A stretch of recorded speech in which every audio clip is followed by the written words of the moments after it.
Everyone, please take your seats. We will begin shortly.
Everyone, please take your seats. We will begin shortly.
Good morning, LibertyCon. How are you guys?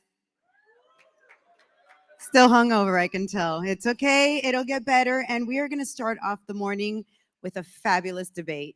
We're going to pull out the gloves nice and early. So we're going to talk about Russia's invasion of Ukraine and how it sparked some serious foreign policy debates in the libertarian world. What should America's role in the world be? Should the U.S. continue to be part of NATO? Or is the alliance a relic of the past? Our next session is a debate titled, Should the U.S. continue to support NATO or withdraw entirely? Moderating the debate tonight is, I seem to also be off this morning, is commentator Stephen Kent. Arguing in favor of NATO is political commentator and chief neoliberal shill Warren Ray. And arguing against in Mises Institute scholar and Austrian economist Peter St. Onge. Please help me welcome them to the stage.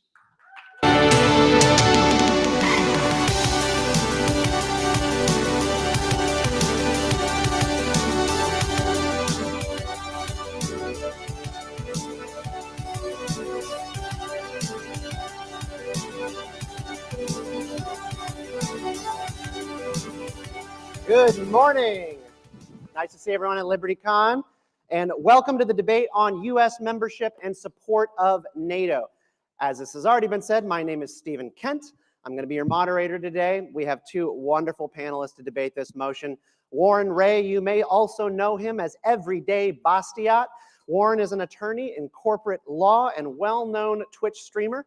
Also, she mentioned he was the winner of the 2021 Neoliberal Shill Award. Very important and prestigious.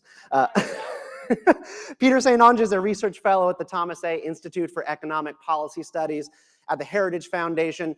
The motion for today's debate is as follows. You heard it. Should the U.S. continue to support NATO or withdraw entirely?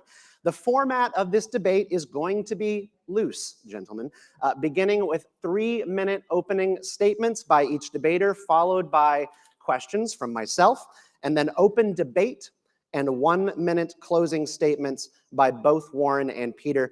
I don't like over-policed debates, so crosstalk is welcome as long as it within reason. Otherwise, I will play traffic cop. In that instance, please do yield so that we can have a constructive dialogue. Now, NATO has been a relatively unquestioned arrangement in U.S. foreign policy for 7 decades. Formed in 1949 to promote Western security against the Soviet Union, NATO at its start had at least 2,000 miles between its member nations and Russia's border. Today, that number is closer to 0.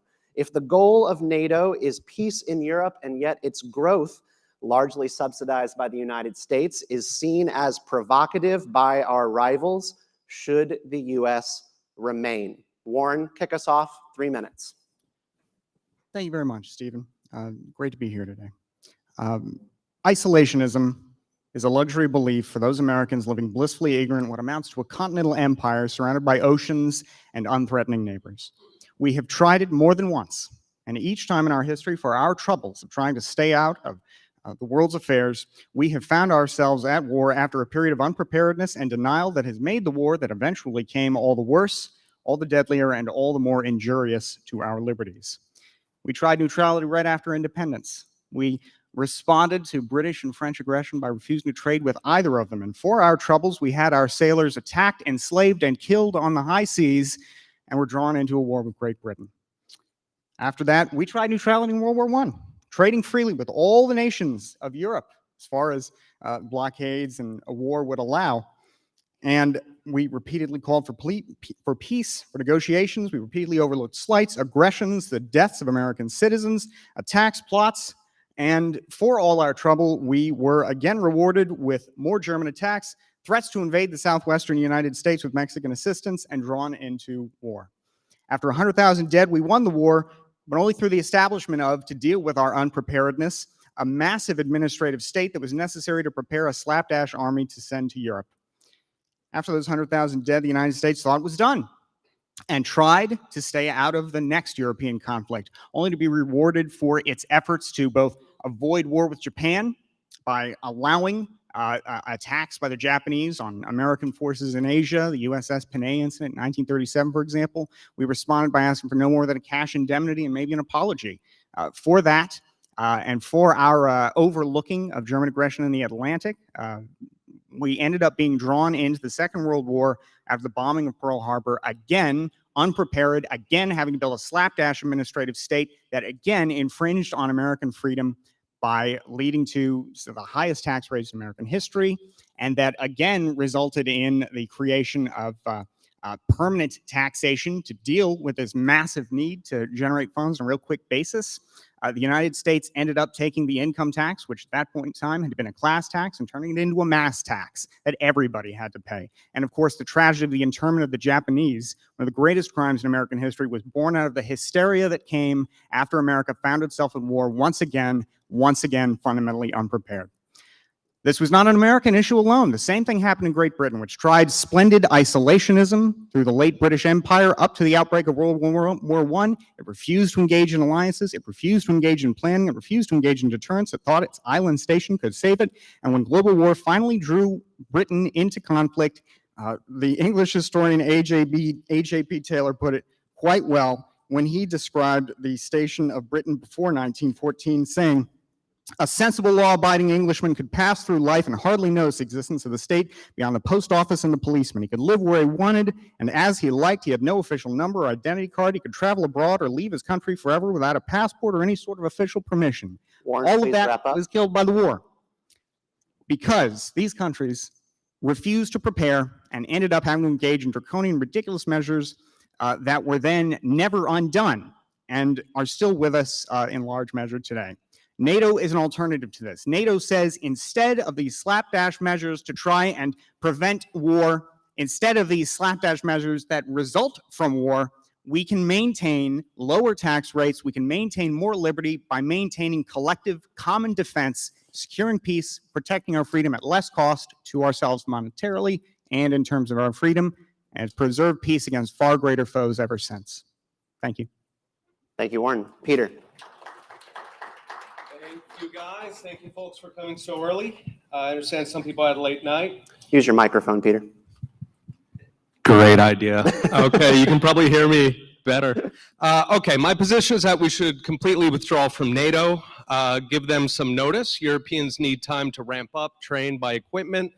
Perhaps they'll buy the equipment we park in their countries for free. 3 or 4 years should do it, compact enough for a single presidency. But put them on notice immediately, make no fresh commitments. Ukraine, for example, is their mess. There are 3 reasons for this view. Number 1, we are unpaid mercenaries. Number 2, authoritarian blowback into this country that threatens fundamental human rights. Number 3, moral hazard that actually starts new wars, going through them. Since World War II, we've lost 100,000 young men defending other countries who are infrequently thankful for it. Today, we spend $767 billion a year on defense. For perspective, the UK spends 54, Germany 50, France 42. And these are countries right next to Russia. We're way over here. It's their problem. They're plenty rich, yet we get to pay and die.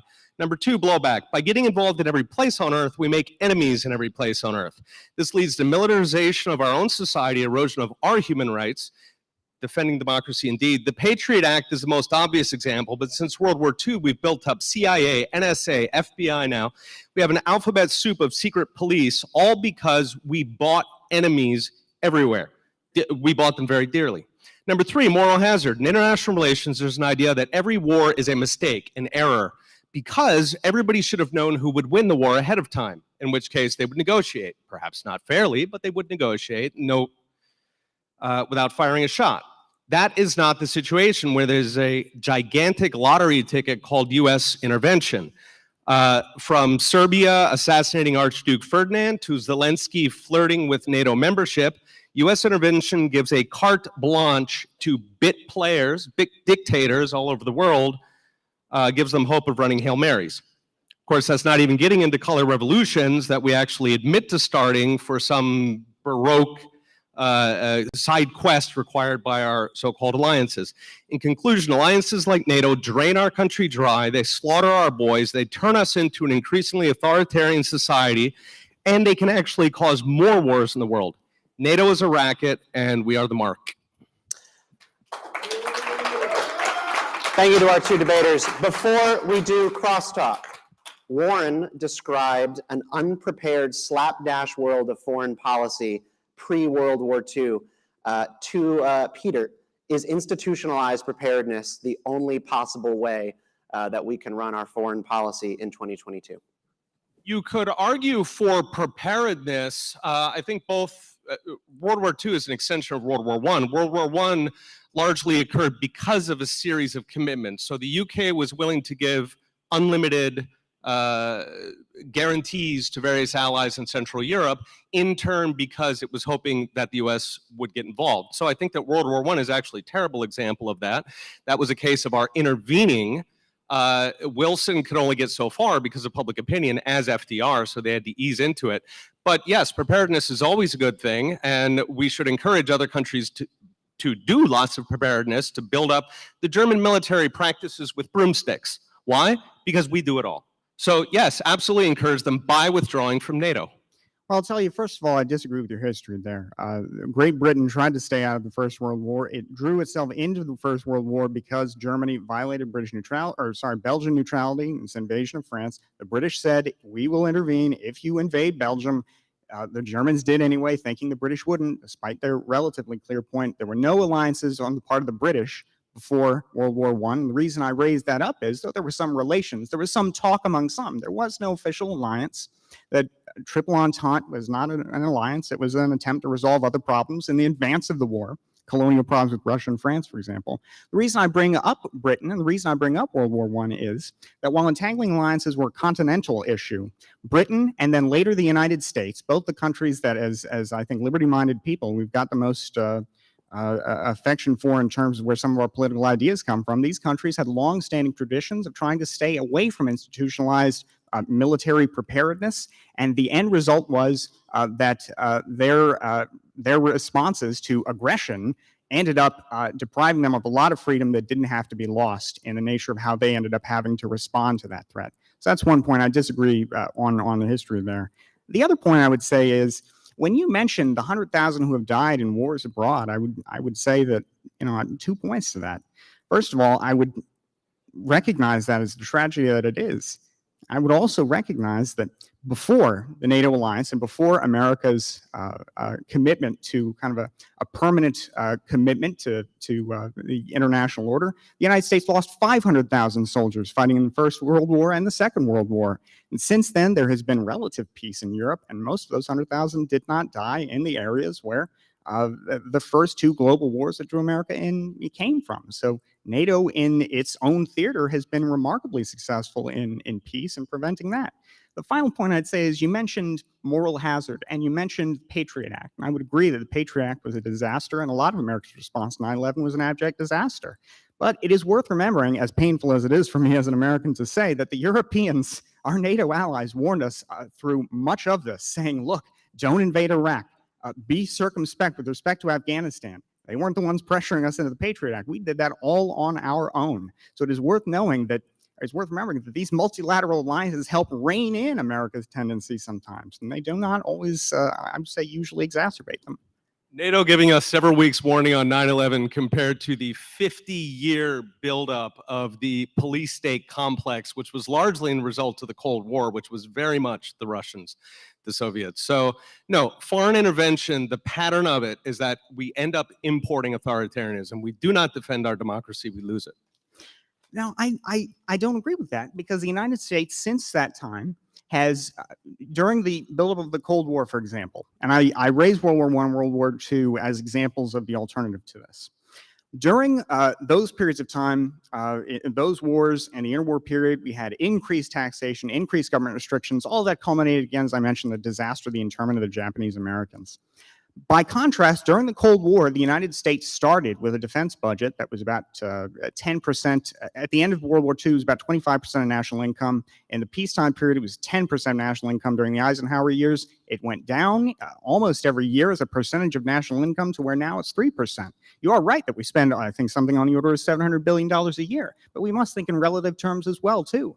During this period of time, America's defense commitment as a share of GDP, as a share of scarce resources, has gone down. And by contrast, we've had less conflict of the scale that we're dealing with, for example, in the first half of the 20th century. None of it's threatened the United States as a country, and indeed has, I would argue, prevented such. Peter, final note on this. Go ahead. The question here is not whether the U.S. should have a military, which is a separate interesting discussion. The question here is whether NATO participation in particular is causing trouble.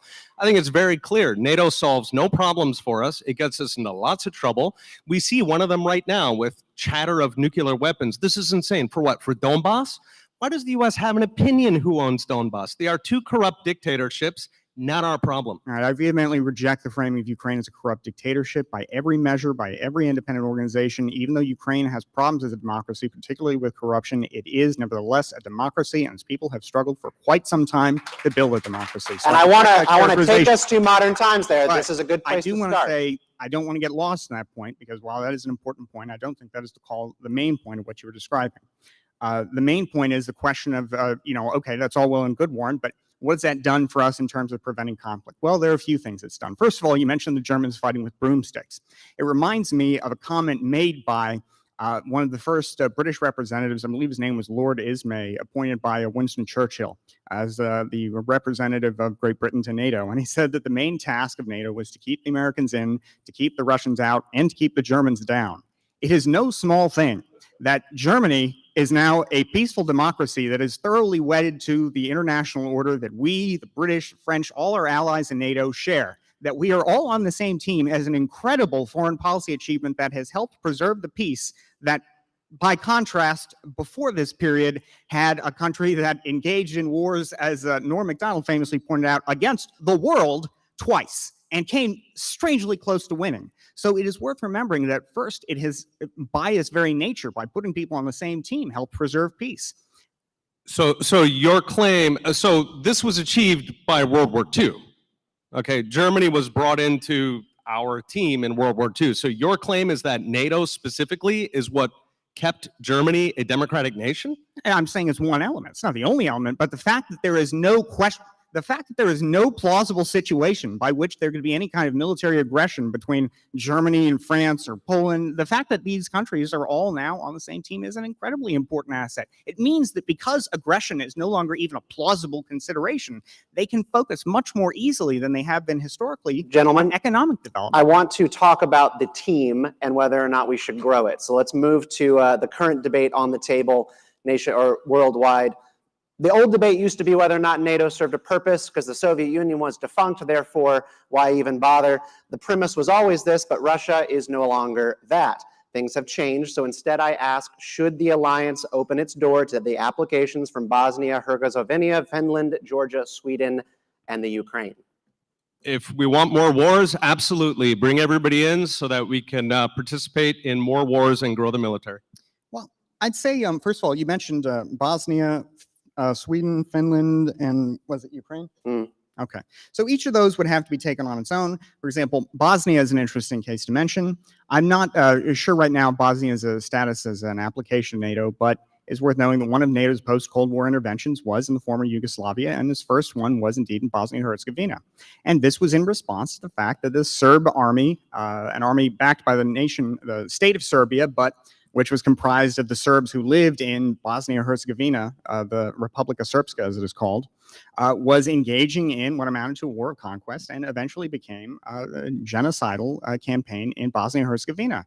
NATO helped bring that to an end through a relatively limited but nevertheless successful bombing campaign. And the Dayton Accords that resulted from this have held for 25 years. And though Bosnia and Herzegovina certainly isn't perhaps my idea of a perfectly governed state, it is nevertheless partially a democracy. It is nevertheless a country that has had peace and no ethnic cleansing for the last 25 years since then. And again, the question is not whether, say, the European Union should build its own military force and intervene in its local countries.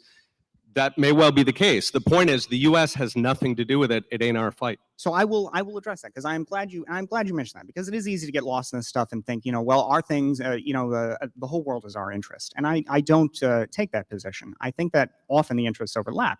Now, you are right to say, well, why don't the Europeans try? Well, first of all, it is always worth noting that in many great American efforts in Europe, they are always preceded by European efforts to resolve these issues. The European Council, before the European Union, tried to bring peace in Bosnia, and it failed. Through its negotiations, it failed to provide any kind of military force. Now, you might say, well, so sad, but that is not America's issue.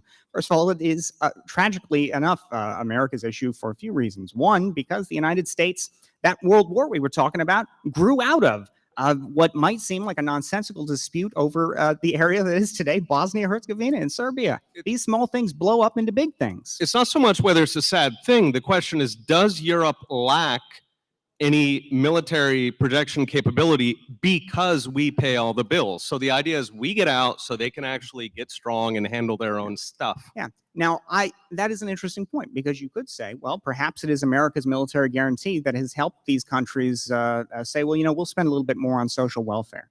I think there are a few ways you can approach that. One that may, that is a political question that can be kind of complicated, but I have a few thoughts on it. One, I think it is worth remembering that, again, the countries that today comprise NATO have been, with the exception of Japan on the other side of the world, the countries that have caused the most military deaths and caused the most military aggression against the United States throughout its history. Germany, Britain, all these countries that have Italy, these countries that previously have been America's enemies are today America's allies and add to America's ability to act in the world rather than limit it, attack it, and so on. So that's one consideration, that even if you are right, that this causes them to be somewhat weaker than they would otherwise be, it is worth recognizing that in exchange for perhaps the fraction of a percent of GDP extra that we spend on defense to quote unquote subsidize their military, we have effectively neutralized, in a military sense, America's most deadliest historical enemies, apart from, of course, ourselves. So that's one thing. Another point is, I don't think that's necessarily true, that the United States is the reason why they don't spend more on their military. It is worth noting that many of these countries, again, to go back to World War II, had a very tragic history with militarism, and they feel like militarism generally is a problem. And finally, it is worth noting that these countries also are indeed independent countries. Europe is not the kind of union that the United States is. And one of the reasons NATO is so important is that I believe, and I think there's a lot of proof to this, that it makes European integration, free trade, open borders, whatever you think of the European Union, those are good things from a libertarian perspective. It makes that possible by making conflict between these states unthinkable. And that helps America, who's been drawn into those conflicts more than once. Peter, final word on this issue. I think the notion that the EU is good from a libertarian perspective is not the EU, open borders and free trade. Debatable. The EU is a fortress. It explicitly uses trade against other countries. It charges Norway. Now it wants to charge UK for access. It is a protectionist island, besides which it is a socialist superstate. There's lots of problems with the EU. If you're arguing that NATO enables the EU, I'd say that's a minus for it. We're talking today to a room full of people who go ahead, let it out. We're talking to a room today of people who I believe would call themselves mostly anti-war. Should it bother Americans, people who are here today for LibertyCon, that Raytheon, Boeing, Northrop Grumman, Bay are having some of their best years or best months in years when it comes to the prospect of NATO expansion? Should that bother people who are concerned about the military-industrial complex? I don't think so. I think these are private American corporations. They're making money selling products to willing buyers and sellers. And I don't think that should make anybody angry any more than the fact that gun companies make a lot of money now and then should make people angry. The question is, what do the people who purchase the weapons do with the weapons? What will the Swedes and the Finns do with the weapons they buy from Raytheon? Will they be putting those to use killing children in Ukraine? No. What they will be doing is using those weapons to deter aggression against their own countries. The fact that Americans are making money on this, that they are helping subsidize our defense industry, is only an added plus. The same way that we wouldn't fault a gun company for a gun death in this country, we shouldn't fault a defense contractor for a death abroad. That's an entirely separate question. If you accept that morality, I think that people in here who believe in the Second Amendment, as I do, have a lot of complex, difficult questions they've got to answer. If defense contractors are selling to other countries, yeah, sure, it's a business like any other. I think the question here, though, I think the reason why their stock has done so well and why their profits are so excellent is because of U.S. military purchases, both for donations to various countries and perhaps in preparation for further conflict, whether it be with China or Russia, all of which, of course, we choose. We are not forced into any of these, no more than Switzerland is.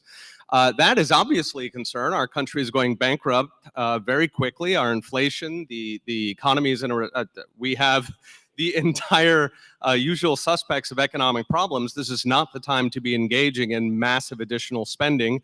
The $10 billion that goes to a country like Ukraine could obviously be spent domestically. It could be spent on our cities or fentanyl or the border. There are many other priorities that, to me, rank higher than who owns Donbass. Yeah, I think I appreciate the framing because, I do recognize there are scarce resources, and I think it is worth recognizing that, yeah, the money that comes from the American taxpayer that goes to purchase weapons that go to Ukraine could be spent on something else. I think anybody can recognize that. The same way that President Eisenhower recognized that every dollar that goes from feeding somebody and is put into weapons or ships or tanks is ultimately a tragedy. I recognize that. I recognize how grave these issues are and indeed how tragic some of the implications are. My point is not that I offer a perfect world or utopian solution, but I believe that $10 billion or the amount that I believe so far, $54 billion the United States has contributed to Ukraine in its defense in total, that money is far better spent in that and trying to prevent a greater conflict by defanging Russian aggression than what we would have to, I argue, deal with in the counter, deal with as an alternative, a future war of greater scope by a hostile revanchist power that has licked hot blood and decided it can take more. And this is the standard line every single time there's any kind of conflict and, the warmongers want to get us into it. You're, of course, not a warmonger. You're reasoned observer, is the domino theory. So always Putin's he's going to march to France. He's going to be bathing his feet in, I don't know, in the ports of Morocco. I mean, whatever, right? These fantasies. He is bogged down in one of the most dysfunctional countries in Europe, one of the poorest, one of the most dysfunctionals, yes, one of the most corrupt, whether or not you believe they're democratic.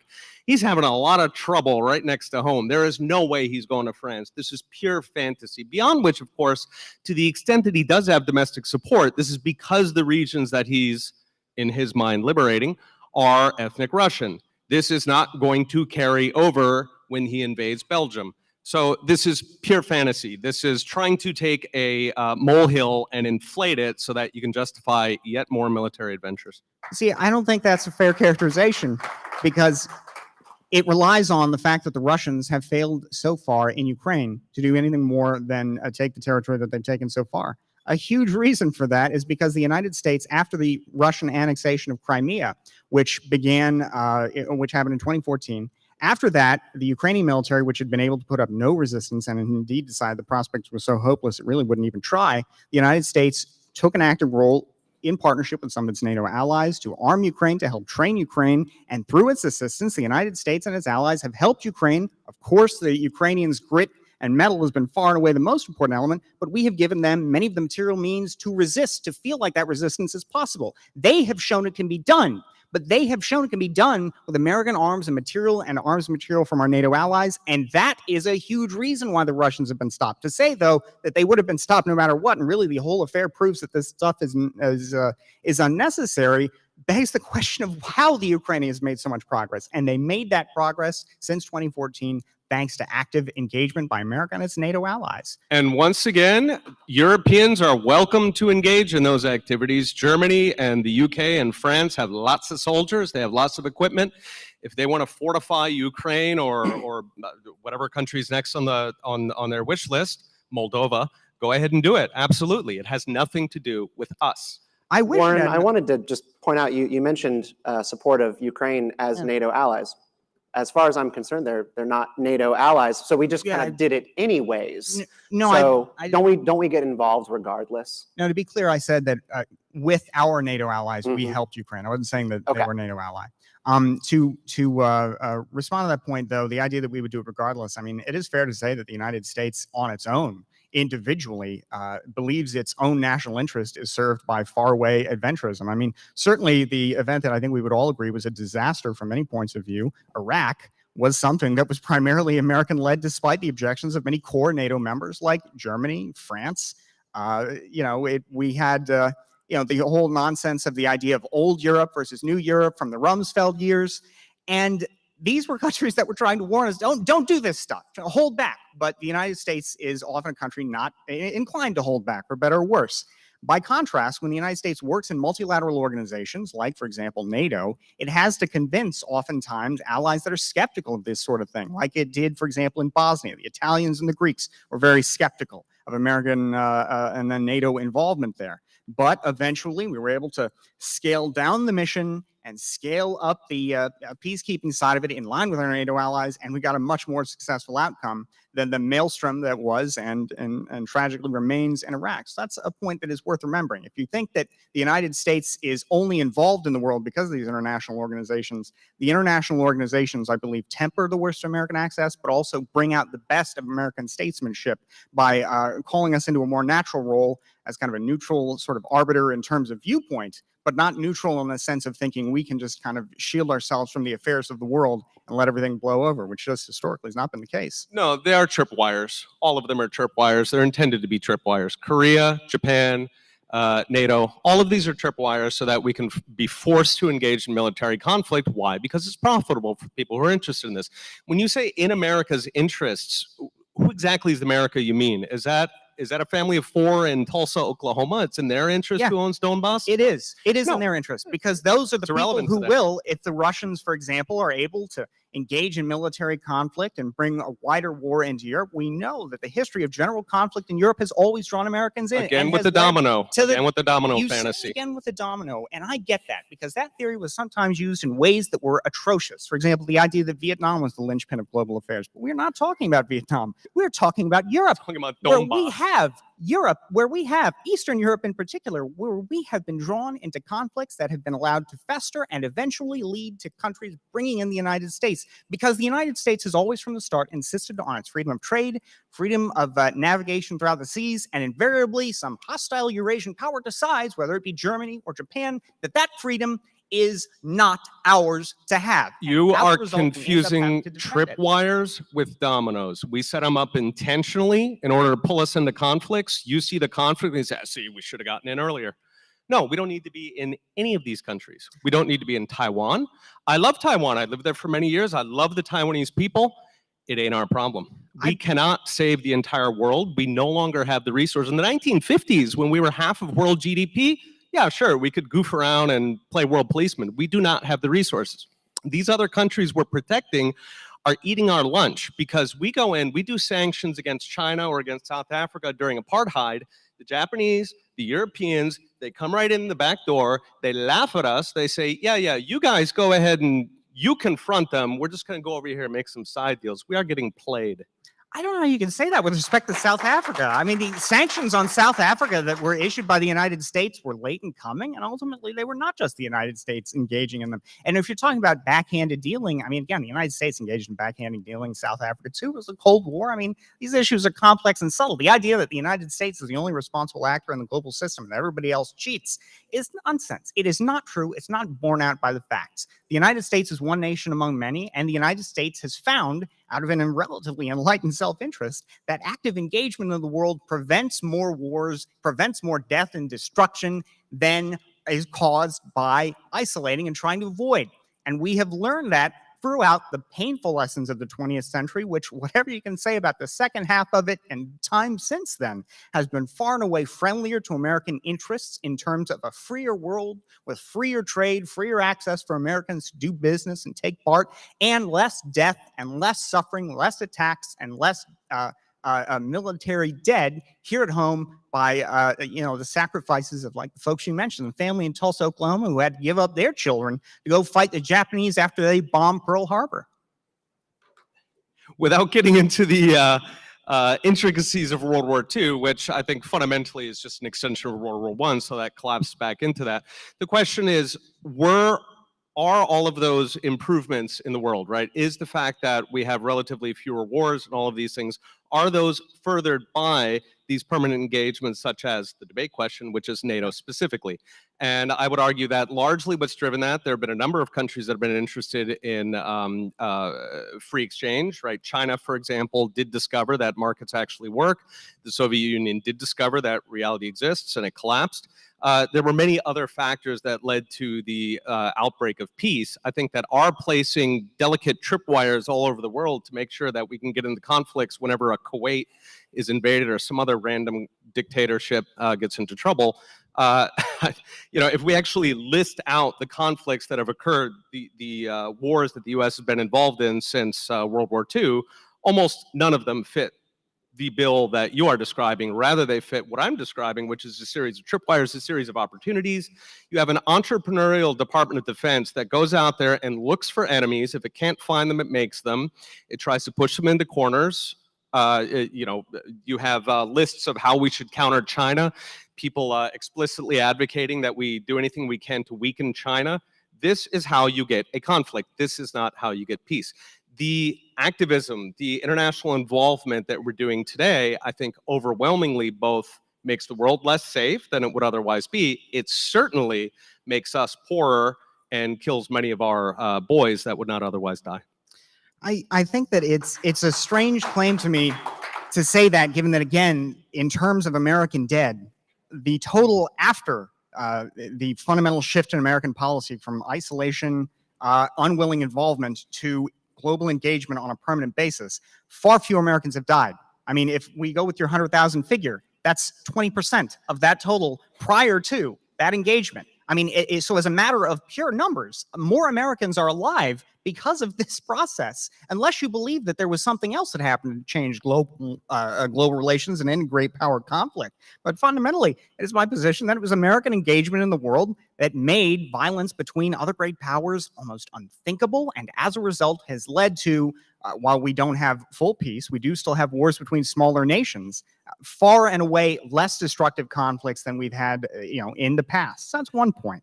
The second point, that it makes us poorer. I mean, again, I can say that's only that I don't see the basis for that claim at all. You mentioned, for example, earlier that the United States was once, I think, 25% of the, or maybe even half the global economy. I forget what it was. Right after World War II, of course, these other countries had engaged in some kind of almost suicidal destruction of themselves and one another. And as a result, the United States stood as the only country fully intact after the war that had been engaged in it. Well, the United States since then has, of course, continued to grow, but other countries have also grown as well. And that's a good thing. We want a more free, or rather a more prosperous world. I think that's a key to a more free world.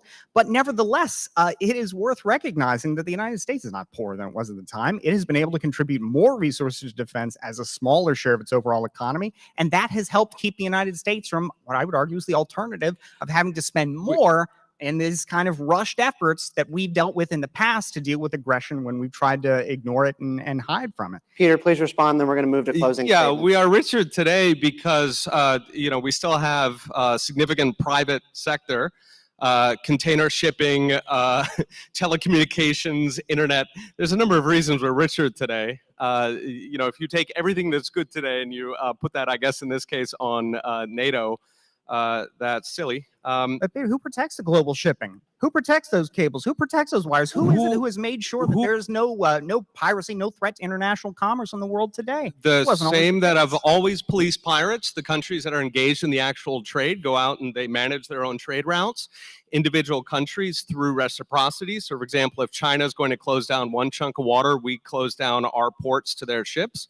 These are easily solved throughout history without having to put a global security umbrella and go intervene in every Rwanda or every random country that gets into trouble. Tragically, we didn't intervene in Rwanda, and the genocide went on unquestioned, unstopped until it burned itself out. Gentlemen, we need to close this portion of the debate. We're going to move to 1-minute closing statements. You may begin. Peter, please feel free to close us out. I am impressed that Warren came out to defend this point of view. It strikes me as completely insane. NATO buys us more war. It is destroying our democracy. It is gutting us, is hollowing us out and killing our boys. Yes, give them a little bit of notice because the Europeans need some time to learn how to walk, but get out as soon as possible. Folks. Warren? I cannot imagine a position, with respect, more insane than to say that the United States should abrogate some of the greatest achievements diplomatically of its history, such as bringing together many of its former rivals and enemies into one same team to advance the project of, I would argue, international freedom. I cannot imagine a position more insane than that, again, with respect. Now, beyond that, it is really worth noting, though, that what we are talking about is not the choice between perfect and between good and bad, between better and worse. I mean, I acknowledge, as again President Eisenhower did, that the expenditures on the military come at the expense of you and me, the taxpayer, and they are, in a very real way, an infringement on our freedom.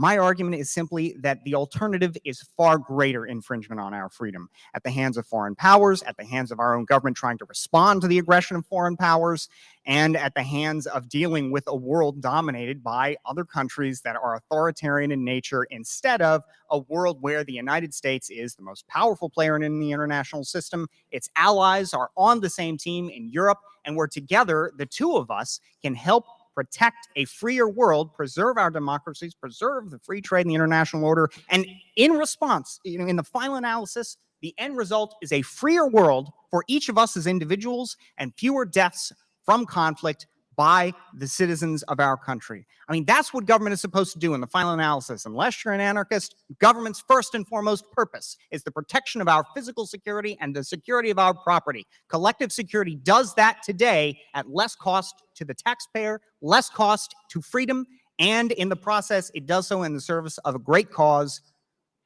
democracy itself. Yeah. Applause for our debaters this morning. Thank you so much for starting your day with us at the NATO debate. Warren, I don't know if you saw the sticker wall outside, but I think anarchists are in the majority here at LibertyCon. So, all right, this has been the debate on NATO. I just want to get a quick applause-o-meter for the motion, should the U.S. continue to support NATO, supported by Warren. Let's hear it. The view represented by Mr. Peter St. Onge, withdraw entirely. I'll let that speak for itself. Y'all have a good morning. Thank you.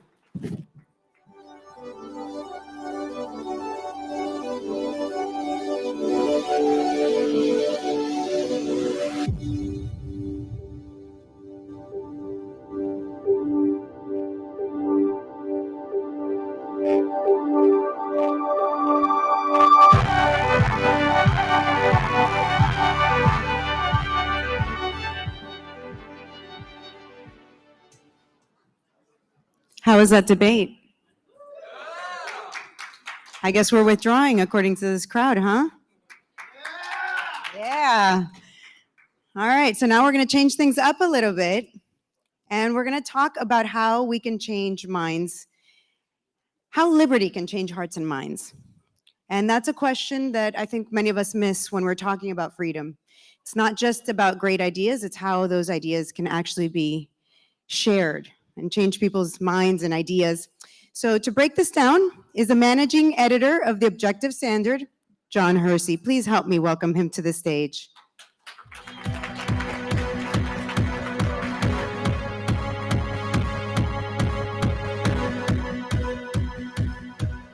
Is there a clicker? I'm gonna need one. I also have some slides, if you could bring those up. Yeah, I had to steal a hug from Martha. We do not have politicians like that where I'm from. I'm actually from New Hampshire, the live free or die state. Absolutely, but I currently live in Massachusetts, and so we do not have Martha Bueno. We have Elizabeth Warren. Yeah. You know, I did live in Miami for a little bit though, and one of the things I was always baffled me is how do they get so many gorgeous people into one city? Like, what the hell? If we're gonna have wealth redistribution programs, I think we ought to talk about what kind of wealth we're redistributing. Send some of these gorgeous people up to New England, and I promise we'll make it a fair trade. We'll stop any more massholes from coming down here, okay?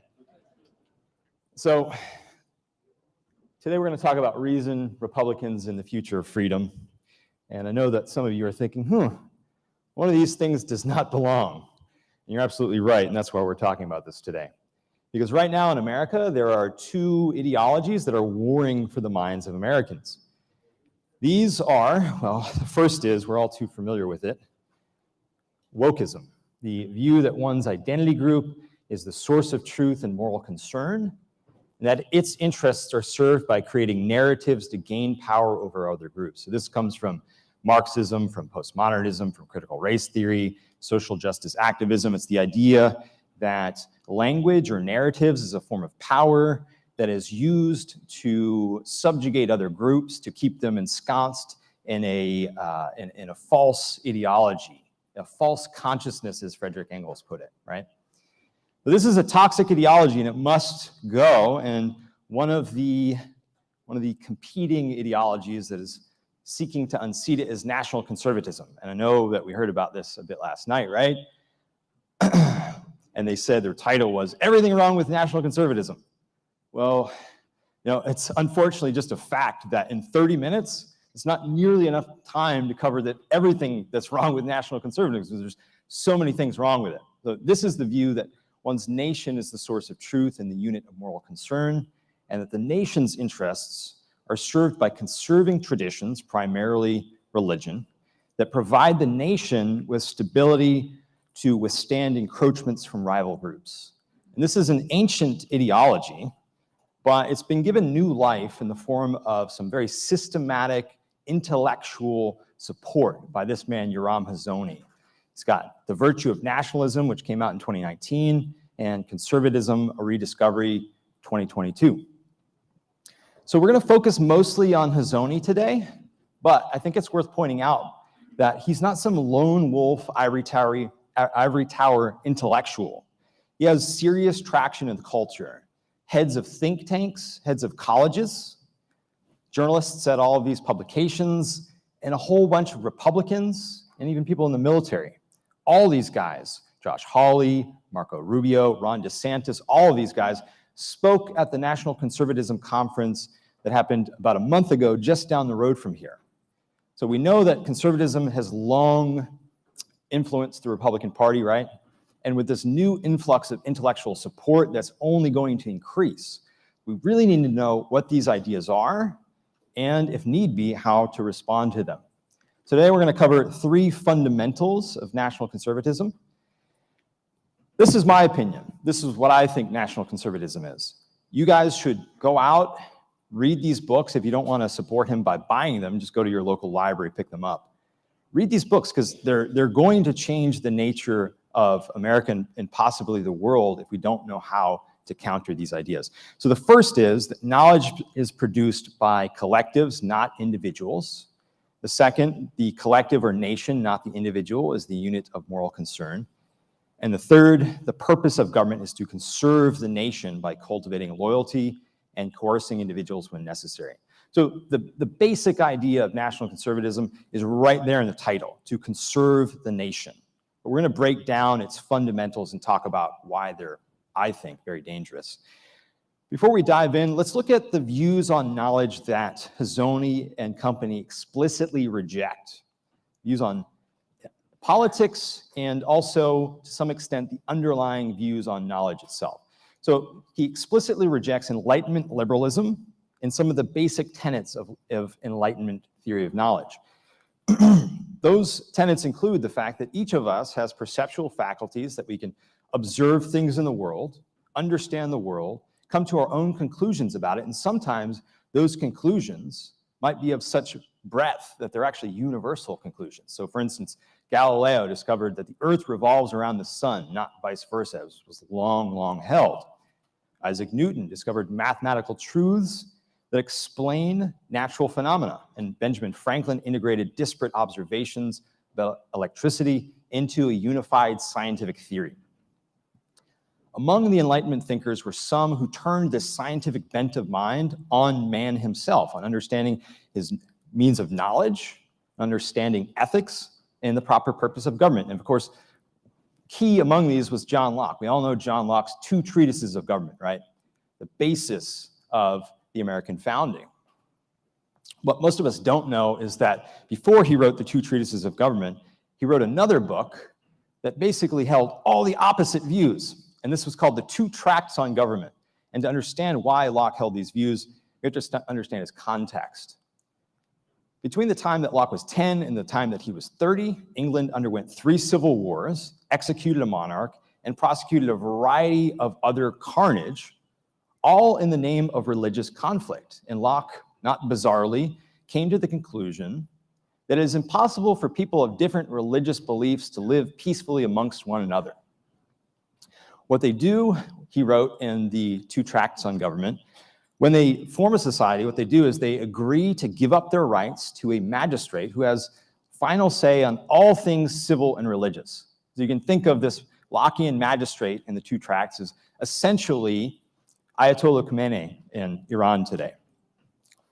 But Locke was awestruck when a little later he traveled to Cleves in modern Germany, and he saw there people of a bunch of different religious persuasions all living peacefully, working peacefully amongst each other. How could that be? Calvinists, Catholics, Lutherans? He came to the conclusion that the problem back in England was not that different people were trying to live amongst one another while believing different religions. The problem was that some tried to propagate their beliefs by the force of arms. And he concluded that such is the nature of the understanding that nothing can compel it to the belief of anything by outward force. And this, of course, was the idea that was baked into the American founding, that each of us must be free to think for ourselves, to act on our judgment, to live the lives that we seek to live, to pursue our own happiness. And this is the view that Hazony thinks is absolute hubris, that we could somehow understand principles, moral and political, that apply to all people in all places at all times. Universal truths in the realms of morals and politics, he thinks, cannot be divined by individuals thinking for themselves. No, he says. We have to be rational. We have to go by the evidence of experience. Experience tells us that people live in different paradigms, they have different beliefs, different religions, and they are all going to come to different ideas. He says, I'm not a relativist. Oh, whoa, whoa, slow your roll. I'm not a relativist.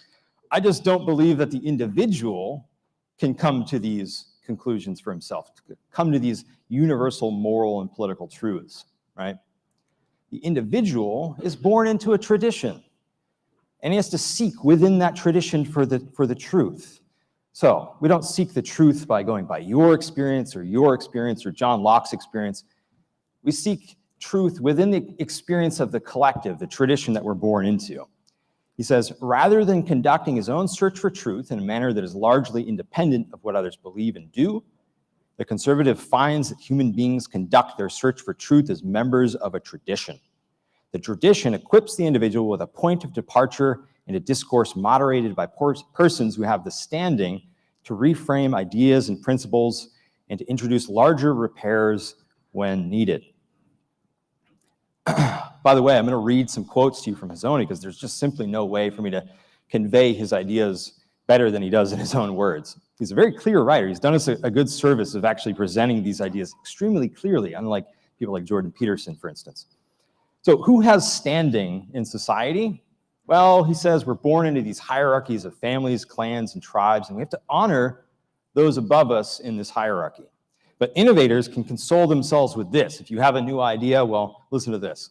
Less prominent figures also introduce improvements into the tradition, but these carry far less weight and tend to be ignored unless they attract the endorsements of important persons within the hierarchy. So if you have a great new idea, run it up the flagpole. What you don't want to do is think for yourself, look at reality. You want to look primarily at what other people think. So moving on to the National Conservatives' view of morality, the collective or nation, not the individual, is the unit of moral concern. What about the Enlightenment view of the pursuit of your own happiness? This, says Hazony, leads to moral and, most importantly, social decay, the dissolution of the nation, the lack of cohesion. He says, look around. We've been so focused on freedom for so long, and look at where it's led us. Look at the world today. This is the result of focusing on individual rights. Individual rights are important, he says, but we got to remember this. Under the present conditions of permanent revolution and cultural devastation, the most important thing to remember about individual liberties is that in and of themselves, they have no power to make anything stable or permanent. Stability of the nation is the standard of moral value on Hazony's view. It's a standard of moral value. Every action has to be evaluated on the grounds of whether or not it conserves the nation or leads to its dissolution. A conservative political theory begins with the understanding that individuals are born into families, tribes, and nations to which they are bound by mutual loyalty. This means that a conservative recognizes the nation as an ineliminable reality. The nation as an ineliminable reality. And we have to maintain the stability and the permanence of that nation and morality by cultivating deference and honor to those above us in the hierarchies that we're born into. And we do this primarily by promoting religion via support by the state. The state must honor religion. So you see his moral views quickly lead into political views because basically he thinks morality has to do with how we interact with other people. It has nothing to tell us about leading beautiful lives ourselves as individuals. So quickly move along to government. The purpose of government is to conserve the nation by cultivating loyalty and coercing individuals when necessary. So you've probably already seen a bit of this, a bit of the wokeism that we talked about earlier, of this group mentality, right? And he actually acknowledges the common root here. He says, Marxist political theory is not simply a great lie. By analyzing society in terms of power relations, among classes or groups, we can bring to light important political phenomena to which Enlightenment liberal theories that tend to reduce politics to the individual and his or her private liberties, are systematically blind. What is it we're blind to? We're blind to the fact that politics equals pressure group warfare. We're kind of right back where we started with the wokists, right? And rights, he says, are not principles that we can use to discern how to act properly within a society. Rights are the spoils of war in this pressure group warfare. Rights are the things that government grants to one group at the expense of other groups. So they're government-granted privileges, and those privileges are granted for the purpose of conserving the nation, for quelling any sort of thoughts of rebellion. So the only thing that Marx got wrong on Hazoni's view is the idea that the dominant group is always the oppressor. Now he says, often the dominant group can be really good for the group that's dominated. And this is strikingly similar to the argument that the Southern Democrats gave to justify slavery in the run-up to the Civil War. We don't have time to go into that, but worth noting. So just an example of his views on rights here. A right not to be called to war, not to be drafted into the army, right? A right not to be called to war can only exist potentially in a society whose armed forces are strong enough and whose neighbors are peaceable enough to permit such a guarantee to be made good. And the same can be said of many other universal rights that have been asserted over the last 2 centuries without considering whether the resources exist to make them available. So rights, it's all about pragmatism. It's all about figuring out how can we shuffle things around to make this group happy at the expense of this group who's a little less prominent, maybe a weaker group. They don't have as much clout on the political scene. So these are the fundamentals of national conservatism. How should we respond to these ideas? The idea that knowledge is produced by collectives, not individuals. Let's start with that one. Well, this is pretty simple, right? Neither the number of people who believe in an idea nor their status within some hierarchy has any bearing whatsoever on the truth or falsity of that idea. And a very clear empirical example of this is Galileo. The hubris, the temerity of Galileo to hold against millennia of tradition, against the entire hierarchy of tradition, against the Roman Inquisition, that the earth revolves around the sun and not vice versa. The hubris of this man. What should he have done? He should have run his idea up the flagpole, tried to get buy-in from other people, right? This, of course, is just absolutely absurd. And it's a perfect description of what Ayn Rand called second-handedness, the idea that we derive truth not by our own perception of the facts of reality, but through looking to the opinions of other people. Rand said that this is a form of faith or mysticism because it's a form of believing things without evidence. In the absence of evidence, we believe things because other people say that they're true. She said a mystic is a man who surrendered his mind at its first encounter with the minds of others, when his own understanding of reality clashed with the assertions of others, with their arbitrary orders and contradictory demands. He gave in to so craven a fear of independence that he renounced his rational faculty. At the crossroads of the choice between I know and they say, he chose the authority of others. He chose to submit rather than to understand, to believe rather than to think. So, should we honor those people who are so craven to give into a fear of independence? Or should we honor the independent thinkers? The independent thinkers are the reason that we could all get on planes and come here to be together for this conference. The independent thinkers are the reason that we're walking around with supercomputers in our pockets with which to access the world's information and entertainment. The independent thinkers do not tell us defer and obey. They tell us dare to think different. They're the reason that we're infinitely more wealthy than we were 2 centuries ago. They're the reason that my 93-year-old grandmother didn't die at the age of 20 or 30.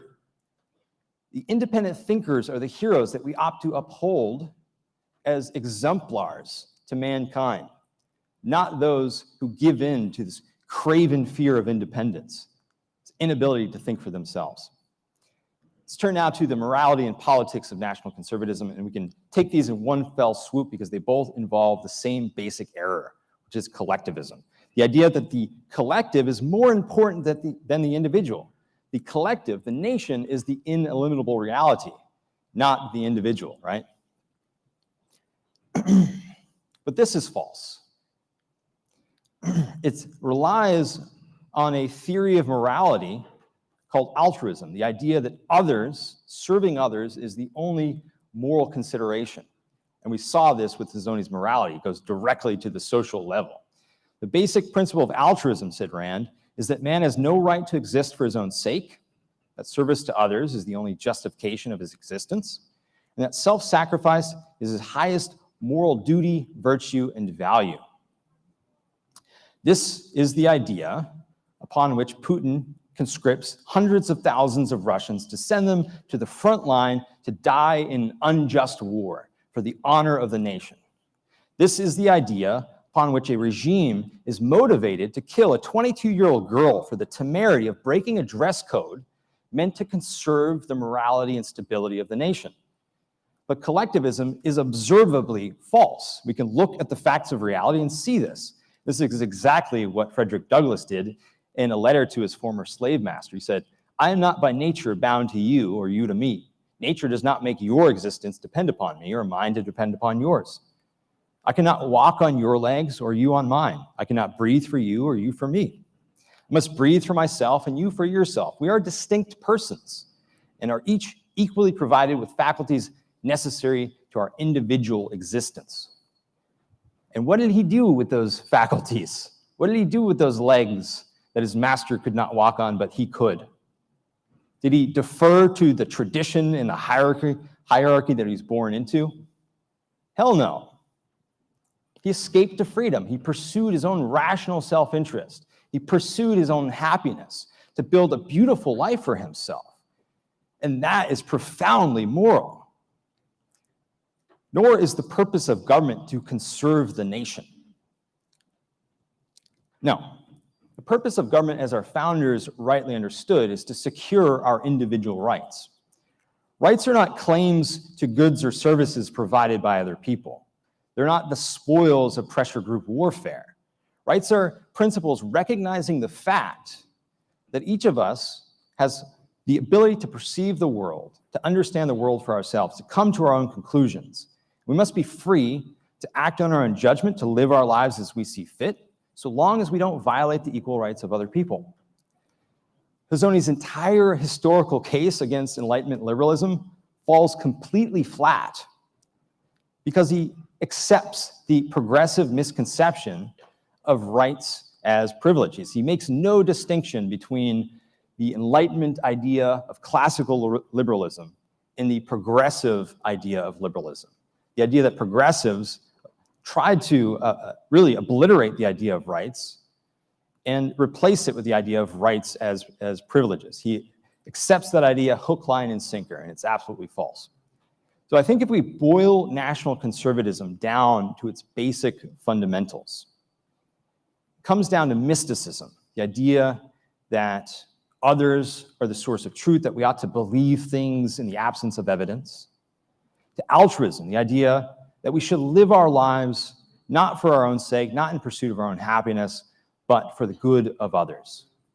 And collectivism, the idea that if the individual doesn't want to do that, the state can force him to, because the unit of moral concern, again, is the stability of the nation, not the individual's pursuit of his own happiness. If we want a future of freedom and flourishing, then we have to reject all of these basic ideas. And we have to replace them with the ideas that actually lead to freedom. These ideas undergird not only wokeism, the wokeism that Tazzoni seeks to actually counter, they undergird every statist regime, every dictatorship in history. If we want freedom and flourishing, we need reason. We need to recognize reason as man's only means of knowledge. Rational self-interest as the moral purpose of his life, and individualism, the idea of the individual should pursue his own good, and that at the political level, we have to protect his right to do so. This, not wokeism, not national conservatism, is the path to freedom. Thank you.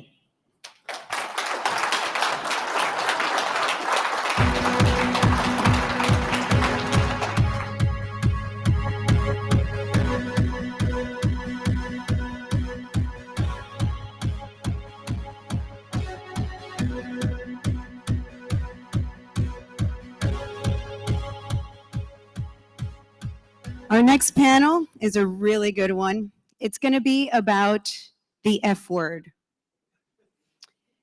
Not that one, unfortunately. I was so excited. That is one of my favorite words. But we are talking about feminism. And our next guests are the perfect people to talk about this. We have co-founder of Feminists for Liberty, Kat Murthy. We have previously 2020 presidential nominee, Dr. Jo Jorgensen. And to put this all together, Base Politics host, Hannah Cox. Please give a warm welcome to these lovely ladies to talk about feminism.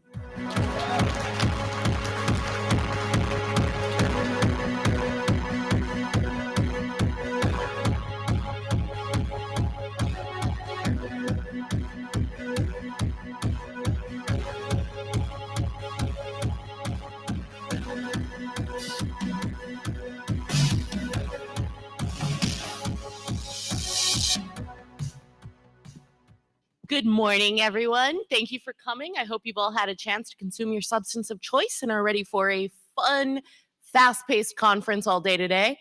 LibertyCon, or ISFLC, as we used to call it when I was in SFL, is one of my favorite conferences. So thank you for having me. After these last couple of years, it feels good to be back. Good to be back. So my name's Kat Murthy. I'm the co-founder of Feminists for Liberty. We are smashing sexism and the state by uplifting libertarian feminist voices, changing the narratives about libertarianism and feminism, and looking at mainstream feminist issues through a free market, classically liberal lens. We don't have a lot of time to talk today. I've got some really awesome ladies on stage with me. So I'd really like to ask you all, share this video, use the hashtag LibertyCon 22, and let's keep this conversation going on and offline. So with no further ado, right to my right, or I guess your left, I have Hannah Cox. Many of you probably know her as the co-host of the Base podcast, but I actually met Hannah when she was working at Conservatives Concerned About the Death Penalty. And our conversations slowly went from the inequitable, inhumane, and frankly, ineffective criminal justice system we have in this country to our personal views on abortion and gender justice and way too much edgelording in the libertarian community. So I was always struck by how consistently kind and compassionate and intellectually consistent Hannah was. So it's no surprise to me that she's now one of the most effective libertarian activists in the online space. Thank you for being here, Hannah. Thank you, Kat. That's very generous. And I think we had that whole conversation waiting in line for drinks. So we just skipped the small talk, got right to the things that mattered. But I've always admired your work online. I've been following you since before I was in politics, actually, with Cato and your work. So it's good to be here today. And I will say one update, which is that when I agreed to do LibertyCon, this was not yet formalized, but as of 2 weeks ago, we have now taken Base Politics full time. So that is my full byline now. Brad Palumbo and I will be pursuing that with our entire efforts. So it's no longer just the podcast. That is good to hear. It's a good podcast. It's going to be amazing to watch what you're doing with that project. And the second incredible lady on stage, I almost feel like I don't have to introduce because I'm pretty sure you all know her and have seen her face and heard her speak by now. But Jo Jorgensen was the 2020 Libertarian Party candidate for president and the only woman to be on the ballot in all 50 states twice. In the history of the country.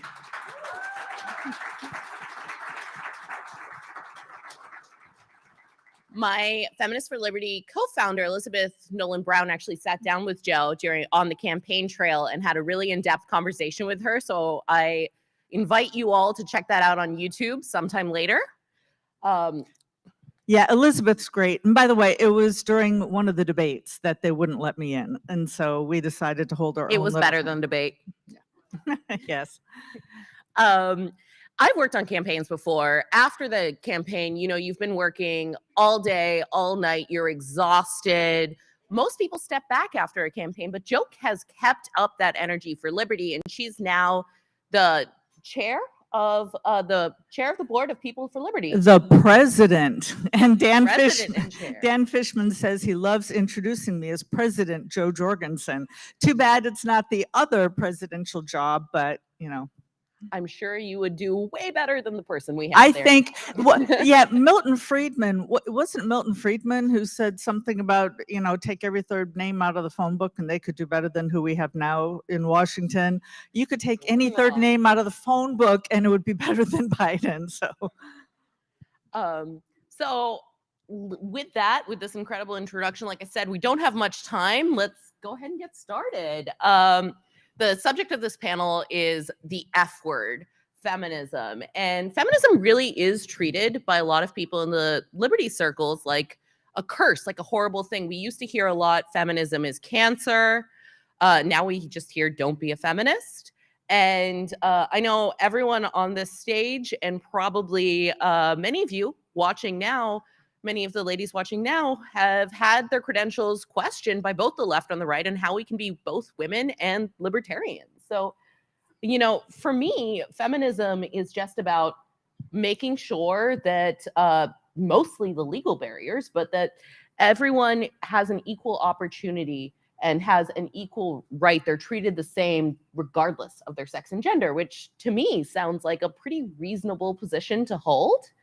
Why, what is feminism and why do people react to it this way? Why is it treated like this anathema, this evil anti-liberty thing?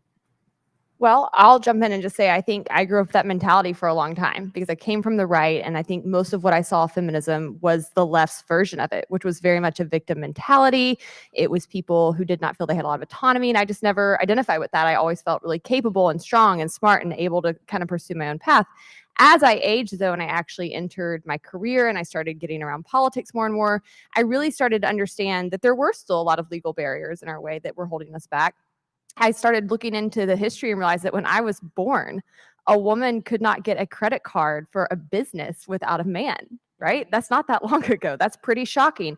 And so as I started looking at that, I kind of came to see it the same way I see systemic racism, where is it necessarily true that we're still implementing these things? Not most of the time, but there are still a lot of things we have to go back and correct from when those laws were implemented. Even if the laws are no longer there, there's many things that are still in place in society that have been built because of those laws that we have to go in and deconstruct. And so that's where I really see it now. And I think that that actually is an empowering way of looking at things. Women can be our own saviors. We can go in, we can fight the state, we can work to dismount some of these things that have been constructed against us. And so I think we just have to reframe what feminism is, what we need to do about it, and really start to lift up our version, which revolves around individual liberty and limiting the government versus looking to the government to come in and save us. Absolutely. And I think that there has always been that individualist strain of feminism, and it's always been a part of it right from the beginning. There's books written years, generations ago, from before I was born, that talk about this, and yet we keeps getting pulled back into folks who are either anti-feminists, and so they push back on that right, or people who really just want more state control.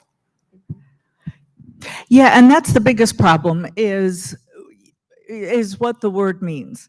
And for years and years and years, what it meant was we want the government to make special laws for women. And that's really what it means now to most people out there. So what feminism means to most people out there is, okay, we want boards in which there's at least one or two women on every board. We're the government. We want to hire some contractor, management consultant, whatever. We're going to take into account whether this is a woman-owned business. And so that's the definition that's out there. And it's hard to fight that. And so if you say, I'm a feminist, well, basically it means you're not libertarian. It means you're not going to be chosen because you can do the job best. You're not going to be chosen for the value. And I love John Mackey's talk yesterday, by the way. You're not going to be chosen in a capitalistic system for your for the value that you add. Instead, you're going to be hired because you're a woman. And then the problem is, if you do get on the board or your management consulting firm is chosen for a government project, then everybody treats you as, well, you got it because you're a woman. And then they don't pay much attention to you anyway. And I think I got some of that on the campaign, okay, well, here's the token woman, and what does she know? Right. Yeah. There is very much this attitude, and they've done studies on this. And when there are requirements that a certain class has to be included in something, they actually are. Oh, I'm sorry. I'm much louder now. Okay. Sorry if you haven't heard my brilliant comments up until this point. So there have been studies on this, and when there are requirements for for certain seats to be held for a certain group or things like that, they're actually less effective, in part because of these attitudes. And so we're not achieving feminist ideals, through these restrictions. And at the same time, I think that we're losing a really important part of the message, which is that for the story of women's liberation is in many ways a story of economic liberty.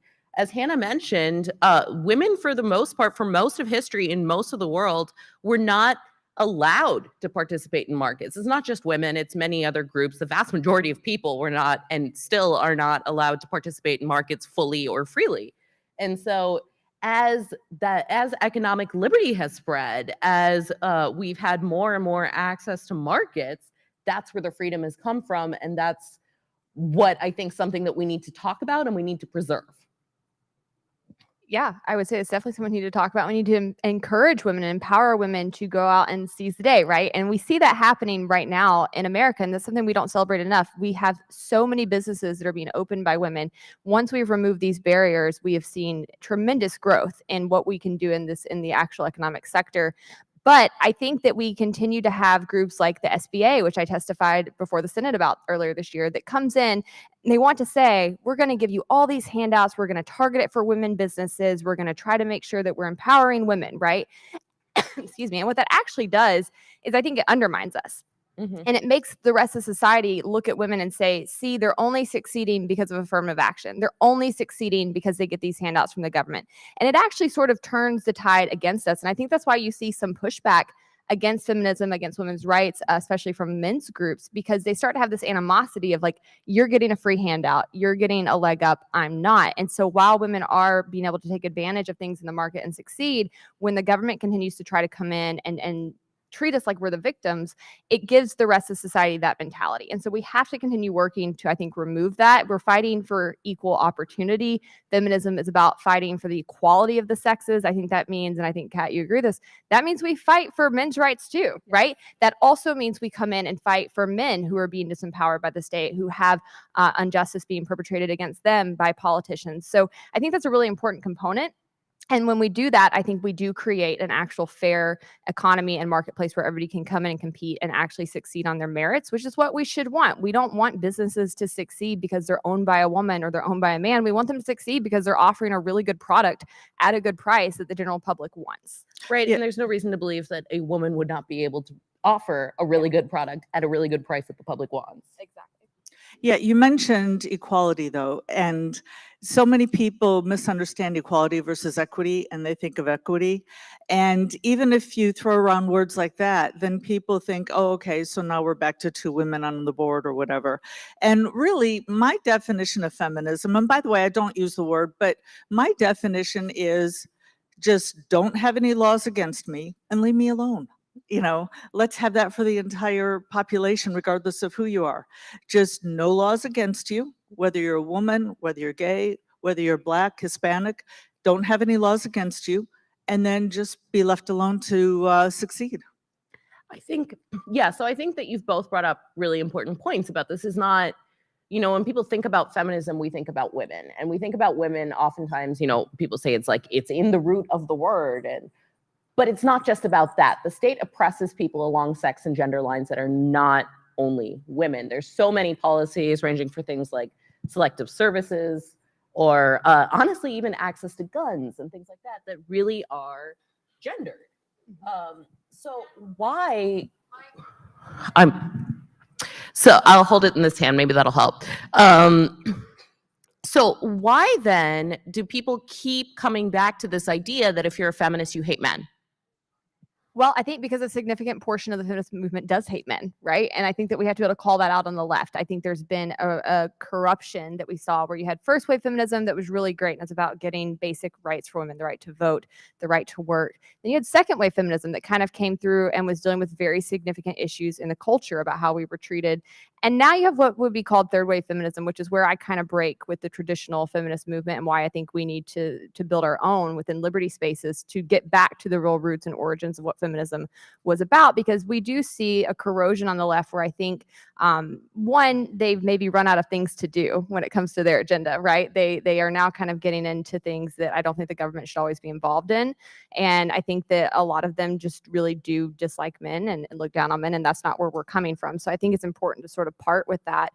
And I also think it's important as we look at where feminism needs to go, that we start to recognize there is still a lot of work to be done, but not all of it is political, or not all of it is government, at least, right? There's still a lot of things that happen in work environments that I know are really scary for a lot of women. There's still a lot of things I've experienced, even my own career, where I have been mistreated in work environments, and you can't always prove it's because you're a woman, but it's because you're a woman. Yeah, and can I mention and you said you've been mistreated. I'm a few years older than you are. So when my then husband and I bought our first house, he had to leave the room while I spoke alone with the lawyers because they had to make sure that my husband wasn't forcing me to do. There was a law that my husband had to leave the room. I had to legally appear to get my marriage license. I am married by the state. I know that's questionable for a lot of you people, but myself included. But I had to appear to get my marriage license. My husband was not required to appear. In the state of Maryland, he actually did not have to be at the wedding at all. Of course. Wow. And here's kind of a crazy one, nothing to do with the law, but back in the olden days, you may have seen what are called swimming caps. They're these like rubber things that go over your head. It looks like, one of these bald things for TV. And women were always required to wear them, but men weren't, because traditionally women had longer hair, men had short hair. So we're in the 70s, some women had very short hair, kind of the Mia Farrow. I had to wear swim caps in swimming lessons too. It was a girl's rule. Including me. So I had very, very short hair. I went to a swimming pool. Didn't bring a swimming cap because I'm thinking my hair is shorter than most men. This is very short.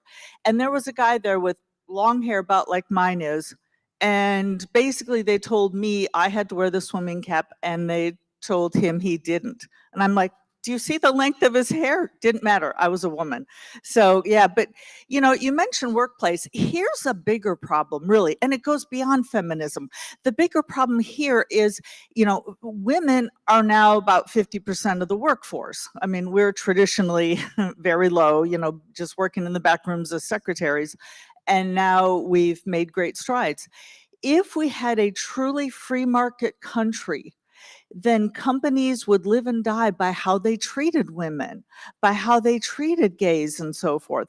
And so what would be nice is if corporations had a culture, you were talking about, had a culture that wasn't conducive for women, they would go out of business. But unfortunately, our tax dollars are being spent by politicians, and they're accepting bribes from companies. So now these companies can stay at the top and basically not have to treat people as well in a free market sense where it's competition.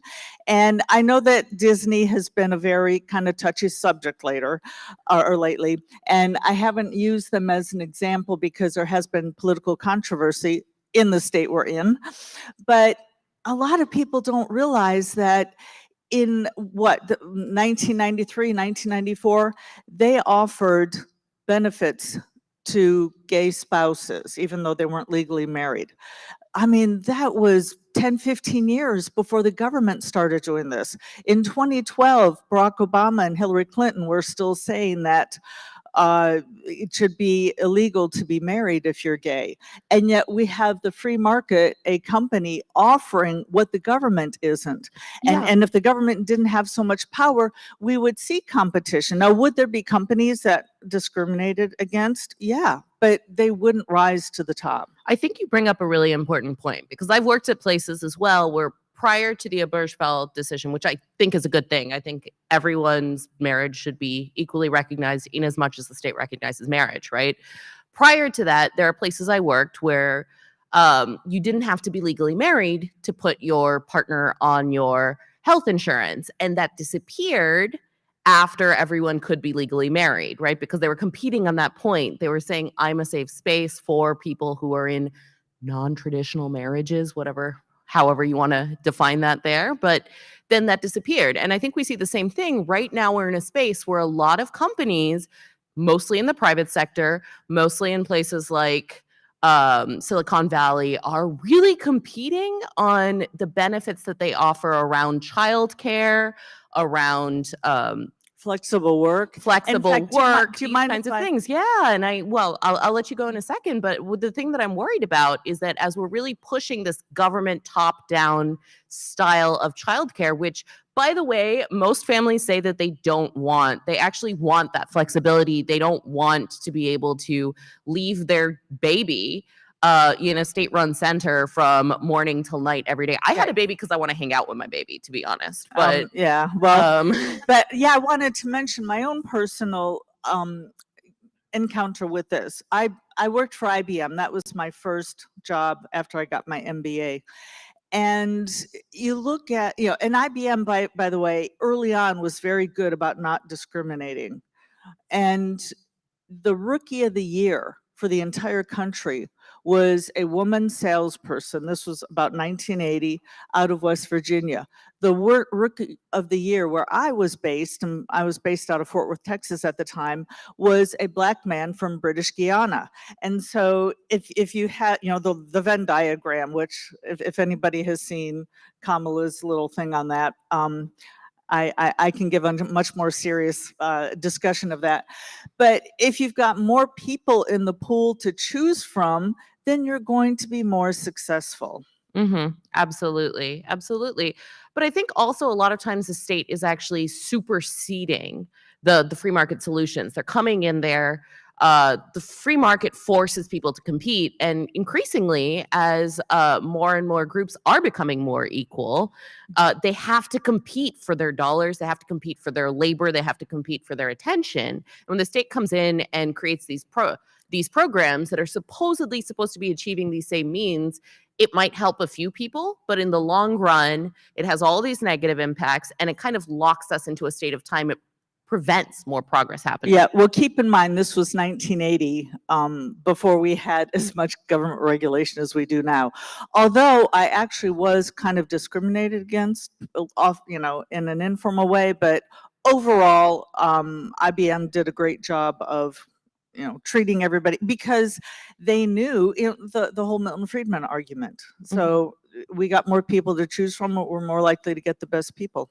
Yeah. Well, not only are you going to prevent the market from being able to adapt as quickly when you implement these government programs, right? We've seen that. And in the 30s, when they came in and they implemented things like the 40-hour work week, these were seen as great workers' rights. Nowadays, I'm like, that sounds horrible. Who wants to sit in a desk from 9 to 5? Who needs to sit if you're at a not desk even being productive from when 9 you to do 5? most of your work at home on your phone? It's stupid. It actually produces a lower quality of life. And I think we would have seen things like remote work and many of the flexible schedules we're moving towards be implemented a lot sooner had it not been for government coming in and codifying these kinds of schedules and then tying them to benefits, right? Legally tying it to insurance benefits. That prohibits companies from being as feasible and able to adapt to where things are going. So I think it actually does hold you back. And then when you look at what I think the left's feminist movement is currently trying to do with things around Me Too, their solutions are state-oriented, right? They want to use the state to come in and fix these things. And I think it's actually more on us. I think it's more on us as individuals in our workplaces. And I've had the incredible experience in recent years of working around a lot of men who I can watch and see are becoming more cognizant of this, or watching out for when men are being creepy in the workplace environment, or looking out for when, a woman's constantly targeted and asked to book the catering, even though that's not her job. right? I see this happening, and I think that that's an empowering thing for men and women when we look at where we still need to go with feminism, to look to ourselves and to figure some of this out within our own communities and our own workplace environments, and keep the state out of it. Yeah, I'm sorry, you mentioned codifying, and I want to mention, so many people out there say, well, if it weren't for the government, we'd still have 6-year-olds in the factory. If it weren't for the government, everybody would have to go to a smoky restaurant. You wouldn't have a choice. But what they don't know is that we didn't have laws against child labor until families could afford it. They're not going to pass laws until basically society has accepted it. Well, not only that, child labor had started to fall before they passed those laws. Exactly, because people they had could afford stopped it. wanting to go to smoky restaurants before they passed those laws. And culture even changes, the laws catch up, and then the laws lock the culture in place. Well, and I think an even better example than that would be airlines. A lot of people don't realize that Northwest Airlines banned smoking on all their flights before the government ever did. So it's not like the government comes in and says, this is a really great idea. How about let's ban smoking on, which, by the way, no, I'm against. I mean, if a bunch of people want to fly smoking, fine with me. I won't be on that plane, but I've always wondered how cost effective it would be for them to have a smokers only flight. Also a kids only flight. Yeah. I would for sure pay more to be on like a kid free flight. 100%. Having flown a lot with a baby, I totally understand. Yeah. Well, I'm sorry, I lost my train of thought now, but the point is the government can't, and I was happy to have the choice of a no smoking flight, but it wasn't the government who gave me that flight or that choice. It was society in which smoking rates dropped from over 50% of men, and it was about 50% total, a little more for men, a little under for women. It's because society changed. There were fewer people smoking. So then the free market comes up, Northwest Airlines, and says, tell you what, we'll have non-smoking flights. And then the government, kind of, leading from behind, oh yeah, great idea. So no, it's not again, back to your comment about codifying, it's not the government who's fixing these things. It's societies, it's our values, it's our perceptions, it's how we're moving along, how we're evolving. Well, so I think as libertarians, we believe and we talk about these things like the marketplace of ideas and the necessity for individuals, civil society to make changes. And that's kind of what we're talking about here. But when people think about feminism, a lot of times they are thinking about laws, but a lot of what, for instance, Hannah, you were talking about how workplaces are changing. That's happening because of these conversations, but and I do think that these conversations need to happen, right? Because that's how we change things in the marketplace of ideas. What we need to do, though, is keep it in those conversations, keep it in that civil change, not then try to bring in the big hand of government to solidify it in a way that's actually going to hurt us in the long run. Well, that's right. And I like what you said a minute ago. Culture changes and then politics flows downstream from that. And that's something I've seen over and over and over in my time passing bills in this country is you've got to move the culture first. That's why Brad and I started Base Politics. We firmly believe that the battle place is actually in media and entertainment because that's what's impacting the culture.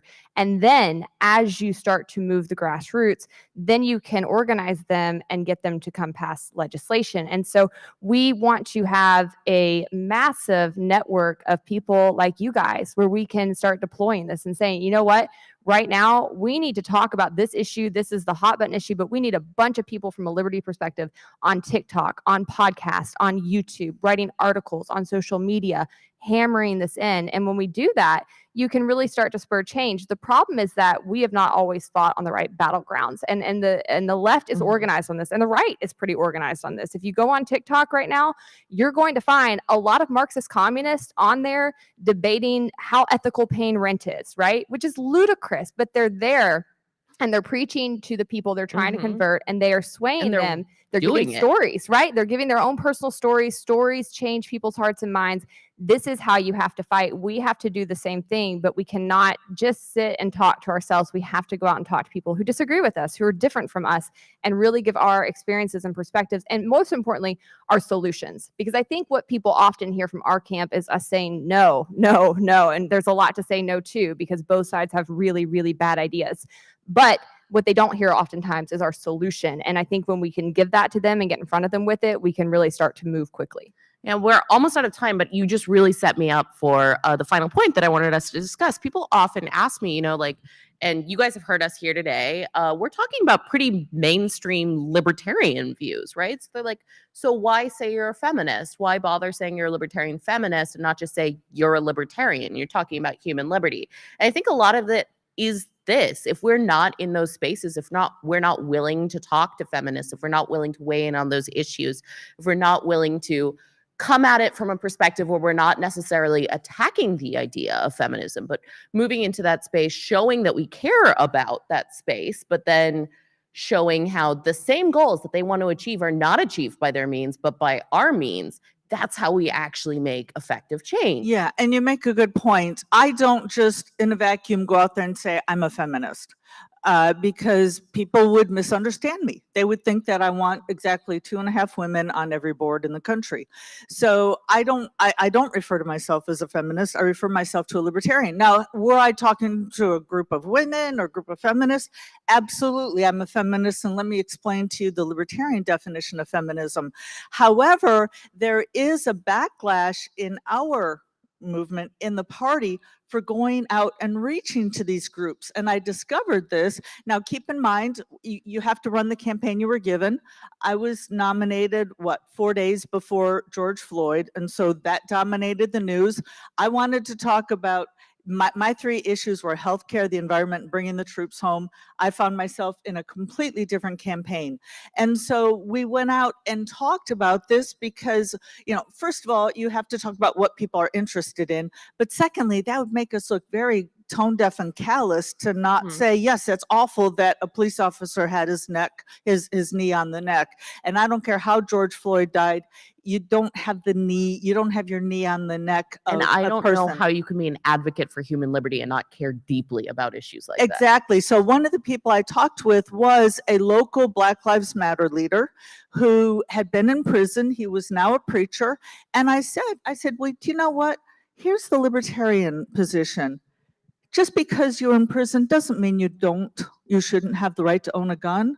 You have the right to self-defense. And he was like, wow, nobody's ever said that to me. And I said, and by the way, that bus that Rosa Parks was on, did you realize that was a government-run, government-owned bus? He's like, no, I didn't.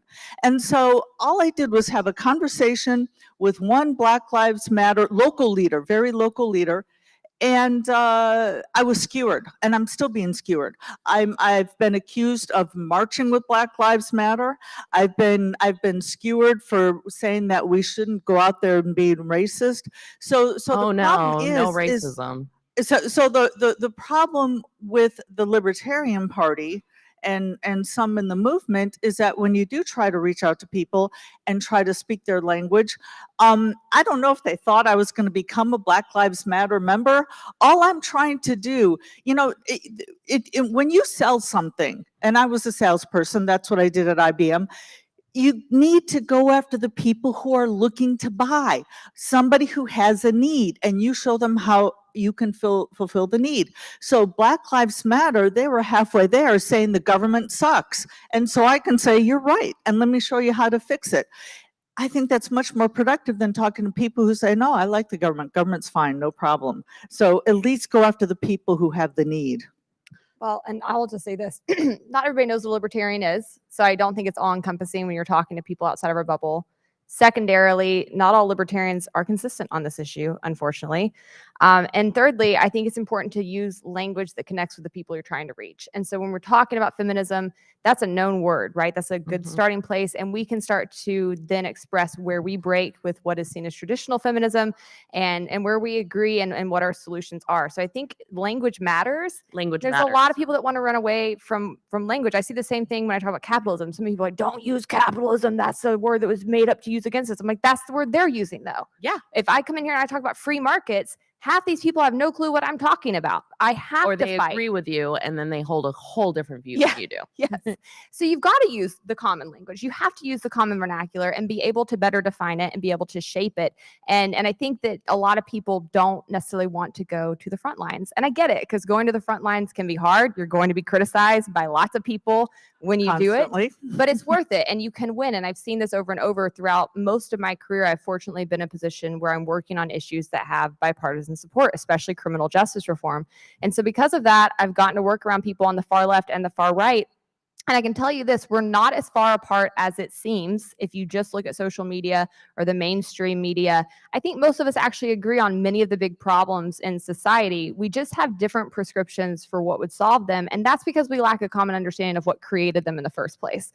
And so if you can really start having those conversations and get to those root problems with people, I found that you can tend to build coalitions of support pretty quickly for things that we care about. I think we just have to go out there and be good representatives and do a better job of defending and expressing and explaining our ideas. I think that that is the perfect place to leave this part of the discussion. As I said, I really think that this is an ongoing conversation that we need to be having in our communities, that we need to be participating in, that we need to be taking to all of those other communities that we are interfacing with as individuals. And this is our opportunity to really build a freer world for everybody. And so thank you all. Thank you, Joe. Had a great time. Let's keep this going.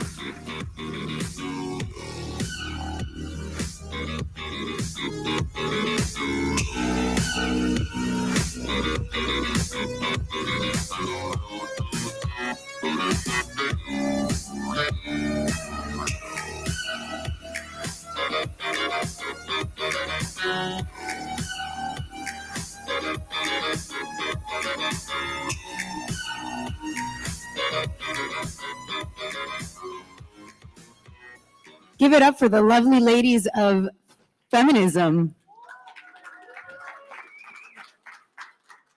Our next guest is a very special friend of mine. I hope you all come in and hear this story. There are many sides to every story, right? There's your side, my side, and then there's the truth. Our next guest, you've probably heard about Ross Ulbricht. You've probably heard about the Silk Road. You may have heard of his sentence, 2 life sentences plus 40 years. He started a free market website.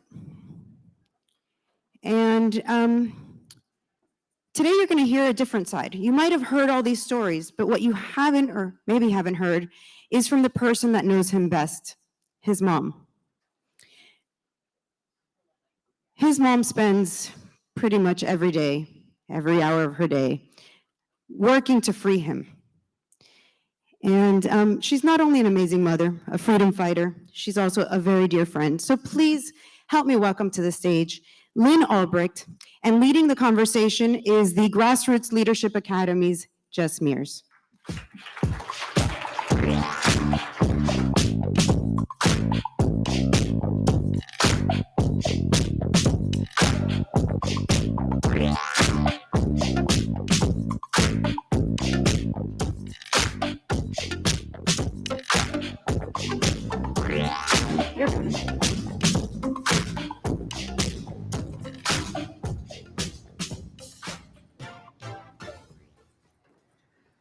I am so honored to be interviewing someone that I think should be everyone's favorite mom, second only to their own.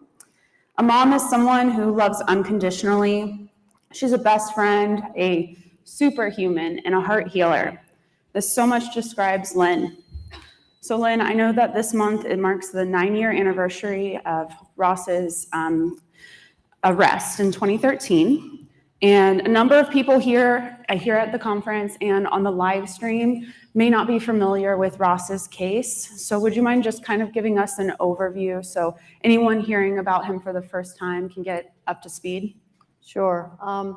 First, I just want to say how great it is to be among all of you freedom-loving people. It's a little bittersweet for me because Ross should be here. I want Ross here. He would so love to be exploring ideas with you and having fun and just being with you all.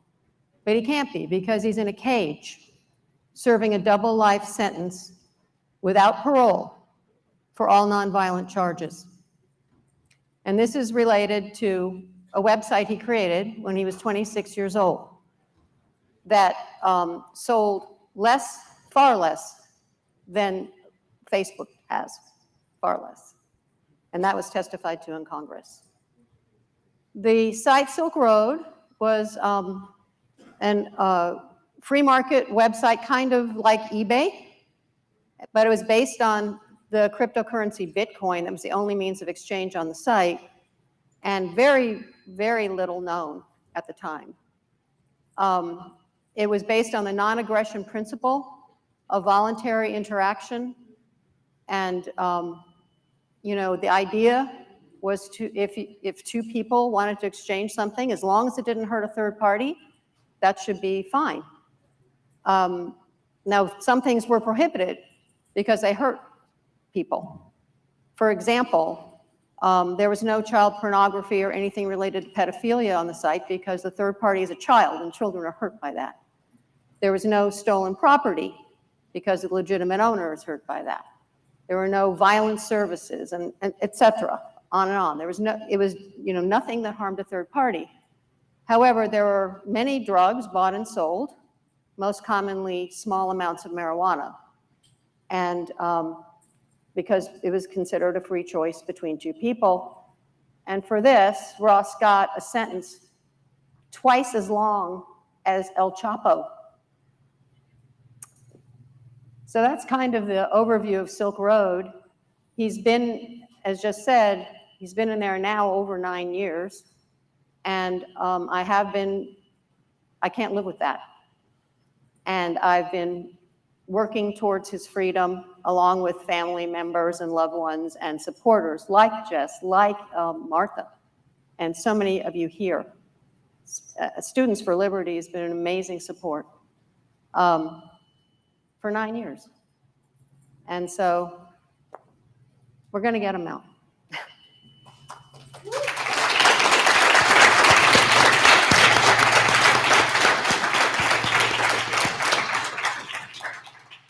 So when you were watching Ross grow up, I can't imagine a situation where you thought about one day advocating for your son would include needing to seek the President of the United States to grant clemency for your son. So what has it been like for you in your journey as falling into an activist, kind of an accidental activist kind of role that you found yourself into? What's that like as you've been fighting for your son? Yeah, I was kind of catapulted into being an activist.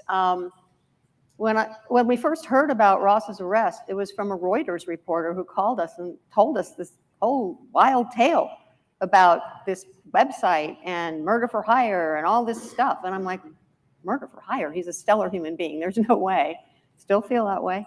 And he was never convicted for it, by the way. But in any case, I'm like, whoa, what's going on? Turn on the television, and there's George Stephanopoulos going, hey, they got the Silk Road guy. And I'm thinking, aren't we innocent until proven guilty in America? Have we had a trial I don't know about? In any case, suddenly our family just exploded with all of this stuff going on. Big trucks with media, cameras, and lights going by our house, our neighbors freaking out, phone ringing off the hook, emails pouring in. And we're like, it was like a tsunami hit our family. And I feel like I've been kind of treading water ever since. And that was what started it. The next morning, I just remember lying in bed going, first I woke up and I'm like, hadn't quite hit me yet. And then I'm like, oh my God, what happened? They're lying about Ross. And I cannot sit by and have them do that. And so I called a friend of his. We put up a one-page, helped me get a one-page website up, simply who Ross is and who Ross is not. And that was the beginning. And since then, I've just taken it one day at a time. And it's, I'd never spoken publicly. I'd never walked the halls of Congress. I'd never dealt with the criminal justice system, knew very little about it, or lawyers and all of that. But one step at a time, it's led me to be an activist, and really not only for my son, because we've seen the suffering that mass incarceration has caused. And because we know the families. We've gotten to know the families and seen the children who are shattered by this, who are families destroyed, communities destroyed. And it's really a human rights crisis and a national disgrace that we're the biggest incarcerator on the planet. And It's just these sentences are out of control ever since the drug war. And I've actually started an organization called Mothers Against Cruel Sentencing, because cruel sentencing is prohibited in our Constitution in the 8th Amendment. And because I want to give mothers and families and other people a chance to talk about the pain and damage that this criminal justice system is doing to people. And so that's how I became an activist, just one step at a time. How has Ross been able to keep optimistic despite his draconian 2 life sentences plus how many years? 40. 40 just years. for good measure. How has 2 centuries, essentially. With that kind of a sentence that he's facing, what is it that he does, shares with you, with others, that keeps up the hope? Yeah, and by the way, his sentence is twice as long as El Chapo. That's how ridiculous it is. That's what the kind of abuse of power that it represents. You know, Ross is a naturally optimistic person. He's still funny. He's still fun. He's still someone is fun to hang out with. He's a pleasure. So he's kind of naturally like that, and I think that's helped him. We've made sure that he has visits from family standing by him and all his friends and all of you all, because I tell him about you all. It means so much to him because it's so easy to be forgotten in prison. And Ross uses his time constructively. Well, he meditates, teaches a meditation class, and meditates a lot. He was kept in an 8x10 metal box, essentially, for months and months at a time during COVID. And you know, that's a pretty fundamental deprivation of freedom, I would say. And he meditated a lot in there. He prays. His faith has gotten him through. It's gotten me through too. And I do believe that there's a divine intervention here and that we will get Ross out. But he also really has put a lot into helping other prisoners, because Ross is very educated and he's very sane. He's very solid in his emotions. And so he has mentored, he has tutored, helped people get their high school diploma. He's helped some get into remote college courses. He's now mediating, mentoring. He volunteered for Suicide Companion Watch so he could be with people to prevent a tragedy. There's a whole letter with, I can't remember how many prisoners who signed a letter to the president saying he doesn't belong in here. I've had guards tell me what a great person he is and how he doesn't belong in there. He just adds a positive, he's very positive as well as he can be. That's not to say it's easy. He has his, of course, difficult times. It's very hard. And, but he is disciplined and he is intentionally positive and he wants to make a difference even from prison. And so he writes, and we had an NFT sale of his art, and we're giving a chunk of it to charities to help other prisoners. He just wants to be a force for good, as he always has. Silk Road may have been a mistake. I know that he regrets it, but at the same time, his intentions were always good. I've heard so many people and stories over the years that use the Silk Road to acquire things to help them out. Cancer patients looking for cannabis so they could feel better before people could go to dispensaries and just buy it. Right now we have, I think, 19 states people can get recreational cannabis. Over 30 states have medical cannabis. In the last administration, we were working to try to influence President Trump. Now it's the Biden administration. And the way to have Ross come join us at Students for Liberty or these Liberty conferences where he would be if he wasn't incarcerated, it's up to the president.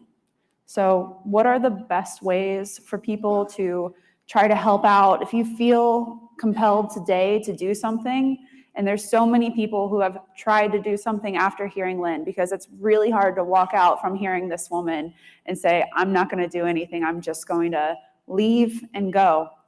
There's so many ways that people have tried to help out Lynn, so we've got plenty of time. What are the best ways for people to leave this room, do either a small act, or if they want to do a big act, what can they do to try to help you and Ross?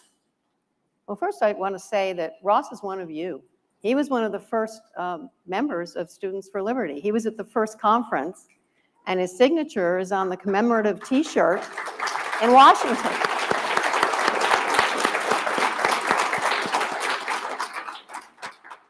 He's one of you. And I'm, again, so grateful for all the support that we've gotten from all of you, many of you.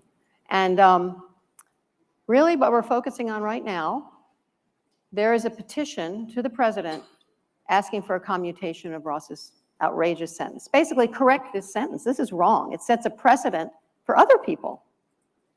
And, you know, again, we're trying to be have a good impact for others as well who are suffering. And so there's a petition. There's a couple of banners outside with QR codes to our website, freeross.org, that has a red button at the top of the homepage that will take you right to change.org, sign it. And one of the banners has a direct link to the petition itself.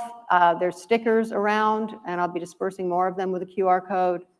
Basically, we are at less than 2,000 signatures away from 500,000 people who are asking the president to commute Ross's sentence. And this doesn't guarantee anything, but what it is a tool for me and others to go to legislators and other influencers and say, 500,000 people want you to do this. 500,000 people believe this should happen. And I really like the ring of million. You know, I want to be able to say 500,000, and it makes a difference. It makes an impression. So please, so many people who support Ross haven't go, oh, I haven't done it yet. Please sign the petition. Please share it. And let's get over, this weekend, let's get over 500,000 for the petition. Thank you. Just take out your phone.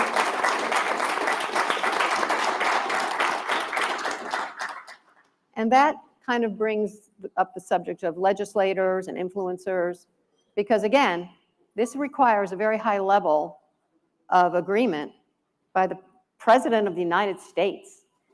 It's not impossible. It's not like moving a physical mountain range. It's a piece of paper and a signature, but it's not easy.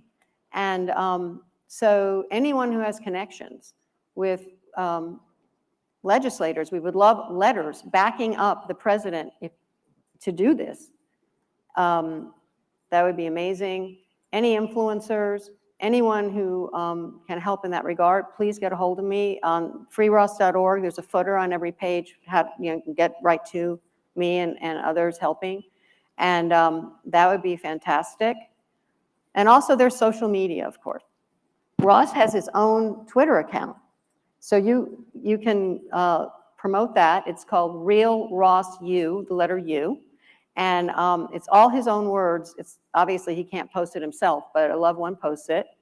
And so please promote that. There's also the official free_Ross Twitter account. And then others have made their own Twitter accounts with Ross's name that are helping us. Any of that, please share.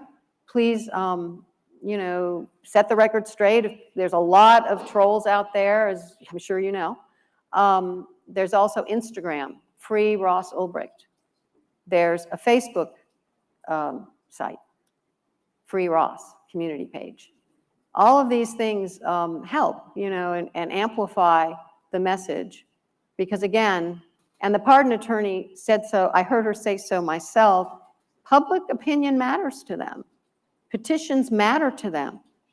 And this is a way that you can help that's super easy, doesn't cost anything. And then if you have other skills and ways that you feel like you could help, just get a hold of me. I'm really accessible and would love to talk to you. So again, we can do this. It's just a piece of paper.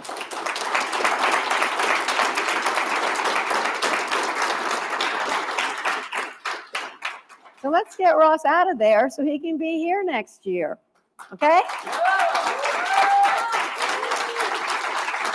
Thank you so much, all of you. Thank you, everyone. Lynn mentioned that she's accessible, info@freeross.org. It's on the freeross.org website. And I know from meeting her in the past that she's open to any ideas. And I think to get Ross to be able to be at the next LibertyCon with us, a future LibertyCon with us, it's going to take a lot of creative ideas.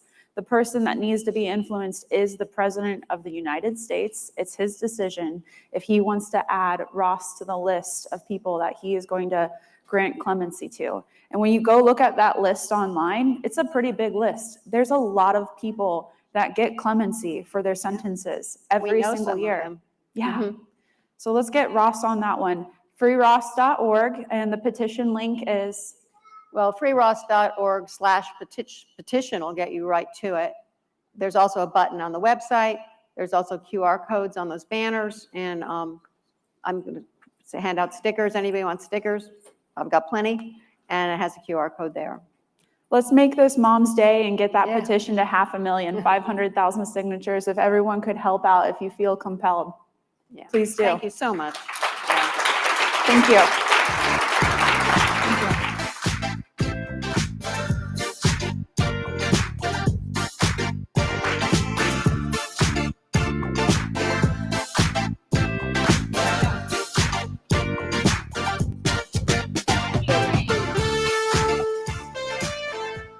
What a fantastic morning. Can you guys give another round of applause to Lynn and Jess, please? Also, a round of applause for the presenters here at SFL and the staff who have worked tirelessly to bring this conference together. So please, a round of applause for the SFL team. So we are going to take a quick break in this room. You can check out our vendors and sponsors in the breakout rooms over the next hour. In the breakout rooms, you'll hear from the Grassroots Leadership Academy, the Atlas Society, and several others. For those watching online, up next is How to Sell Freedom Without Starting a Fight. Ooh, that's a good one. And hosted by the Grassroots Leadership Academy's Dwayne Lester, followed by Philosophy, Who Needs It? Strengthening the Case for Liberty by Atlas Society's Robert Trzynski. For everyone here at the conference, listen up. If you're an exhibitor, staff member, student, or if you bought a food ticket, boxed lunches will be ready for you to pick up in the hallway. Have your vouchers ready. And we'll see you back here at the stage, 1 p.m. Eastern, for the debate that everyone is waiting for. Spike Cohen and Destiny. You definitely do not want to miss this one. So see you all right back here, 1 p.m. Eastern. Have a great lunch, everyone.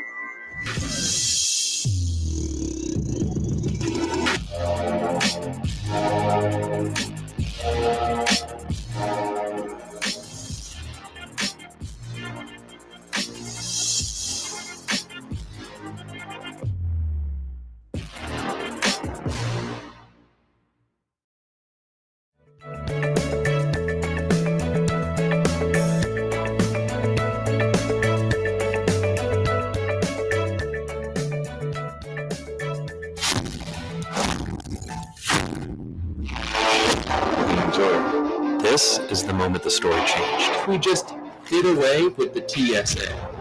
Is the right to make our own health decision. Why are both the left and right trying to change it?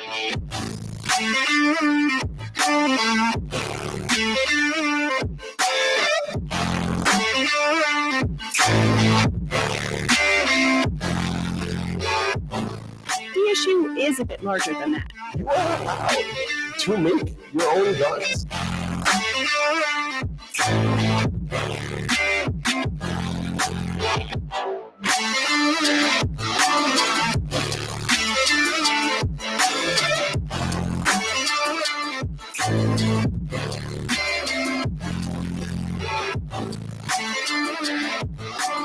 Who's really in charge of government? The war did not aim to break depression, it masked it.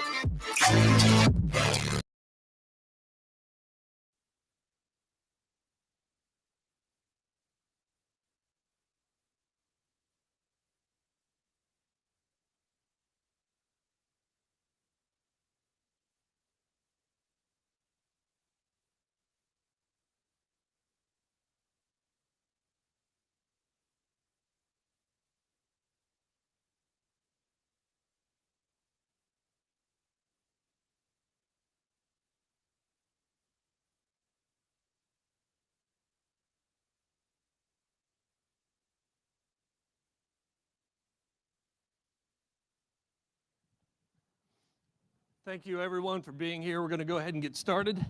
My name is Dwayne Lester. I got to tell you, the catalyst for this training was years ago, and I remember exactly what happened. I was at my mom and dad's house, and I said to myself, I want to go talk to my little brother about politics, and this is going to be a nice, polite conversation, and we're going to talk about our differences amicably, and we're going to just really enjoy a conversation about politics. And the next thing I know, I'm yelling at my brother. I don't know what happened. I remember everything about the scene. I remember where he was sitting on my mom and dad's couch. I remember where I was sitting. I remember how he looked. I remember everyone who was around there. And I remember thinking to myself, why am I yelling at someone I love so much? Why am I yelling at someone who I care for so much? And why am I yelling at someone who I'm supposed to protect? You know, as the big brother, you're supposed to protect the little brother. And here I am yelling at the person I'm supposed to be protecting. And that instance has haunted me since that's happened. And I couldn't figure out why that happened. And I couldn't figure out why we can't talk to one another anymore. And so as I've grown in the liberty movement, as I've trained, as I've worked on different things, one thing that has been constant for me is learning about sales, because I was taught if you can sell, you'll never be out of a job. So if this whole speaking gig falls apart, you know, I'll be selling Buicks down the road. Come and see me. I've got a deal for you. But one thing that I learned while I was reading was the best people in sales never come with the hard sell. They never, when you walk on the lot, it isn't the first, have I got a deal for you? It isn't when you walk into their store, it isn't, hey, I know exactly what you need. The best people in sales do one thing first. And so what I'd like you to do right now, you've got your worksheets. What I'd like you to do is just take 2 minutes and write down the principles of a free society that are most important to you. What principles in a free society are most important to you? Let's take 2 minutes and you write those down. What can I clarify for anyone? Excellent. 2 minutes, starting now. Go. And for those watching on the live stream, you can write down those principles that are important to you as well.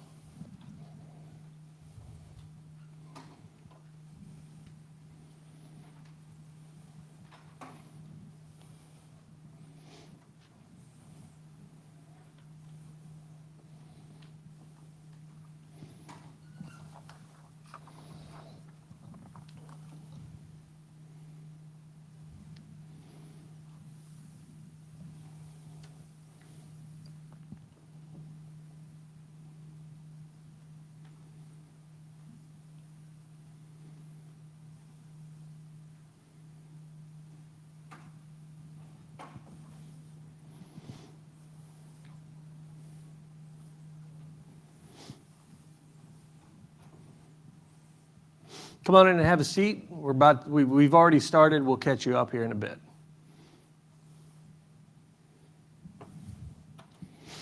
I've got about 30 more seconds.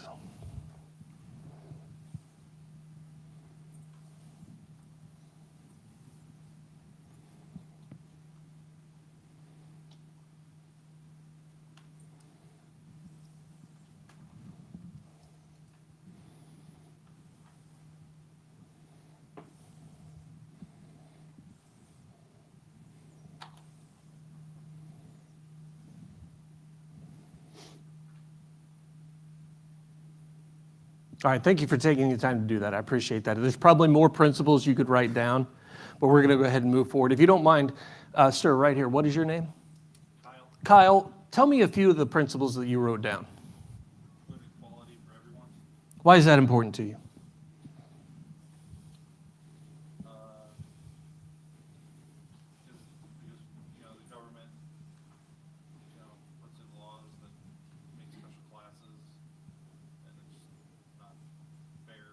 Special classes.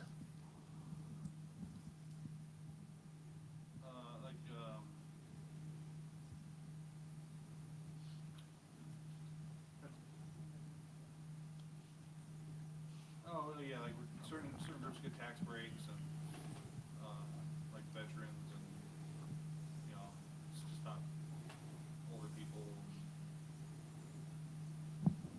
All right. Yeah, it's not fair for everyone across the board. All right, what else did you have? That's the only one you got. I appreciate you sharing with that. Anybody else? Please, go ahead. Property rights. Tell me more. Property rights? No, tell me more. Okay. Property rights are necessary for a properly functioning economic system. They're also, as we've seen historically and through theories from like Ludwig von Mises, it's the best way to organize society.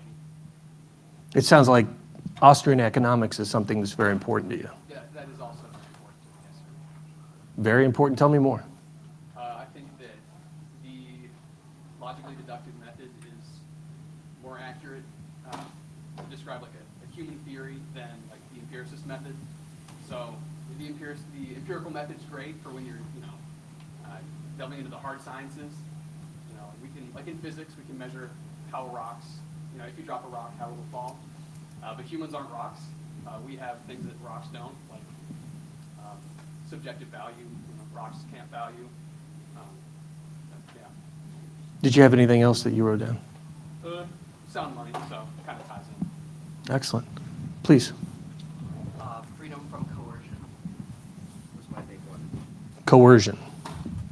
Yes, freedom from coercion is very important to me in a free society because freedom from coercion allows the individual to make the choices that are most beneficial to them, as opposed to making the choice that is most beneficial to whoever has decided that that's the choice they need to make. So freedom from coercion to be able to buy what goods they want to buy, vote how they want, live how they want, so long as it doesn't harm anyone else. It seems like you've given this a lot of thought. Yes. Can you tell me more about it?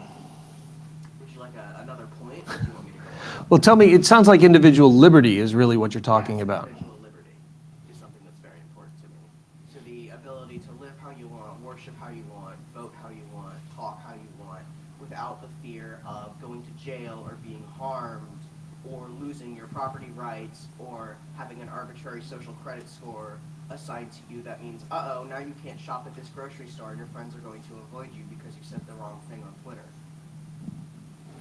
So what we've done here is something that I didn't do with my little brother. And if you'll go ahead and turn the page, you'll see six steps to a better conversation. What we often fail to do, and what the best people in sales will do, is they will seek first to understand and then to be understood. And very often we don't listen to understand, we listen to respond. And that comes straight from the book 7 Habits of Highly Effective People by Stephen Covey. Great book. A lot of people see it as a self-help book, but it is a fantastic book. When I was talking with my brother about politics, I was listening just deeply enough to tell him why he was an idiot and wrong. And very often we do that when we talk to other people about politics. We only want to refute what they have to say rather than find what they actually value. And so what I did in this conversation, just to illustrate the power of this, I did 4 very specific things. One thing I did was called mirroring. So that first point, repeating key words used by the person with whom you're talking, you can write mirroring in that box. And mirroring is simply saying 3 to 5 words that the person has said to you. 3 to 5 words? Yes, that's all you need. Just repeat 3 to 5 words, and then the person will almost feel compelled to keep talking. It's like you're asking them a question, but you're just saying a few things that they've said. That shows that you're listening. Another thing that I did was called labeling, and that's the second thing that you see written down there. Recognizing the meaning of and the feelings and comments made by the other side. That's labeling. Labeling looks like, it sounds like you've given this a lot of thought. And what did you do? I elaborated more. You kept talking. You kept talking. It seems like this is important. It sounds like this. And what you're doing there is you're telling this person, not only am I listening to you, but I understand how you feel about this. It sounds like this is something you're quite passionate about. It sounds like you've given this a lot of thought. And guess what? If they have, they're going to say, yeah, I have. And you know what else? This, and they're going to keep talking, and they're going to keep talking, and you're going to keep listening. Because what you're trying to do is understand what's important to this person. You're trying to understand what principles they find valuable, and you're just gathering information. Because what you want to do is you want to sell a specific principle. Number 3, you heard me say this several times, and it's very simple. Just tell me more. Wow, that's fascinating. I hadn't thought of it that way. Can you tell me more about that? And they will. Would you like, I said, tell me more. Well, would you like another point? Would you like a dissertation? What would you like? Well, I'm really interested. Tell me more. Tell me why this is important to you, which is point 4. Tell me why this is important to you. And they will keep talking. They'll tell you why this is important to them. You can have conversations just with those last 2 points. Tell me why that's important to you. I hadn't thought of it that way. Can you tell me more? Well, wow, why is that important to you? And what you're doing is you're looking for a principle that you both share. There might be a time when you're working with someone you disagree with 80% of the time. But that 20%, that's where you can find common ground. And that's where you can start selling freedom. I remember I was teaching a class and I had a guy, he said to me, I don't like working with people I don't agree with all the time. And I said, yeah, I remember being single.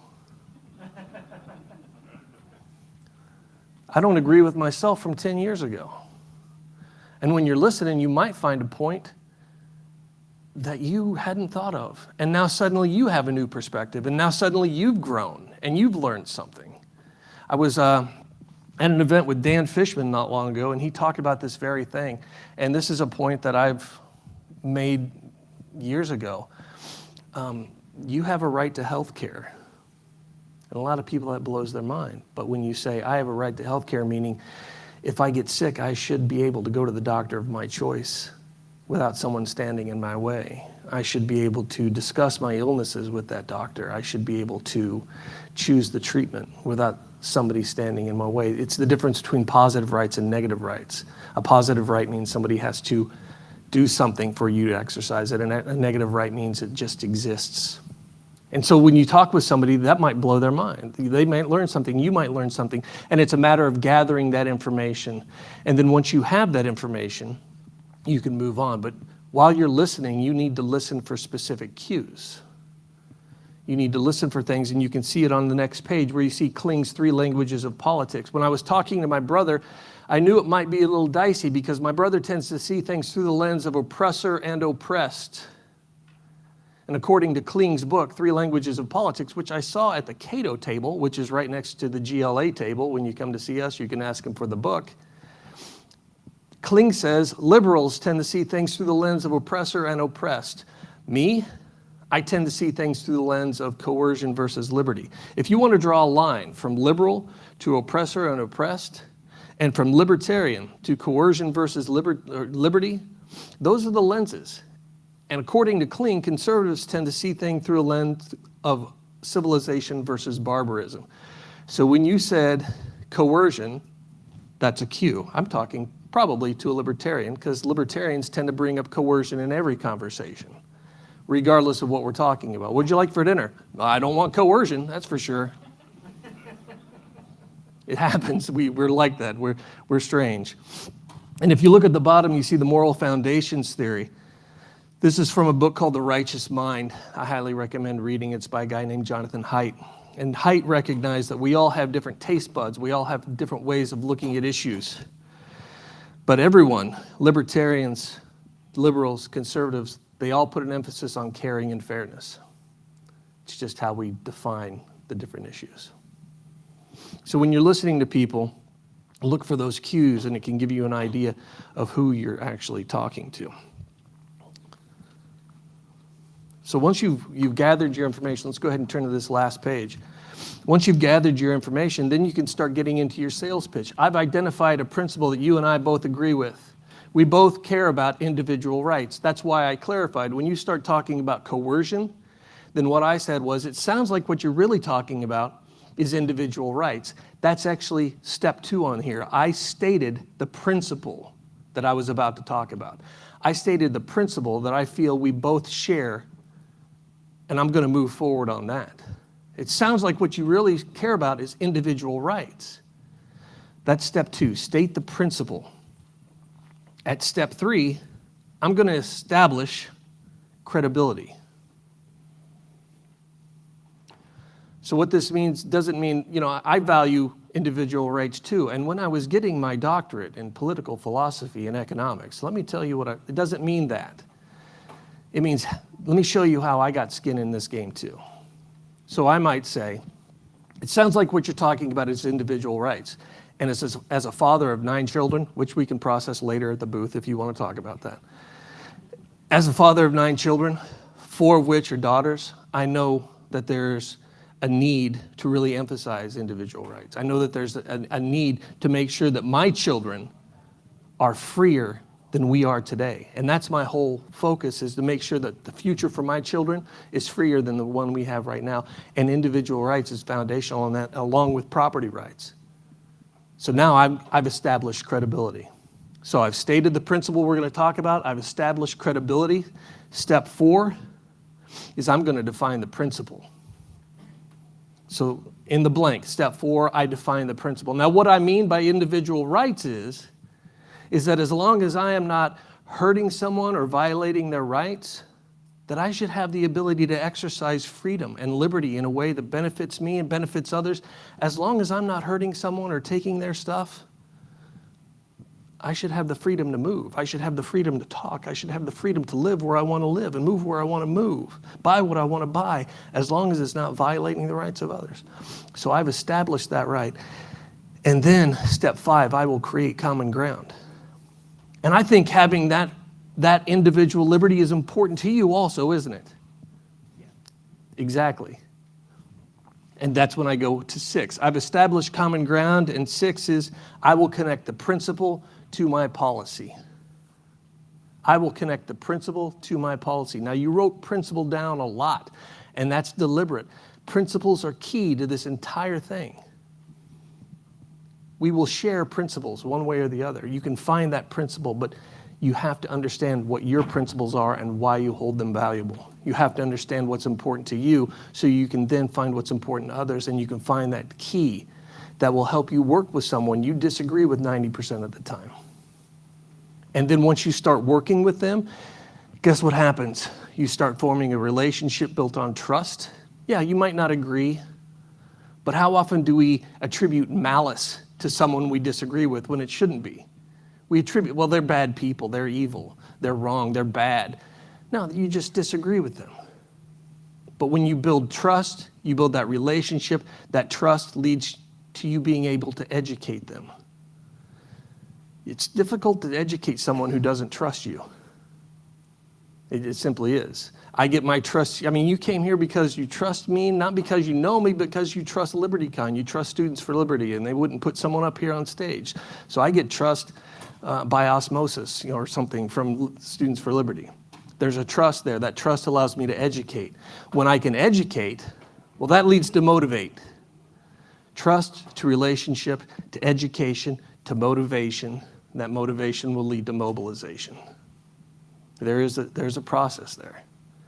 But it all starts with listening first to understand, not to be understood. Yeah, that is absolutely key. I have a few minutes left, and I usually, believe it or not, this is usually a 90-minute course. We boiled it down to about 20 to 25 minutes for you all today. What I'd like to do now is see what questions you have, if any. I mean, I'm pretty good at this, so. What I would suggest is this. There's going to be a time when you move into the 2nd, 3rd, 4th, 5th steps, and somebody starts arguing with you. It's going to happen. Expect it. It happens to me still to this day. Like I said, I am married. I have children. I have friends that I don't agree with all the time. When someone starts arguing with you, you own that. You say to yourself, okay, this is on me. I did not listen well enough to understand. There's information out there I don't have to move forward. We're having this failure because I didn't listen and I didn't get all the information I needed. You go right back to step 1. So if you're talking to someone and you say, it sounds like what you're talking about is individual rights, and they look at you and say, no, I'm not, you moron. You look at them and you smile and you say, tell me more. Right? And smile. That smile will disarm them, because if someone's calling you a moron, they are expecting what? They're expecting a counterpunch. And if you say, wow, I'm a moron, tell me more about that. They won't expect it. It'll be disarming. You can use that. you can absolutely use that. So these principles are paramount. Know your principles, listen first to understand, then to be understood, and expect to fail. I've got a few minutes. Like I said, I was actually training this online with a group, and I was talking about Arthur Kling's book, and by the time I got to the end of the book discussion, he comes on and said, I don't have a question, I just want to tell you, I don't like the use of this book at all. I find this book to be degrading. I think you're categorizing people wrong. I think it's dehumanizing, and I don't like the whole time he's talking, I'm looking at the rest of my agenda. I'm saying, okay, after he's done, then we need to go here, here. How much time do I have left? Okay, then I need to get here, here, and then done. And all I heard was he stopped ranting. And I turned and said, thank you for making a comment. If you could all go ahead and turn the page, and what should I have done? When he stopped ranting, well, first of all, I should have been listening. And then when he stopped, I should have said, tell me more about that. It sounds like this is something that's really important to you. I could have labeled it, I could have mirrored it, I could have done a lot of things, but I failed. You'll fail too. Practice, practice, practice, and it'll get easier. Trust me, I don't know how many times a day I look at someone and say, tell me more about that. So I'm gonna wrap this up. What I'd like you to do, there's more to this training. I've put some QR codes up over there. If you wanna scan and get my ebook, it's called Overcoming the Backfire Effect, and I go into some other things that I use when I really get into conversations with people who are adamant about my position being wrong. There's some different techniques I use. Questions are the answer. So my time is up. I do appreciate you all being here. Thank you so much. Scan the QR code and come see me at the booth if you don't mind. Thank you.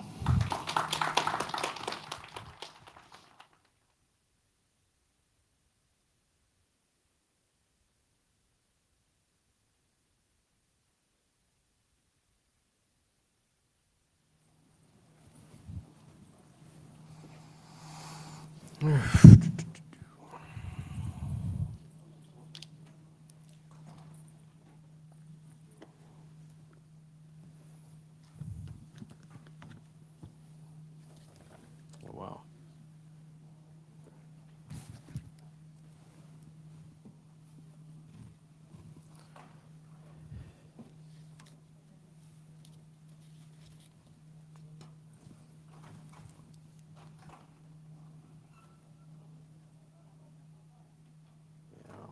Matter.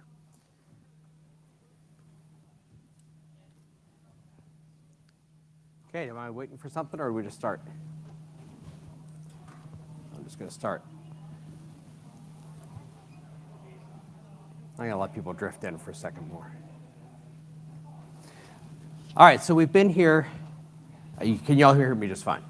They got me mic'd, so I want to make sure the mic's working. All right, so we've been here to celebrate the cause of liberty, and I'm here to deliver to you the bad news, which is you got to wake up and smell the coffee because the cause of liberty is in trouble. Now, first, some introductions. I'm Rob Trasinski. I'm here from the Atlas Society, which is the leading organization for engaging young people with the ideas of Ayn Rand, the 20th century novelist, philosopher, and pro-liberty icon. I'm also the editor of Symposium, which is a publication I started with the goal of strengthening the intellectual foundations of a free society.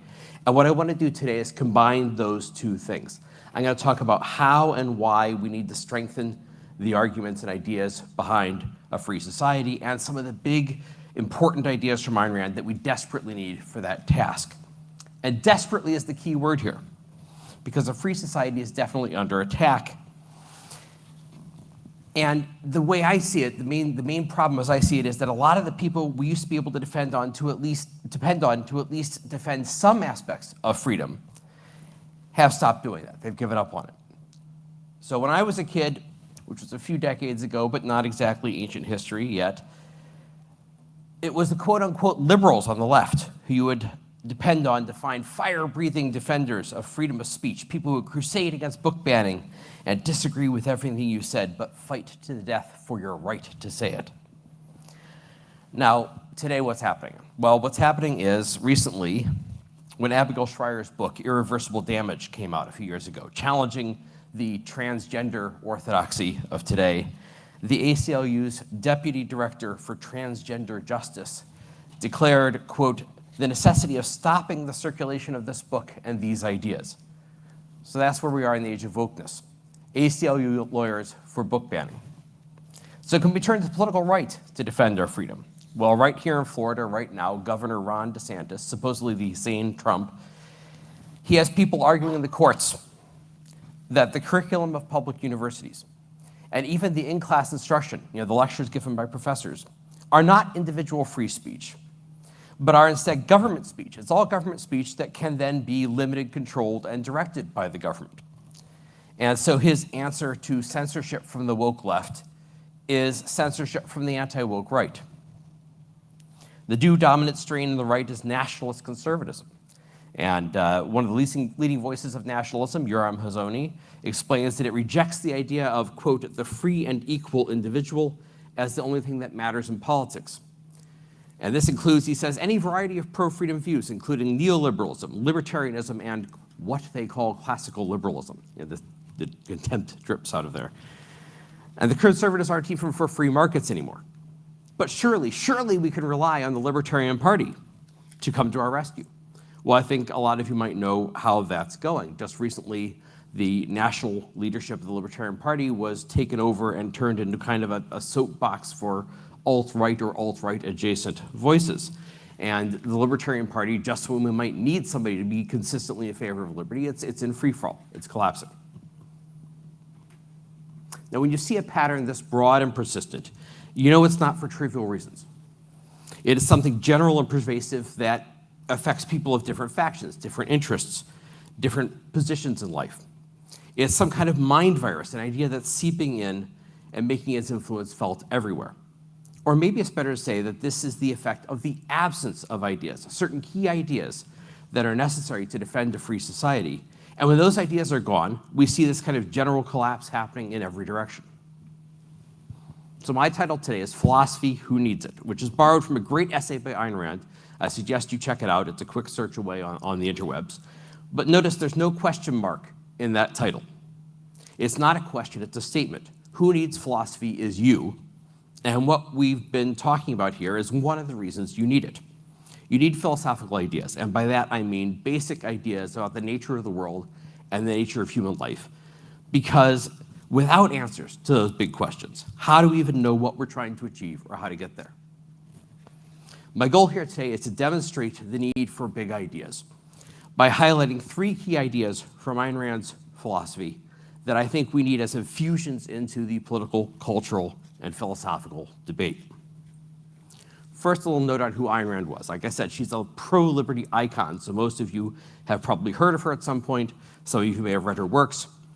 I just want to sketch a little bit about where she came from. So she was born in Russia. She saw the communists take over in the Soviet Union, and she escaped to America in 1926 and came here just in time for the red decade of the 1930s, when communism was the leading fashion among the intellectuals. And out of these experiences, she wrote her best-selling novel, The Fountainhead, which she described as being about individualism versus collectivism, not in politics, but in the soul. So it's about independence versus conformity, about the ability to set your own goals and use your own judgment versus just going with the flow and being whatever other people want you to be. Now, she followed that with the novel Atlas Shrugged, which portrays a fictional future America collapsing into a socialist dictatorship. It often sometimes does not entirely feel like fiction. But the novel is really about how it's not the bureaucrats, but the independent thinkers, the doers and creators, who actually keep everything going. They are the atlases who hold the world on their shoulders, and everything collapses without them. Now, Atlas Shrugged cemented Ayn Rand's reputation as a leading defender of capitalism, but it wasn't just about politics. Her interest was in those basic ideas underlying capitalism. As she once said, quote, "I am not primarily an advocate of capitalism, but of egoism." And by that she means individualism. "And I am not primarily an advocate of egoism, but of reason." Now, why does she start with reason? Well, that's the first big idea that we need as an infusion into the case for liberty. Reason is absolutely essential to any defense of liberty. To say that people should be free from coercion is to say that they should rely instead on discussion, negotiation, persuasion. It means they should reason with each other. There's a writer named Jonathan Rauch, a sort of old-fashioned center-left liberal, but someone who's also been a critic of wokeness, and he was a critic of it way back when we called it political correctness. And he wrote a really worthwhile book recently called The Constitution of Knowledge, where he describes the institutions we have in a free society that make sure that things are settled by debate and persuasion and not just by some top-down authority. And he made a really interesting point. He said that if you ask the average person, say 300 years ago, who should decide certain big questions, like who should decide what's true, who should decide who rules, the least obvious answer would have been no one in particular. And yet that's exactly the system that we adopted. Who decides who rules? No one in particular. We all get a vote. Who decides what's true? No one in particular. Each of us gets to decide it individually. And this has been spectacularly successful. The amount of human knowledge has grown exponentially since we decided that no one in particular was in charge of it. And yet even defenders of the system often end up making concessions when it comes to the philosophical foundations of reason. So Jonathan Rauch, there's a reason I chose him. Jonathan Rauch wrote in this same book that the problem is that, quote, humans have no direct access to an objective world independent of our minds and senses, unquote. So we have to stop thinking about an external, if unknowable, world out there. Instead, we should think of truth as social, as coming out of the social systems we create. Truth is social. Now, this is a surprisingly common view, even among people who think they're defenders of reason, who are opponents of sort of woke orthodoxy and the woke attack on reason. And so I think it's no wonder that we're not winning that battle, because this idea that truth is social is exactly the idea behind wokeness and critical theory, what's called critical theory in philosophy. It's the idea that we can't see things as they really are, only as they appear to us given our preferences and biases and our position in society. Truth is socially constructed. That's the phrase they use. And if truth has been constructed one way, it can be reconstructed any way you like. So, Bruce Jenner is a woman if we all just decide to pretend that he is. If we all accept that all we have is just our perspective on reality based on our identity, and if we take that to its logical conclusion, then instead of finding common ground, we will divide into tribes, each living our own truth based on our subjective lived reality. Any attempt by somebody else to understand our reality and see it from our perspective will be regarded as futile or even unwelcome. And you'll see that sometimes denounced as appropriation, an outsider's intrusion into our group's exclusive truth. Now, I shouldn't have to tell you what that's like, because this is the daily reality of arguing about just about anything in this age of wokeness. So what is the answer? That we need a stronger defense of our ability to arrive through reason at objective and universal truths. Now, when I read these timid contemporary defenders of reason, I find myself wishing they would take a page out of Ayn Rand and simply assert that reason is valid simply because A is A. Now, Ayn Rand has become associated with this phrase, A is A, but she took it from the ancient Greek philosopher Aristotle, quoting one of his formulations of the law of identity. A is A means things are what they are. Facts are facts. A thing isn't one thing today and another thing tomorrow, depending on your perspective or how you feel about it or your membership in some marginalized group. As she put it, all the disasters that have wrecked your world come from your leaders' attempts to evade the fact that A is A. Now, for example, something contemporary, they pass a bill that pumps massive amounts of free money into the economy, and then they name it the Inflation Reduction Act, right? Our politicians keep trying to pretend that A is not A, and reality keeps coming back to bite them. Now, if we're all dealing with the same immutable facts, if A is A, if things are what they are, we should be able to reach a common understanding about those facts. But what about our perspective on the facts? Do we only have access to our own distorted perspective, not the facts themselves? Is it the real world out there just beyond our grasp? Now think about the old story of the blind men and the elephant. This is an old fable from India, and the idea is that a deputation of blind scholars set out to try to find out what an elephant is, but they have to do it by feel, right? So one grabs hold of the trunk and says, it's like a giant snake. Another encounters the leg and says, it's like a giant tree. Another touches the tusk and says, it's hard and sharp like a spear, and so on. Now, are the three blind men out of touch with reality? Well, no, each one is correct as far as he goes. And you could use this story to conclude that everything is subjective and just depends upon your point of view, except that A is A. They are all touching the same elephant, and the elephant is the same no matter what. Now, this is a metaphor. So what's it a metaphor for? And that is that reality, so to speak, is the elephant in the room.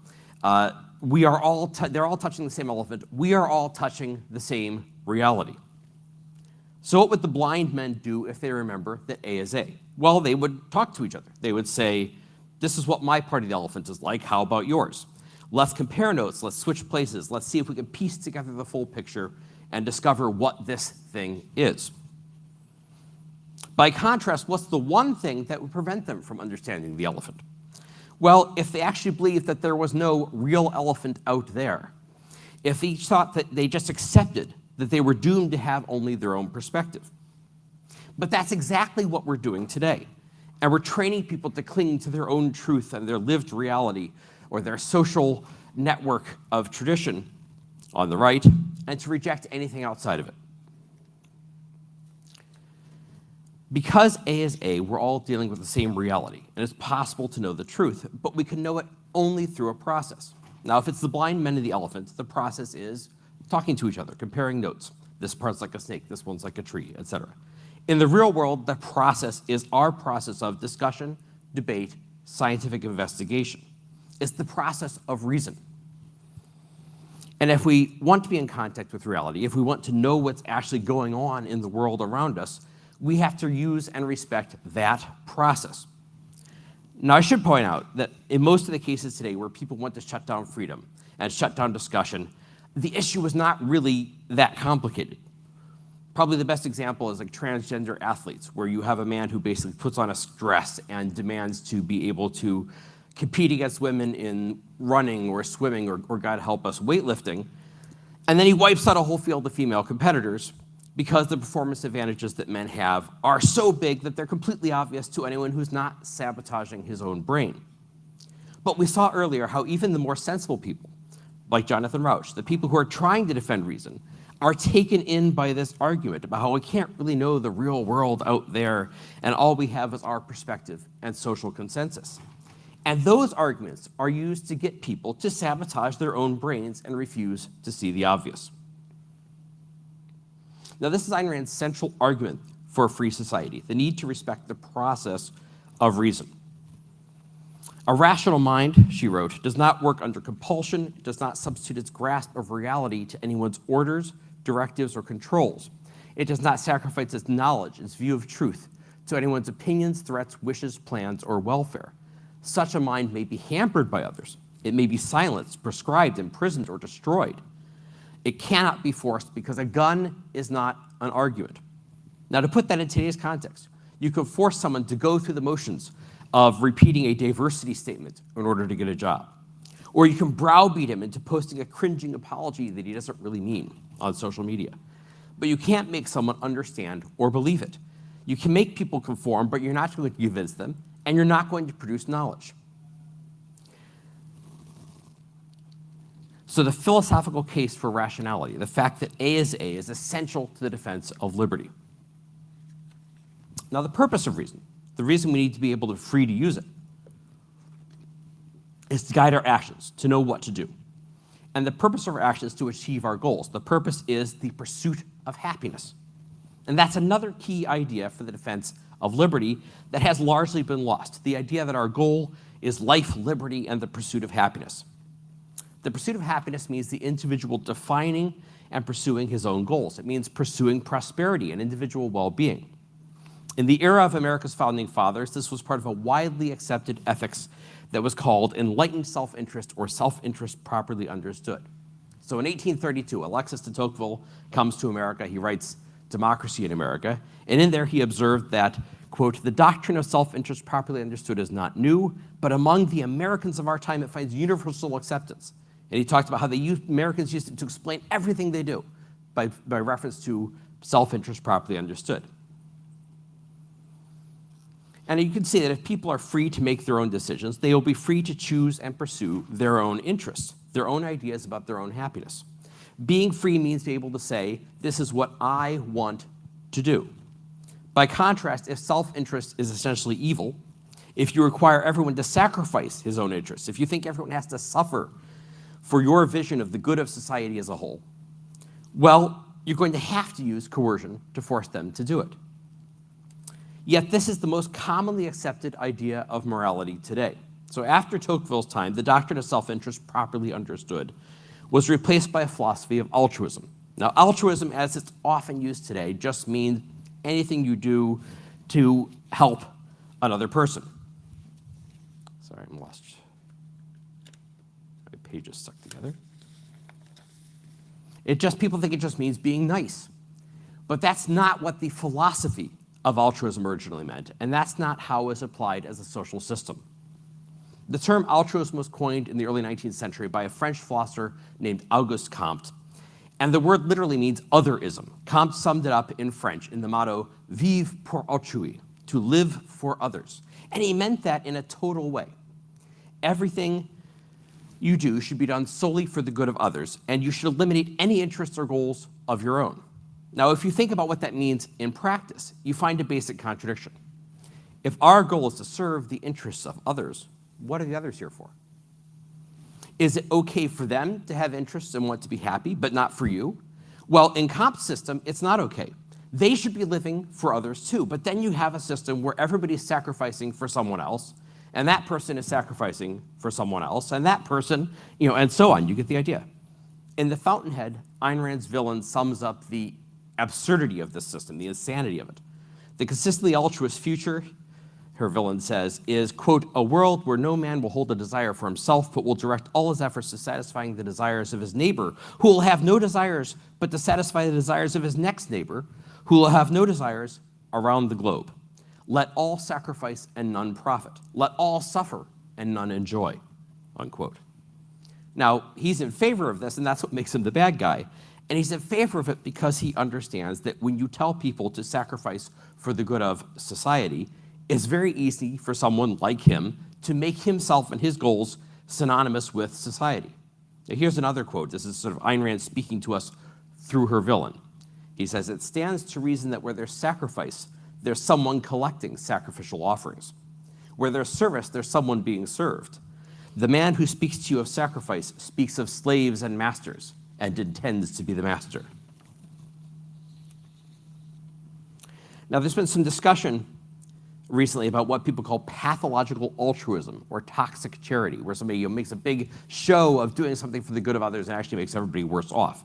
Well, nobody examined the pathologies of altruism more thoroughly than Ayn Rand, but her argument is that altruism is always pathological, because at its root is the idea that nobody has a right to pursue happiness. How could that idea achieve any result other than making people miserable? Now, what's the alternative?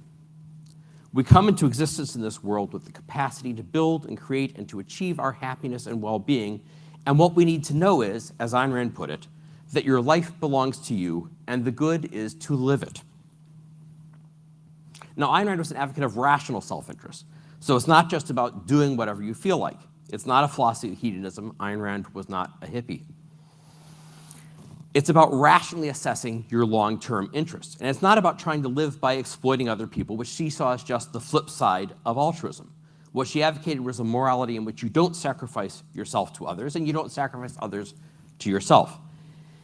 It's the ideal of people being independent and self-supporting and dealing with each other by consent where their interests overlap. Her hero in The Fountainhead puts it this way: the choice is not self-sacrifice or domination. The choice is independence or dependence. So what's really in our self-interest, our rational self-interest, is to be free individuals in a free society. Now, this is this critique of altruism is a tremendously liberating idea, because most people actually live by rational self-interest as their working philosophy in everyday life.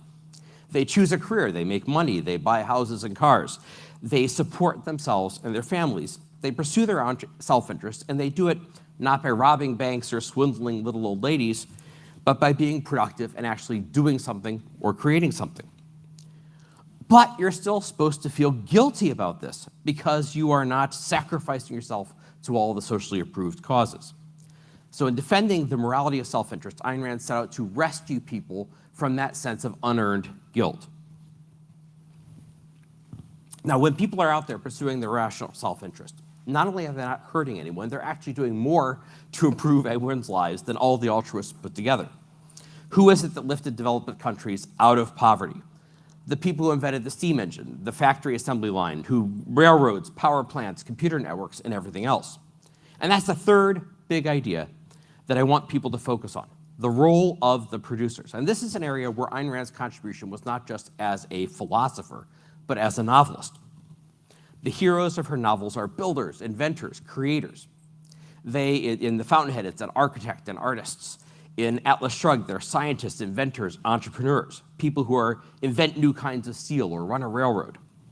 She took this kind of work, the work that actually built the modern world, and she glamorized it. She romanticized it. She presented it as an adventure, a crusade. She wrote it as an epic. When we talk about rational self-interest, this is what she sees as the substance of self-interest. Picking something productive and going out and coming up with new ideas and building new things and making the modern world. Obviously, this was part of Ayn Rand's defense of capitalism because she was glorifying the capitalists, the entrepreneurs and investors. But the politics of it is secondary. And that's one of the biggest things I think people need to get from Ayn Rand. Too many people on both sides today load all of their expectations onto politics. The left believes there can be no real progress, and nobody's life can ever get better unless they pass another law, and then another after that, and another after that. And they go into absolute despair whenever they don't have a majority. Meanwhile, actual improvements to human life come from people who are not in politics, and are just inventing and making new things. But this has also infected the right, which is focused on seeking government power to fight the culture wars. And people act as if the world's going to be saved if they just own one more lib on social media. Ayn Rand's answer to all of this lies in her glorification of productive work. In place of a culture of, she offered a culture of achievement in which work and innovation are what give life its meaning and value. The power of this vision is radical, should not be underestimated. And it's radical in part because it shows the need for philosophy and for a worldview, not just for politics, but for your own personal life and the choice of personal goals. Like the choice of what kind of work you're going to do and how you're going to do it. I want to leave you with one final thought from Ayn Rand. It's less a philosophical idea than an attitude to ideas. So in Atlas Shrugged, there are two characters who are talking, and one of them is struggling with a new idea that he can't refute it, but he feels like he shouldn't, it's going too far that he can't really accept it. And one of the other characters said to him, remember, there are no evil ideas, no evil thoughts except one, the refusal to think. Now let me repeat that. There are no evil thoughts except one, the refusal to think. Now we live in an era of evil thoughts, of ideas you're not supposed to think about. And certainly Ayn Rand provided a lot of ideas that might seem radical or off limits, like defending self-interest. But her point is that the greatest sin would be not to consider these ideas, to just accept whatever conventional notion other people tell you you're supposed to repeat. This is the deepest reason you need philosophy, not just to win arguments in favor of liberty, as worthwhile as that is to know in your own mind what you're doing and why. Being able to grapple with these big ideas and think about them for yourself is essential to becoming a human being and not just somebody else's sock puppet. All right, so I'll end with a passage from Ayn Rand that really sums up this message. She wrote, quote, "Nothing is given to man on earth except the potential and the material on which to actualize it. The potential is a superlative machine, his consciousness. But he has to discover how to use it, and he has to keep it in constant motion. The material is the whole of the universe, with no limits set to the knowledge he can acquire and the enjoyment of life he can achieve. But everything he needs or desires has to be learned, discovered, and produced by him, by his own choice, his own effort, by his own mind." Unquote. That's what it means at root to be free, and that's the challenge Ayn Rand puts to you. So thank you for listening. Now, I've got like a minute or two to take questions, but first I want to say they take away my writer's card if I don't plug my book. This is my book, So Who is John Galt Anyway? A Reader's Guide to Ayn Rand's Atlas Shrugged. You can find some more copies of it, and I'll sign copies if anybody wants, over at the table for the Atlas Society, which I'll also get in trouble if I don't tell you to go to the table for the Atlas Society. It's off that direction, where there's more information about Ayn Rand's ideas and how to discover more about them. So any questions, any comments, any challenges? Anybody want to tell me I'm completely wrong? I like that when it happens.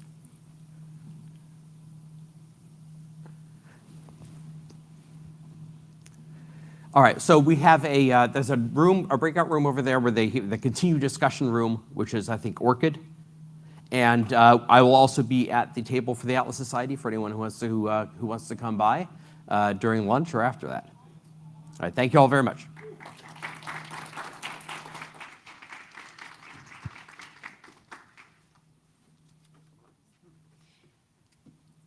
Give it up again, please, for our speakers.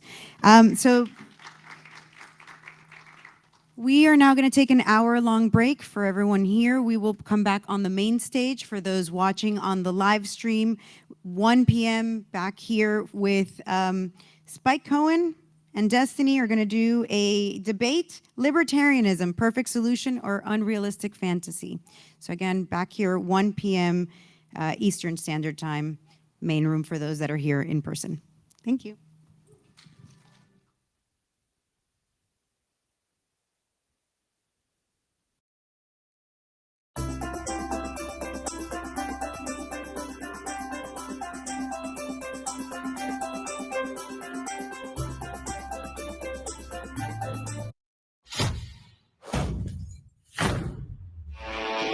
We're gonna enjoy. This is the moment the story changed. We just did away with the TSA.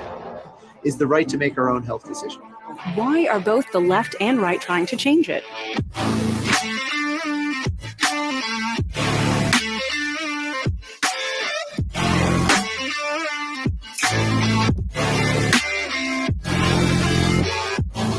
The issue is a bit larger than that. You are allowed to make your own guns.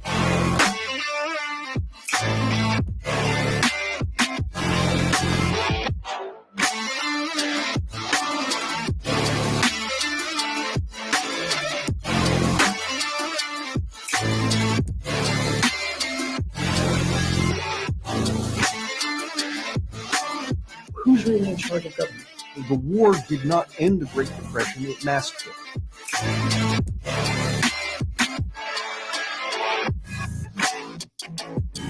It's a textbook example of cronyism.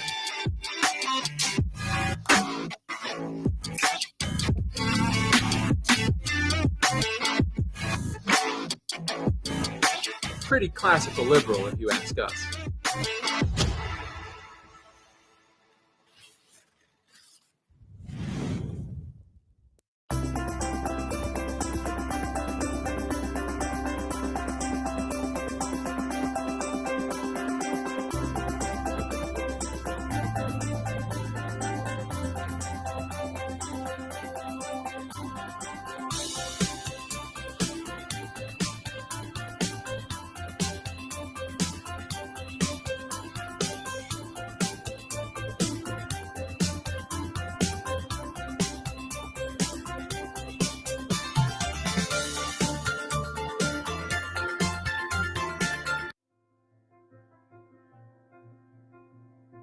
People say university students have it easy. Best 4 years of your life. No parents, no responsibilities, no problems. But is it really so easy?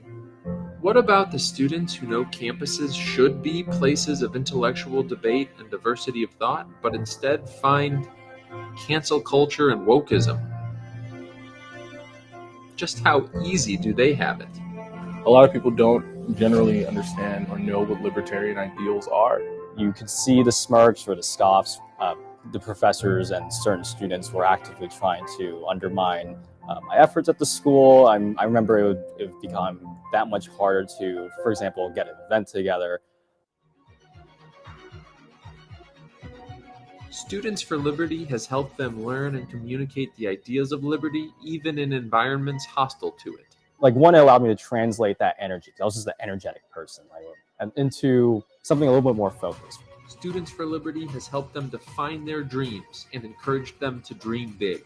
I just went in with the attitude like, doesn't matter what's going on here, we're fixing it, right? Like SFL has entrusted me with these responsibilities and we're gonna get it done. To dream of bright futures as individuals, to become entrepreneurs, writers, doctors, leaders. It's allowed me to see myself as someone who can actually create change and keep doing it. And to dream of a freer future for individuals, a world where entrepreneurs, writers, and doctors can innovate and lead with courage and conviction. I want to ensure that my community is not only financially literate, but also financially free. And Students for Liberty has helped them achieve those dreams. Reading, networking, protesting, experimenting. Definitely a real treat to do at SFL. Everyone who's involved with SFL only comes out better.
We're going to enjoy. This is the moment the story changed. We just did away with the TSA. Is the right to make our own health decision. Why are both the left and right trying to change it?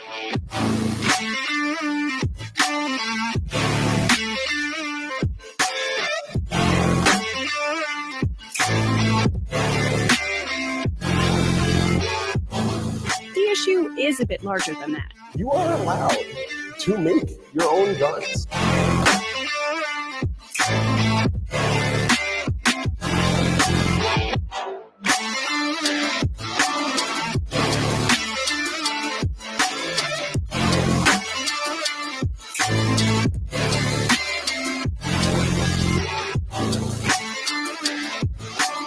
Who's really in charge of government? The war did not end the Great Depression, it masked it.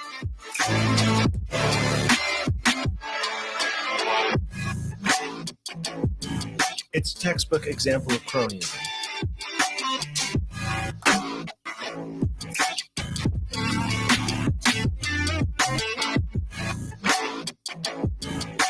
Pretty classical liberal, if you ask us.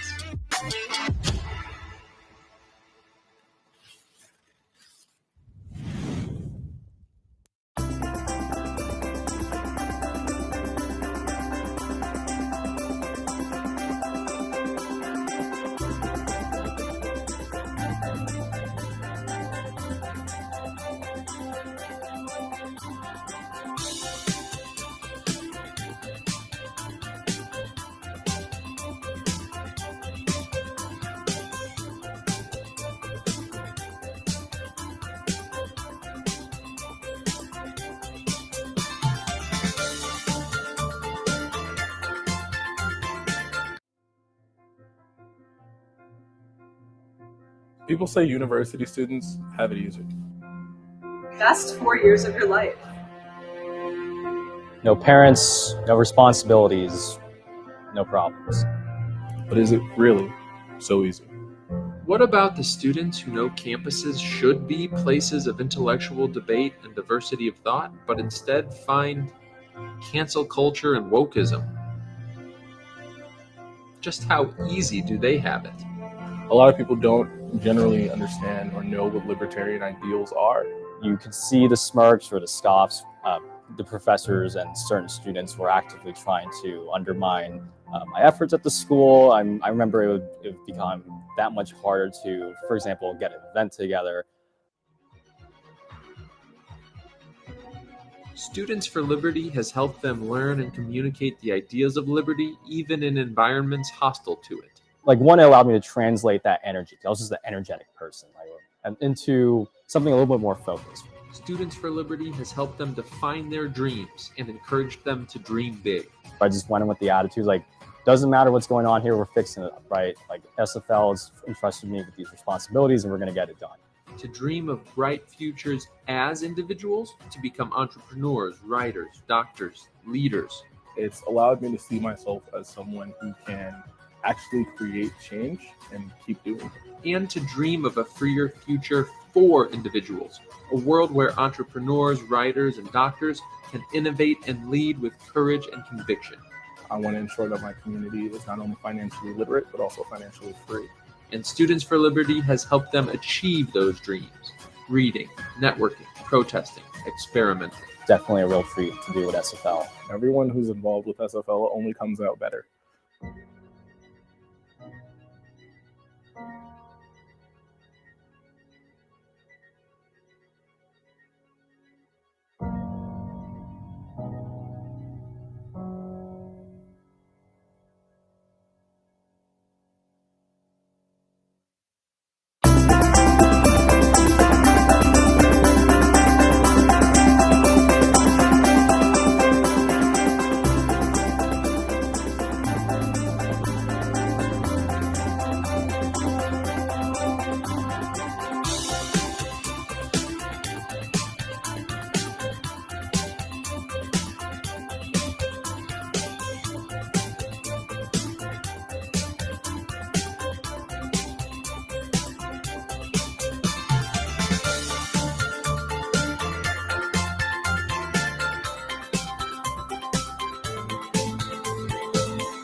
Enjoy. This is the moment the story changed. We just did away with the TSA. Is the right to make our own health decision. Why are both the left and right trying to change it?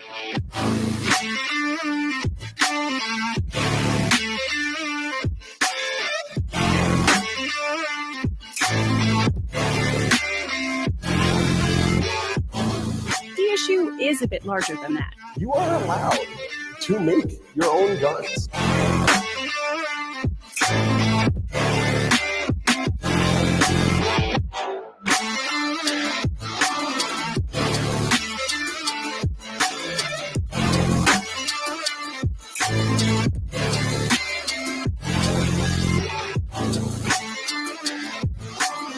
Who's really in charge of government? The war did not end the Great Depression, it masked it.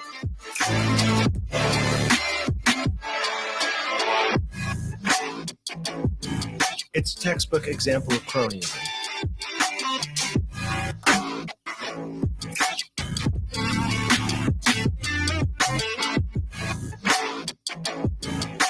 Pretty classical liberal, if you ask us.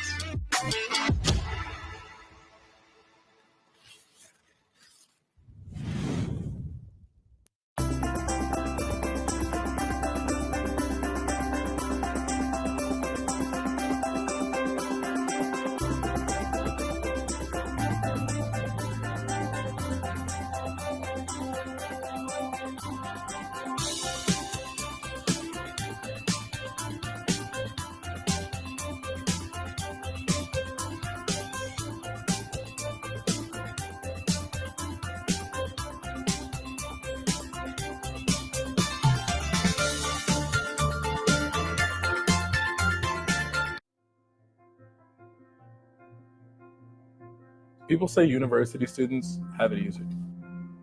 Best 4 years of your life. No parents, no responsibilities, no problems. But is it really so easy? What about the students who know campuses should be places of intellectual debate and diversity of thought, but instead find cancel culture and wokeism? Just how easy do they have it? A lot of people don't generally understand or know what libertarian ideals are. You could see the smirks or the scoffs. The professors and certain students were actively trying to undermine my efforts at the school. I remember it would become that much harder to, for example, get an event together.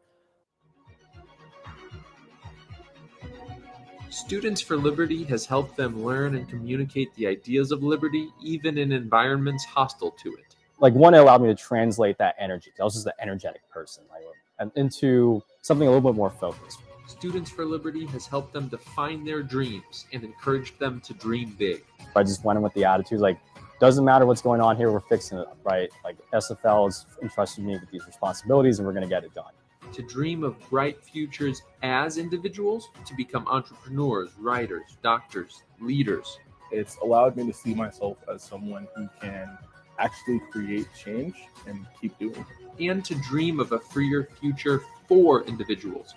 A world where entrepreneurs, writers, and doctors can innovate and lead with courage and conviction. I want to ensure that my community is not only financially literate, but also financially free. And Students for Liberty has helped them achieve those dreams. Reading, networking, protesting, experimenting. Definitely a real treat to do with SFL.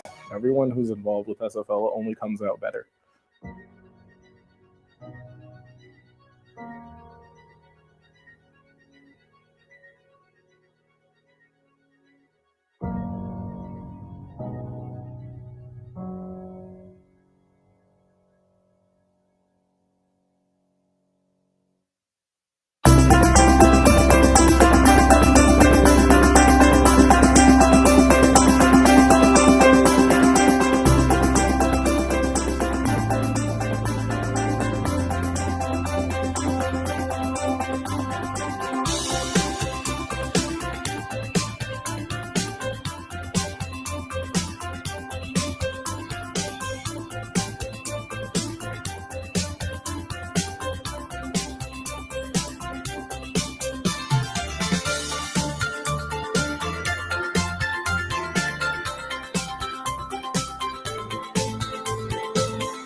enjoy. This is the moment the story changed. If we just did away with the TSA. Is the right to make our own health decision. Why are both the left and right trying to change it?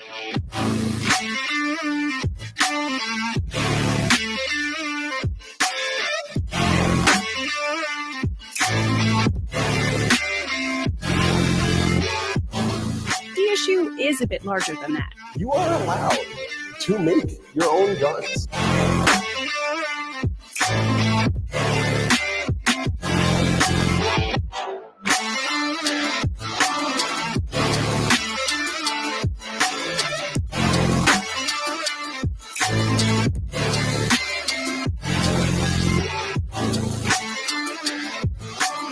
Who's really in charge of government? The war did not end the Great Depression, it masked it.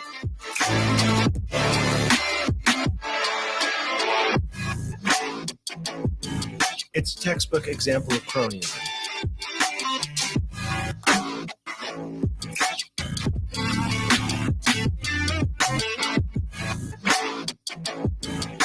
Pretty classical liberal, if you ask us.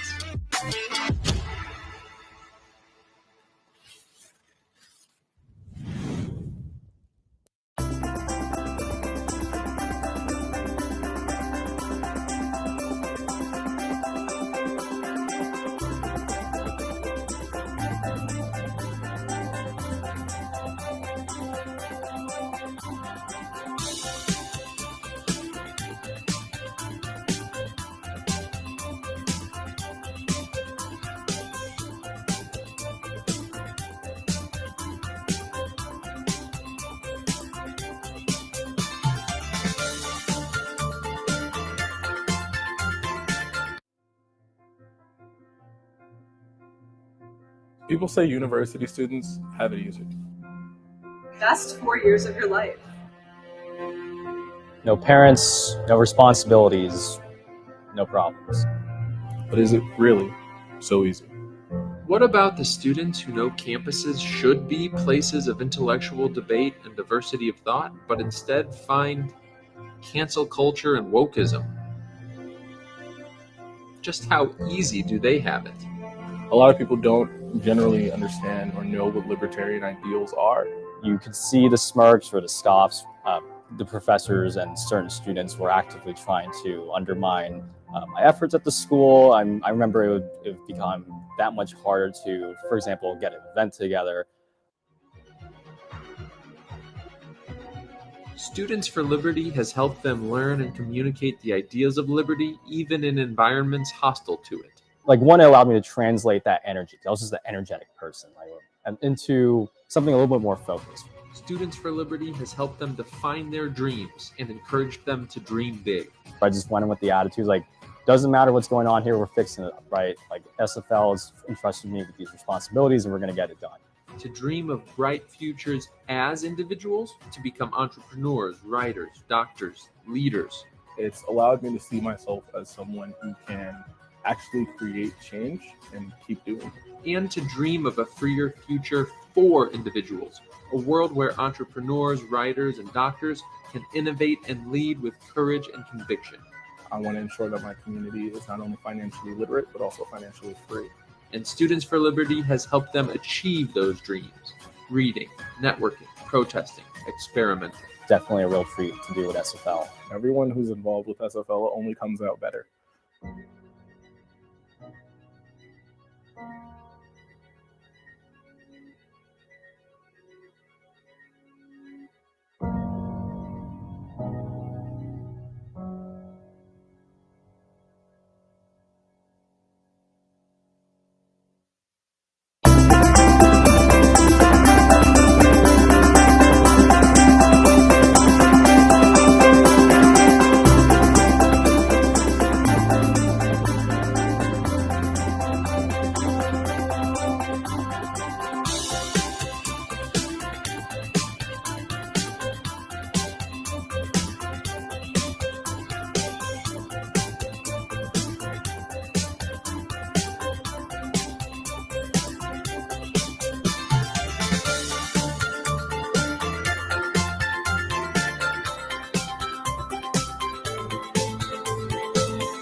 We're gonna enjoy. This is the moment the story changed. We just did away with the TSA.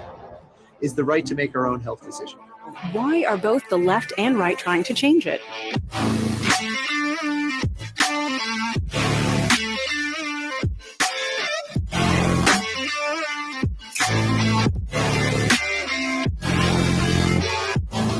The issue is a bit larger than that. You are allowed to make your own guns.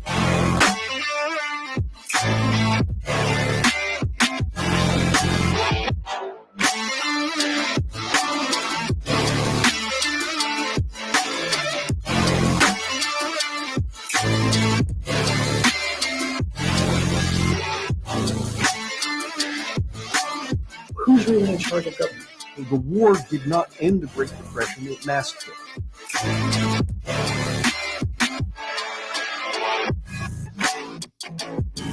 It's a textbook example of cronyism.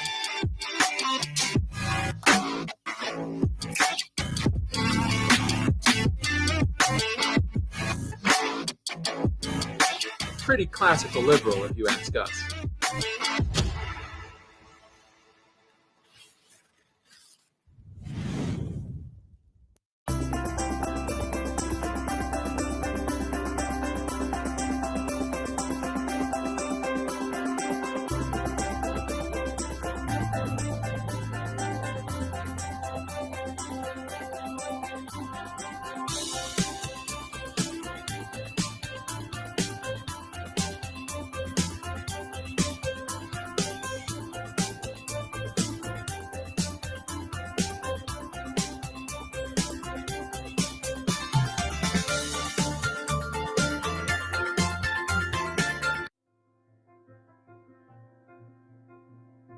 People say university students have it easy.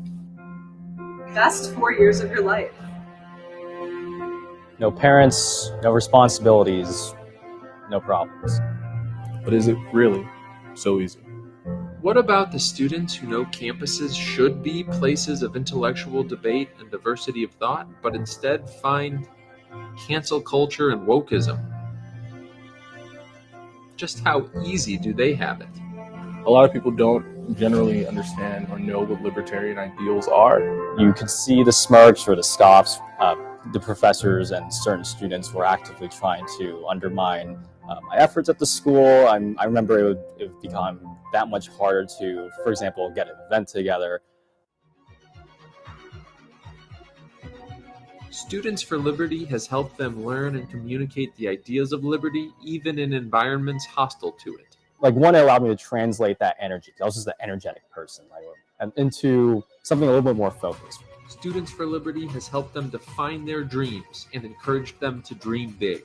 I just went in with the attitude, like, doesn't matter what's going on here, we're fixing it up, right? Like SFL has entrusted me with these responsibilities and we're gonna get it done.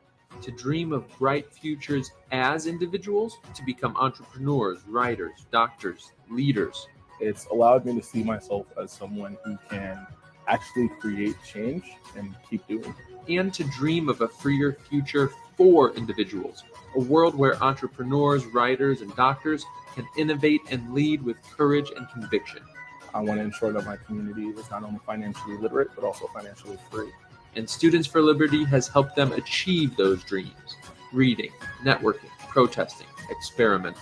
Definitely a real treat to do with SFL. Everyone who's involved with SFL only comes out better.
Enjoy. This is the moment the story changed. We just did away with the TSA.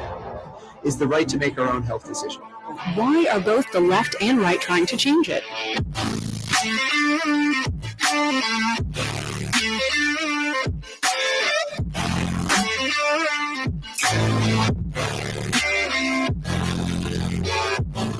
The issue is a bit larger than that. You are allowed to make your own guns.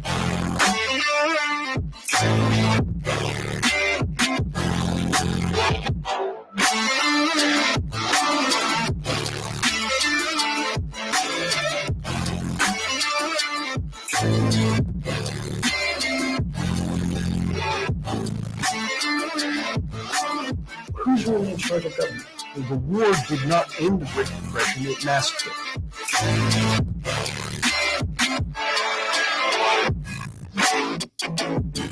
It's a textbook example of cronyism.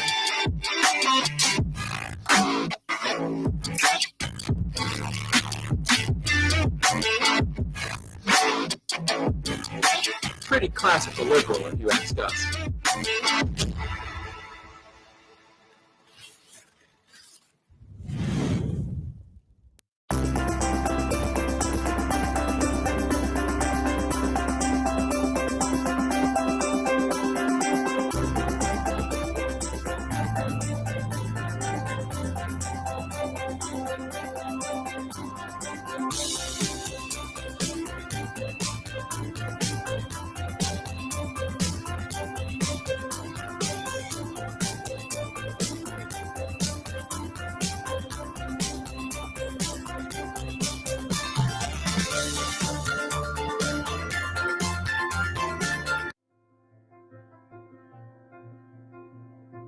People say university students have it easy. Best 4 years of your life. No parents, no responsibilities, no problems. But is it really so easy? What about the students who know campuses should be places of intellectual debate and diversity of thought, but instead find cancel culture and wokeism? Just how easy do they have it? A lot of people don't generally understand or know what libertarian ideals are. You could see the smirks or the scoffs. The professors and certain students were actively trying to undermine my efforts at the school. I remember it would become that much harder to, for example, get an event together. Students for Liberty has helped them learn and communicate the ideas of liberty, even in environments hostile to it. Like one, it allowed me to translate that energy. I was just an energetic person, right? And into something a little bit more focused. Students for Liberty has helped them define their dreams and encouraged them to dream big. I just went in with the attitude, like, doesn't matter what's going on here, we're fixing it, right? Like, SFL has entrusted me with these responsibilities and we're going to get it done. To dream of bright futures as individuals, to become entrepreneurs, writers, doctors, leaders. It's allowed me to see myself as someone who can actually create change and keep doing it. And to dream of a freer future for individuals, a world where entrepreneurs, writers, and doctors can innovate and lead with courage and conviction. I want to ensure that my community is not only financially literate, but also financially free. And Students for Liberty has helped them achieve those dreams. Reading, networking, protesting, experimenting. Definitely a real treat to do at SFL. Everyone who's involved with SFL only comes out better.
Enjoy. This is the moment the story changed. We just did away with the TSA. Is the right to make our own health decision. Why are both the left and right trying to change it?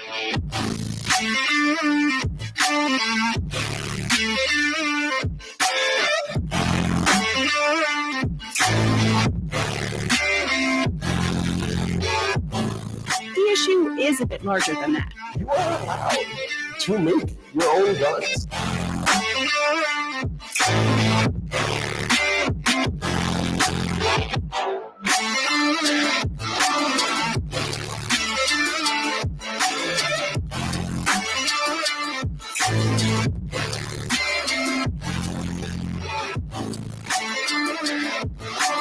Who's really in charge of government? The war did not end the Great Depression, it masked it.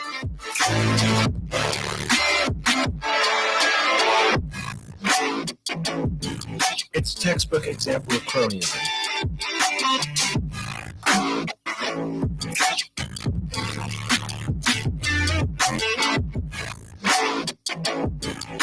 Pretty classical liberal, if you ask us.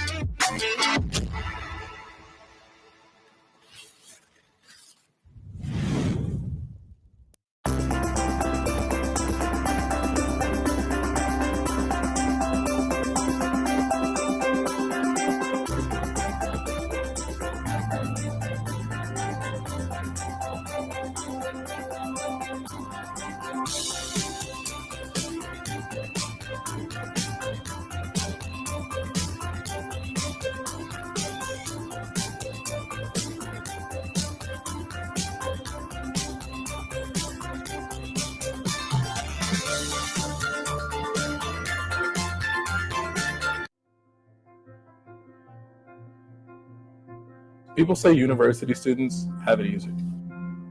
Best 4 years of your life.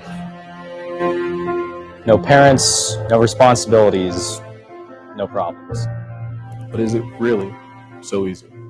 What about the students who know campuses should be places of intellectual debate and diversity of thought, but instead find cancel culture and wokeism? Just how easy do they have it? A lot of people don't generally understand or know what libertarian ideals are. You could see the smirks or the scoffs. The professors and certain students were actively trying to undermine my efforts at the school. I remember it would become that much harder to, for example, get an event together. Students for Liberty has helped them learn and communicate the ideas of liberty, even in environments hostile to it.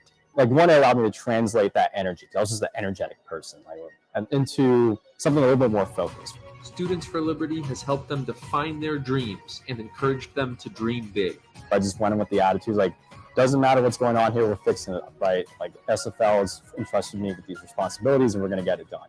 To dream of bright futures as individuals, to become entrepreneurs, writers, doctors, leaders. It's allowed me to see myself as someone who can actually create change and keep doing it. And to dream of a freer future for individuals, a world where entrepreneurs, writers, and doctors can innovate and lead with courage and conviction. I want to ensure that my community is not only financially literate, but also financially free. And Students for Liberty has helped them achieve those dreams. Reading, networking, protesting, experimenting. Definitely a real treat to do with SFL. Everyone who's involved with SFL only comes out better.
Enjoy. This is the moment the story changed. We just did away with the TSA.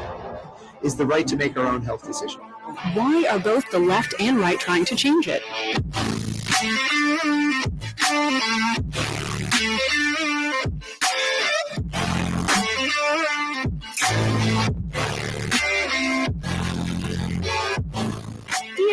is a bit larger than that. You are allowed to make your own guns.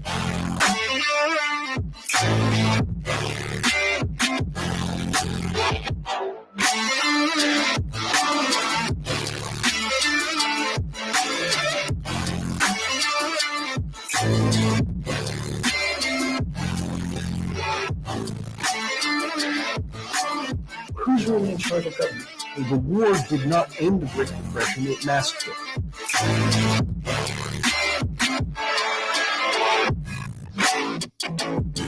It's a textbook example of cronyism.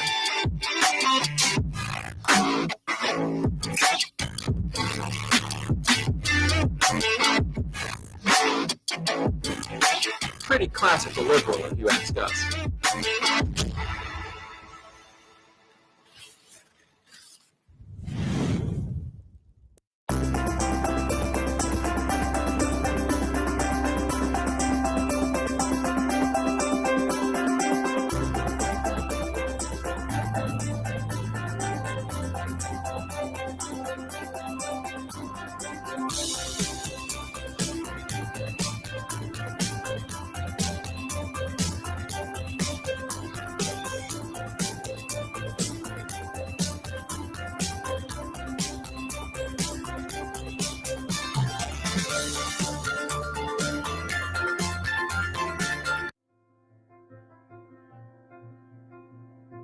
People say university students have it easy. Best 4 years of your life. No parents, no responsibilities, no problems. But is it really so easy? What about the students who know campuses should be places of intellectual debate and diversity of thought, but instead find cancel culture and wokeism? Just how easy do they have it? A lot of people don't generally understand or know what libertarian ideals are. You could see the smirks or the scoffs. The professors and certain students were actively trying to undermine my efforts at the school. I remember it would become that much harder to, for example, get an event together. Students for Liberty has helped them learn and communicate the ideas of liberty, even in environments hostile to it. Like one, it allowed me to translate that energy, because I was just an energetic person, and into something a little bit more focused. Students for Liberty has helped them define their dreams and encouraged them to dream big. I just went in with the attitude, like, doesn't matter what's going on here, we're fixing it up, right? Like, SFL has entrusted me with these responsibilities and we're gonna get it done. To dream of bright futures as individuals, to become entrepreneurs, writers, doctors, leaders. It's allowed me to see myself as someone who can actually create change and keep doing it. And to dream of a freer future for individuals, a world where entrepreneurs, writers, and doctors can innovate and lead with courage and conviction. I want to ensure that my community is not only financially literate, but also financially free. And Students for Liberty has helped them achieve those dreams. Reading, networking, protesting, experimenting. Definitely a real treat to do with SFL. Everyone who's involved with SFL only comes out better.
Enjoy. This is the moment the story changed. If we just did away with the TSA. Is the right to make our own health decision. Why are both the left and right trying to change it?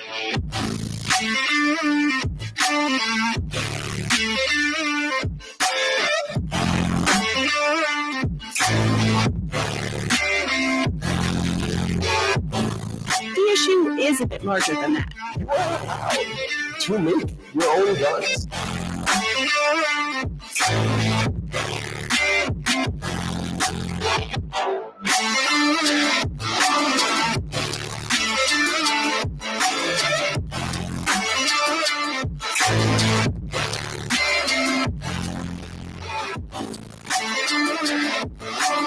Who's really in charge of government? The war did not end the Great Depression, it masked it.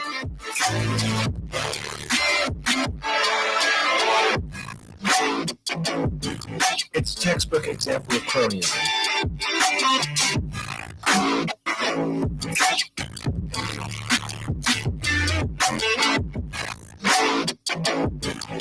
Pretty classical liberal, if you ask us.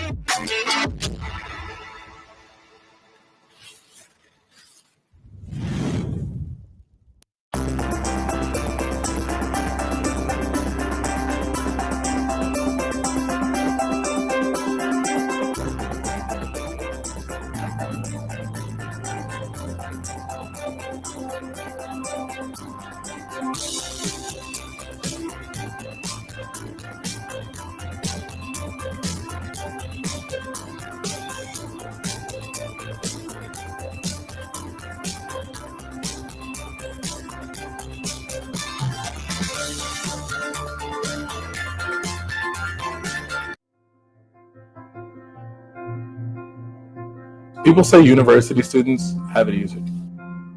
Best 4 years of your life. No parents, no responsibilities, no problems. But is it really so easy? What about the students who know campuses should be places of intellectual debate and diversity of thought, but instead find cancel culture and wokeism? Just how easy do they have it? A lot of people don't generally understand or know what libertarian ideals are. You could see the smirks or the scoffs. The professors and certain students were actively trying to undermine my efforts at the school. I remember it would become that much harder to, for example, get an event together. Students for Liberty has helped them learn and communicate the ideas of liberty, even in environments hostile to it. Like one, it allowed me to translate that energy, because I was just an energetic person, into something a little bit more focused. Students for Liberty has helped them define their dreams and encouraged them to dream big. I just went in with the attitude, doesn't matter what's going on here, we're fixing it up, right? SFL has entrusted me with these responsibilities and we're gonna get it done. To dream of bright futures as individuals, to become entrepreneurs, writers, doctors, leaders. It's allowed me to see myself as someone who can actually create change and keep doing it. And to dream of a freer future for individuals, a world where entrepreneurs, writers, and doctors can innovate and lead with courage and conviction. I want to ensure that my community is not only financially literate, but also financially free. And Students for Liberty has helped them achieve those dreams. Reading, networking, protesting, experimenting. Definitely a real treat to do with SFL. Everyone who's involved with SFL only comes out better.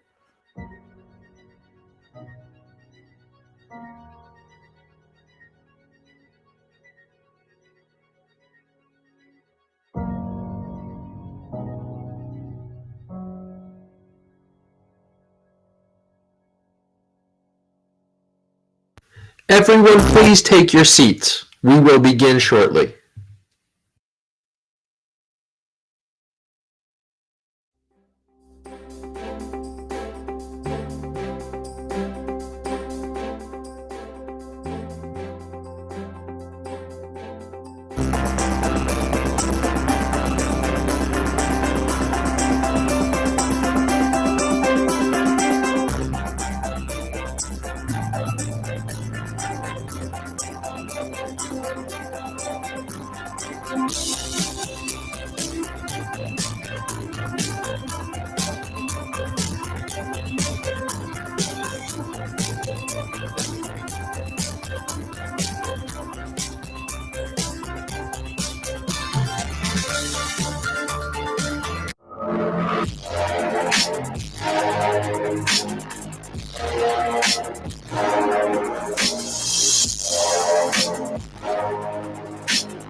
Enjoy. This is the moment the story changed. We just did away with the TSA. Is the right to make our own health decision. Why are both the left and right trying to change it?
Everyone, please take your seats.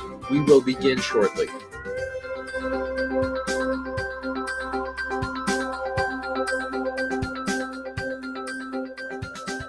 Everyone, please take your seats.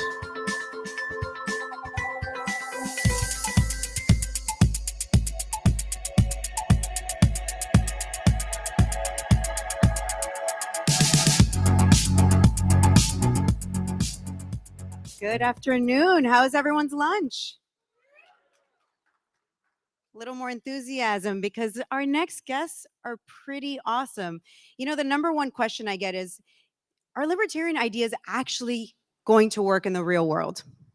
So, is libertarianism a pipe dream? Is it a fantasy? Does it actually work? Will it actually provide solutions? Streaming pioneer Destiny believes that there are many challenges in the world that libertarianism simply can't provide solutions for. Do you agree? 2020 vice presidential candidate Spike Cohen is here to argue that if this philosophy was understood properly and applied consistently, libertarian philosophy absolutely provides these solutions. I am so excited for this debate. It's going to be moderated by Reason Magazine's Robbie Suave. So please help me welcome them to the stage, Robbie, Spike Cohen, and Destiny.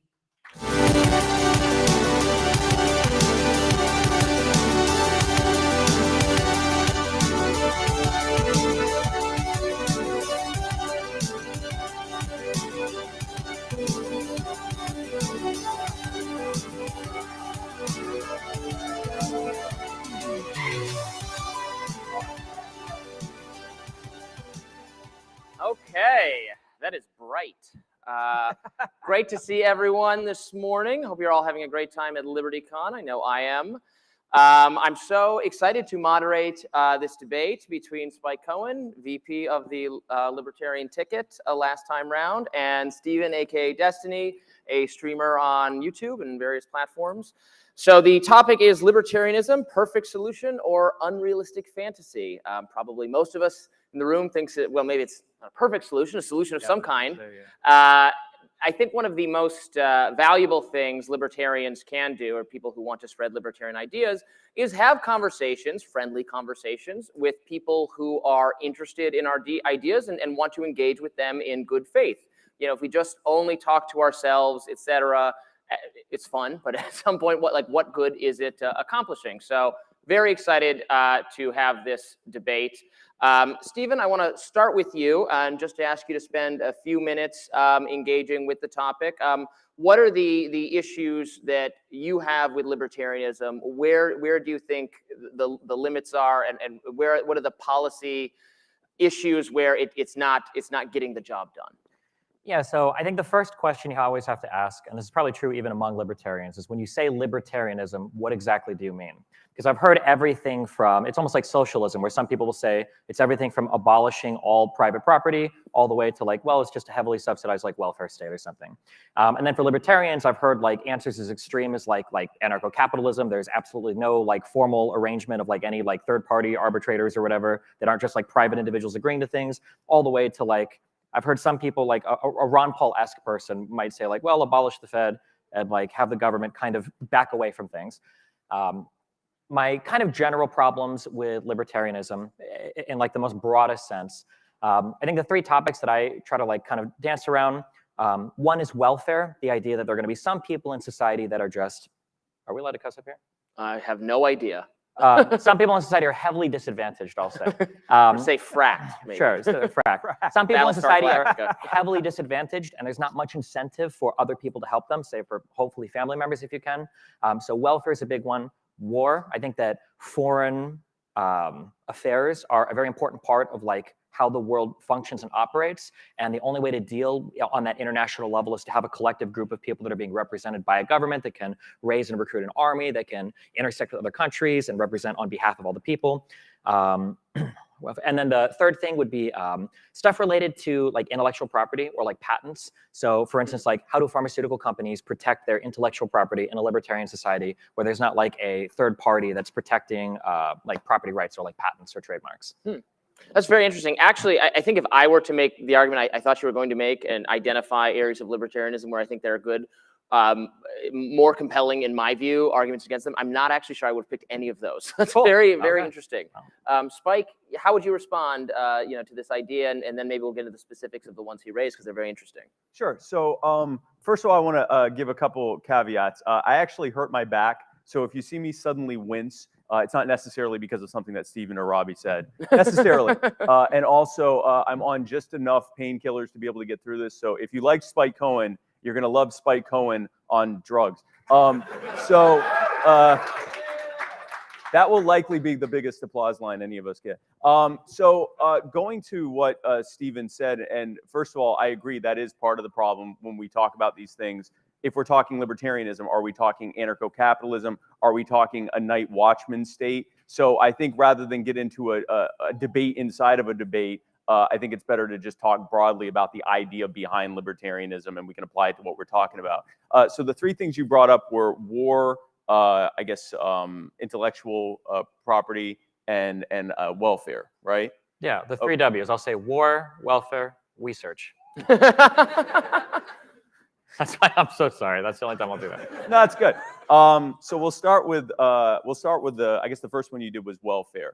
I think first of all, and we probably agree on this, maybe we don't, that the first thing that any society should be doing when we're looking at how to help the poor is to stop creating weaponized systems that have the explicit intent of making and keeping them poor. So if you look at, for example, if you look at the ridiculous level of occupational licensing that we have, if you look at practices like over-criminalization, using the war on drugs, the war on guns, and all the other wars on victimless crimes, if you look at things like cash bail, if you look at things like the school-to-prison pipeline, those are things that we probably agree on that we could be doing to eliminate the amount of poverty that's in a way being created.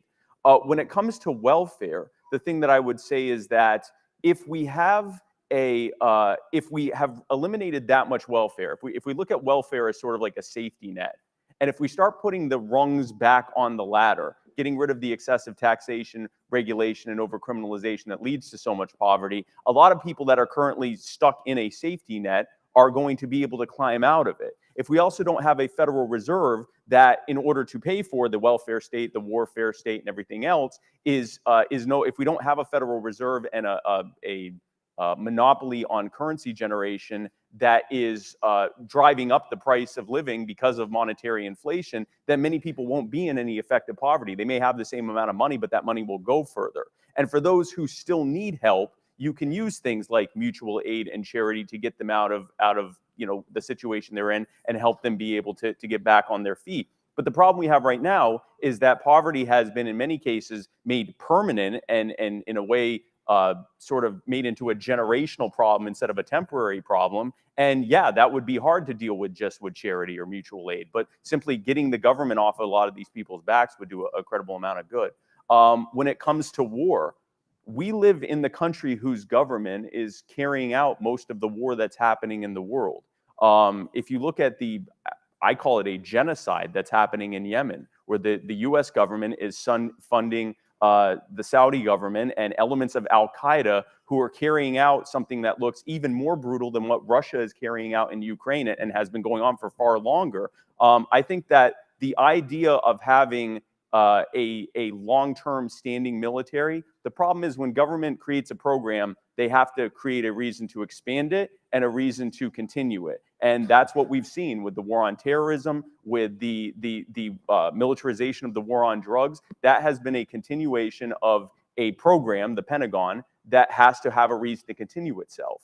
And so I would say that actually it's better to have a defensive force. And even if that is either a smaller military or some kind of a militia system or something like that, that's not what we have. We have a war machine, and it's costing lives here and abroad. It's costing us a fortune. It's certainly not making us any less safe. When it comes to intellectual property, I will admit that's probably the thing I know the least about of the things that we're talking about. Well, and it's a thing that there's actually somewhat a range of libertarian views on. I was going to say there are some issues, that are still up for, obviously all issues are up for discussion and debate. But I know, very principled libertarian people who can take different sides on that issue. There are pro and anti-IP libertarians. Yeah.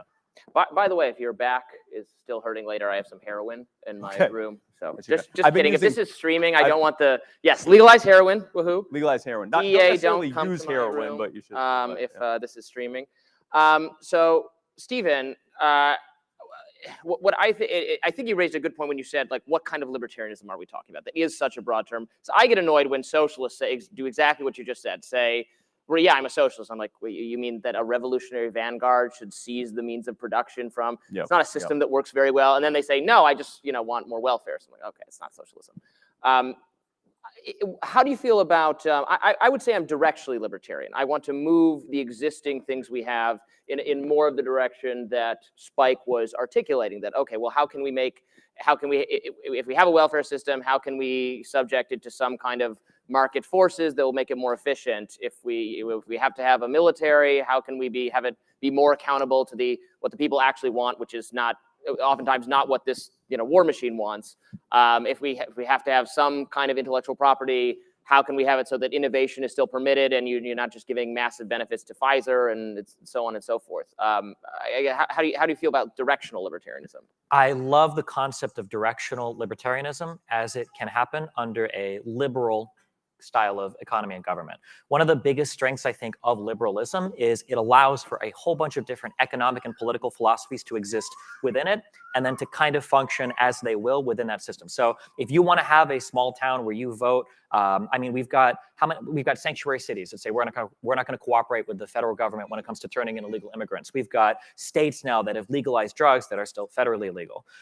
You've got people that will run and form co-ops in a capitalist society where generally you'd expect to see external capital and you'd expect to see shareholders and stuff. You've got workers that own the means of production, quite literally. I think that the advocation of certain libertarian ideas in terms of moving some things in a different direction, so like getting rid of the war on drugs, I don't know who even supports that anymore. Well, probably older people. There are a lot of people, so unfortunately. That maintain, yeah, well, a lot of boomers. But yeah, things like getting rid of the war on drugs, I think, is an overwhelmingly positive idea. Things like analyzing, like, well, what is the application of military force that's appropriate across the world? You know, do we really want to be selling arms or be in bed with the Saudis when they are supporting genocidal regimes in Yemen? These are really good questions, and I love that under a liberal style of government, we're able to kind of like have all of those conversations.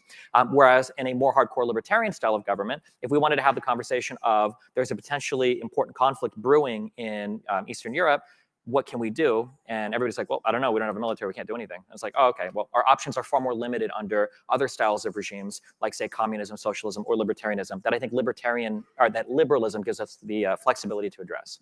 What do you think about that?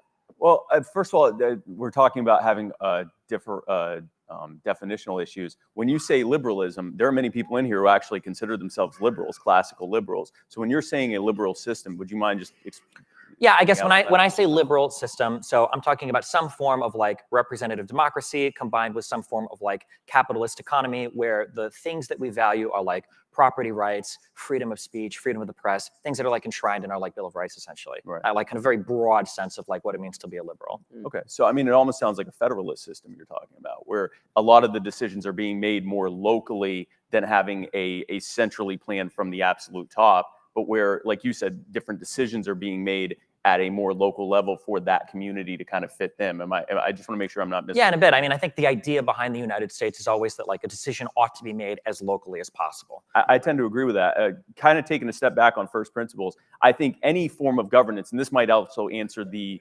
minarchy versus anarchy question on how we're defining libertarianism. A debate we are going to have. A debate we'll be having at 3:30 if you want to do You're going to that. be out of the chair. And somebody else But we'll avoid doing that with this time. I would say that in general, libertarianism, if you were applying it to how a system of governance would work, you would say that that system of governance would want to be as local as feasible as possible. The decisions being made would be made by the actual stakeholders in a given situation as much as possible. The mechanism of funding for that system would be as voluntary as possible, and the ability to opt out would be as much as feasible and as possible. That could fit within a so-called night watchman minarchist type of federalist state. And it's likely that, if we use the idea that central planning, that the more centralized decision-making is, the worse overall it's going to be and the worse the outcomes are going to be for the vast majority of people, then that would lend itself to that within any of those systems, some kind of democratic way of making those decisions would be the best way possible. So I'm kind of curious then. So on my 3 prongs, focusing on the war side, let's say that Mexico tomorrow decides that they want to invade the libertarian states of America. What do you do? Well, first of all, if you have a well-armed populace, that's probably going to be not very feasible. I mean, one of the things that we've seen, there isn't a standing army that would be able to invade.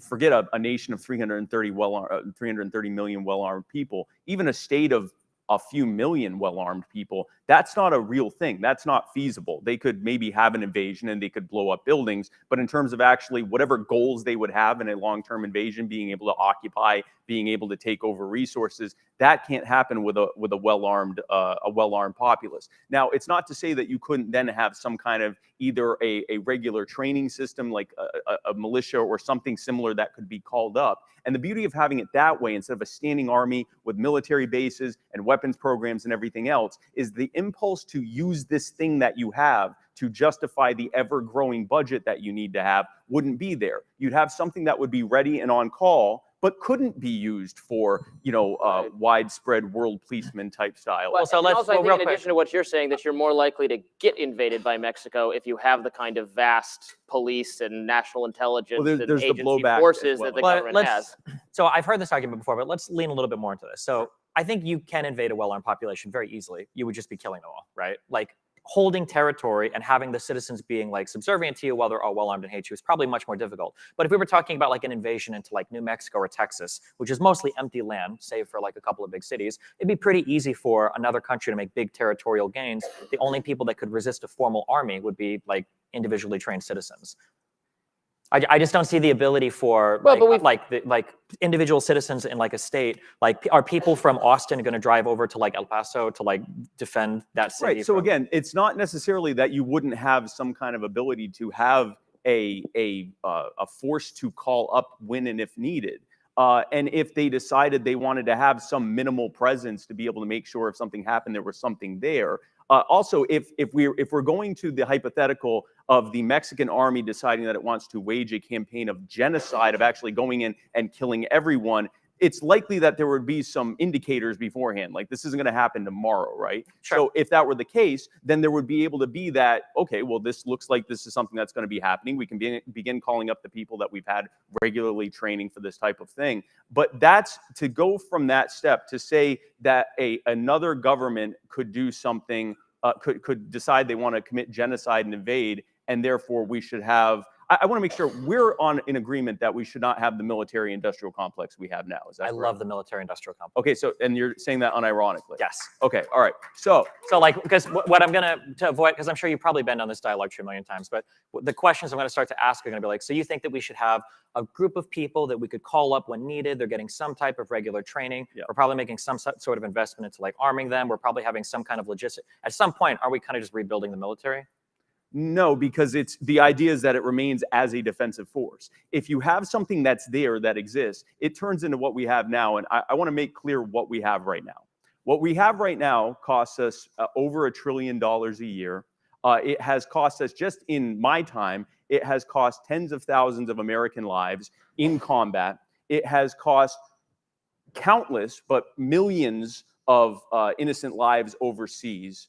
It has cost hundreds of thousands more veterans who have come back with traumatic brain injuries and all sorts of other chronic health problems and mental health problems, who, for a variety of reasons, end up either dying early or taking their own lives. It has cost trillions of dollars, actually tens of trillions of dollars. It has cost the almost immeasurable amount of inflation we have had, because much of that has been funded through Federal Reserve printing of notes to lend to the Treasury Department, which devalues your currency and causes the cost of your living to go up. And the biggest thing that they can show that they have done with this military-industrial complex in the last 20 years was to replace the Taliban with a better armed Taliban that we paid for the armaments for. So the idea of a military, I mean, that's certainly. Well, and also, wait, hold on, wait. So there are great costs to the First Amendment. Would you agree to that?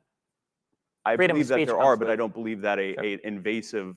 That's fine, but I'm saying there are. The First Amendment comes with it the ability to do an almost unmeasurable amount of harm to society with the type of speech that you proliferate in society, which is okay, because we've decided that even though there might be some great costs associated with allowing anybody a platform to speak, in the United States, we feel so strongly about that right that we're willing to accept the trade-offs for the benefit of having that right. But who is the we in the military-industrial complex? The we is the existence of the United States is essentially like the leader of the free world. But even from it's the ability to ensure our trade routes. It's the ability to maintain leadership across conflicts across the world. It might be the ability to help a country like Ukraine resist what was thought to be the second most powerful army in the entire world.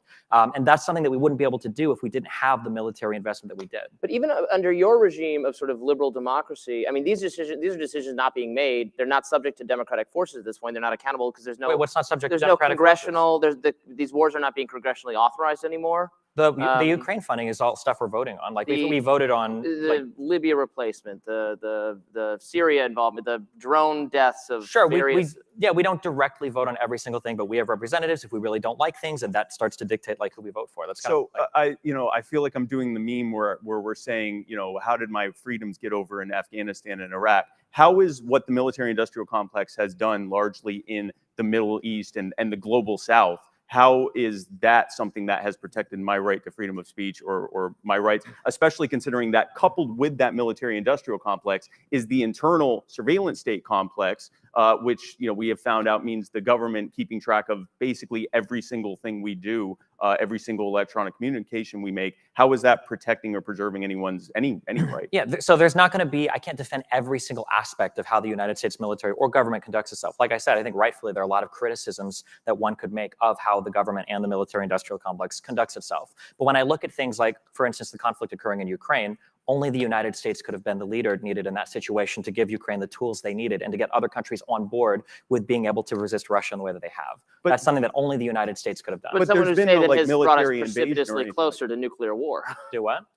Some people would say that the contributions we've made have brought the entire planet. Most people would be wrong, closer. right? What's brought us closer to nuclear war is Russia being an aggressive invader of a country. Yeah, even putting that argument aside, it's not as though the military-industrial complex, like the U.S. military is not invaded or I shouldn't say invaded, has not intervened there, there's been no bombing. No, but weapons that we've developed, systems that we've invested in, weapons that we've sold to other countries that we've gotten on board with our military training, other countries that we've coordinated with because of the size of our military. If the United States was a libertarian country, why would Germany, France, Poland, the UK listen to us when it comes to leading in conflicts in Eastern Europe? Why would they not listen to us if we were demonstrating that we were leading the world in peace instead of war? Because you can't lead the world if you're a completely isolated country with no ability to project power anywhere else in the world either. There is a difference between isolationism and non-interventionism. So the idea, if we distill it down, the idea that there's either we have to be the main warmongers in the world or be isolated, distilled down as saying you either have to punch everyone in the face that you walk up to or never talk to anyone. I reject that argument. No one's talking about punching everybody in the face, but again, that's essentially, U.S. foreign policy is essentially you're either on our side or we're punching you in the face, or actually killing lots of you. There are lots of non-aligned states around the world that the United States, believe it or not, doesn't have an interest in. Now, we have a lot of allies that do things as well. Like, it's not like the United States has drones in Yemen because we just hate Yemen people, right? It's because of our relationship with Saudi Arabia, which I admit does get more complicated. And I think there's room for criticism there. But again, to focus on probably the most important conflict right now militarily happening over the last 10 years would be what's going on in Ukraine. And only the United States would have been in a position to take point on that, because Russia isn't playing by a libertarian rule book. They're playing by like a totalitarian, authoritarian rule book. But that's not correct, though, because the most of what is happening in Europe is actually European states that are getting involved, including obviously Ukraine. European states at the behest of who, though? Who was the one that brought all of these states to the table? What alliance was? Wait, so are you saying, so if Ukraine says we're being invaded by Russia, you would be next because you're right behind us, please help. It requires a country on the other side of the planet saying, yes, I think you should help them to make that happen. I don't. The United States is the de facto head of NATO, of course, yeah. Let's take a step back, though. I don't think Spike is saying, and are you saying that you wouldn't be, you're not a libertarian nation or a libertarian organization if you have a standing military? I'm not sure I would say that. I'm saying that maybe we're arguing for libertarianism, not anarchy. Well, some people would argue for anarchy, but the military is an important part of it. It's a game of fundamental. That's one of the fundamental things, right? That many libertarians would say is something government can do. Yeah, but they would say only defense, and that any type of foreign intervention would be by definition not defensive. Well, it's not. Yeah, exactly. So, but I think so we are having that argument. Yeah, but I mean, the issue is that when you have other countries, it's kind of like a game theory-esque thing. Sometimes when I ask socialists or communists, I say, how are you going to make your country competitive with other economies around the world if you guys are investing so much more into things like workers or whatever, and you're not investing into better products, right? Because you want to protect worker rights, which is admirable. But their answer is always, well, we would need a global socialist revolution. And it's like, okay, so insofar as you have because then you ask them, well, why haven't any communist or socialist countries succeeded? And they go, well, it's because of all the evil countries around them that are ruining them. It's like, okay, so it seems like you have to have some level of self-sufficiency, some level of self-assuredness, some form of economy and some style of government that allows you to resist external pressure. And I haven't seen a libertarian style of government that's capable of doing that. And then when I look at how other countries around the world function, like say Russia, I don't think Ukraine would want the United States or Germany or France or Poland or UK to be healthy, independent, libertarian countries. They probably want them to be very liberal government countries with strong governments that have militaries that are being funded and supported by the people that can send arms and help over to Ukraine to help them resist Russia. Well, I think right now the Ukraine probably wishes that there hadn't been a strong interventionist U.S. who convinced them to give up their nuclear weapons in exchange for a promise of peace.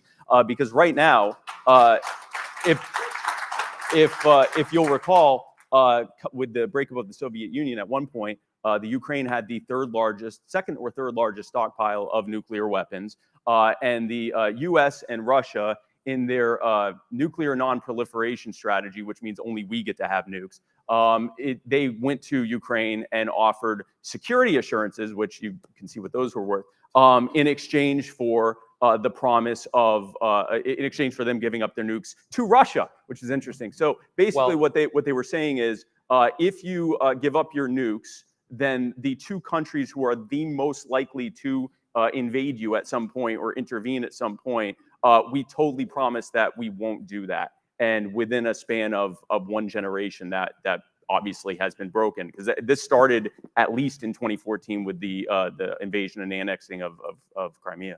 So this was a thing. It was in 1994. It was called the Budapest Memorandum. And it is true that Russia and the United States had Ukraine, Kazakhstan, and one other nation where they said, we're going to move all of your nuclear weapons out in exchange for some promise of territorial sovereignty. But the issue is that Ukraine didn't want to manage those nuclear weapons. It was like over 1,600 active nuclear weapons in one of the most, what would become one of the most corrupt states in the entire world. I think that it was probably a score for every single person that the nuclear weapons that were in Ukraine were moved out of Ukraine. As much as I don't like Russia, I'd probably want that active nuclear arsenal being managed by Russia rather than in Ukraine that was a corrupt, incredibly messed up state that couldn't even afford the proper maintenance of those weapons. I think that the Ukrainians would disagree with you at the moment. But putting that aside, they might disagree at the moment, but they voted for the Budapest Memorandum as much as anybody else did. It's not like we forced it on them. They agreed to that treaty. They couldn't manage that nuclear arsenal. Yes, this is an argument against this kind of style of foreign policy. That's Do you think right. it's better for more countries to have nuclear weapons? Should every country have a nuclear weapon? I don't know necessarily that every country should have nuclear weapons, but I think it's quite a coincidence that the only countries that have even been remotely subject to invasion from the U.S. or from Russia or any other of these aggressive states have been countries that haven't had nuclear arms. And the only country that had nuclear weapons used on them was used by us. Yes, yeah. And another side note here: the only time in the entire history of nuclear weapons that they have been used was when only one party had them, and that was when the dropping of Fat Man and Little Boy on Hiroshima and Nagasaki. I'm not sure if I did those correctly, but and then with just one other state having nuclear weapons, as soon as Russia got them, and certainly Russia was not a good actor, but one other state having it was enough for that to be off the table as just being the new way of doing, replacing carpet bombing with nuke bombing, which obviously has been a good thing. So I would say that the nuclear non-proliferation strategy taken to its logical step is about effective as a no-gun zone in a school, right? You're saying that only the bad actor is going to have this. Putting that aside, I don't think that necessarily the Ukrainian government would have decided, yes, we're going to keep this entire stockpile of weapons. But by having this U.S. world policeman style of foreign policy, they said, oh, listen, we're the world police, we'll take care of you. All you have to do is give up your nukes. Well, that failed. And the reason it failed is because, frankly, if the people that were looking at this Budapest memorandum at the first place would have realized the United States government, as everyone from Joe Biden and everyone in the government has said, even AOC has said this, is that the United States government is not going to intervene in a hot war with the other largest nuclear power on the planet. So in retrospect, I would say that the libertarian idea that defense should be as local as possible, if applied to this situation, would mean that a nuclear-armed Ukraine would not fear Russian aggression, or at least not Russian military aggression, and that any kind of things that Russia would do would have to remain on a political, diplomatic, or economic, or social front, and could not lead to a hot war because Russia knows what would happen if they actually did that.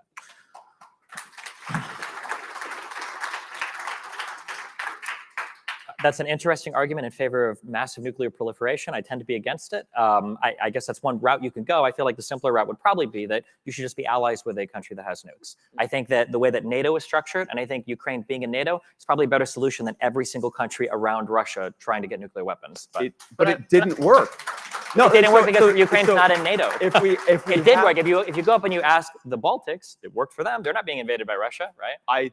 If Russia had decided to invade Ukraine as a NATO country, we would be watching American politicians explaining why, even though Ukraine is a NATO country, we're not going to start. Russia would never invade a NATO country, though. That's the whole point. You said it yourself. Having nuclear weapons or that nuclear shield, it's one of the reasons why from 91 to 2014, Europe was an incredibly peaceful place. And even from 2014 to 2022, aside from the Ukrainian conflict, Europe has been far more stable than it was in the preceding 100 years. So you're arguing for nuclear proliferation, but just under the aegis of the U.S. military. I'm arguing for a nuclear shield where those nukes are managed by as few countries as possible. So that's nuclear proliferation with extra steps. If you think that nuclear proliferation with extra steps is the same thing as being in NATO and having the defense of the United States versus every independent, non-aligned country having nuclear weapons, I don't know what to say. Well, I would say that if you are relying on the U.S. military-industrial complex to not act like the scorpion and eventually sting you as well, then I'm not sure what to say to you. I mean, what do you mean? What does that mean? Sting who? The U.S. government has invaded,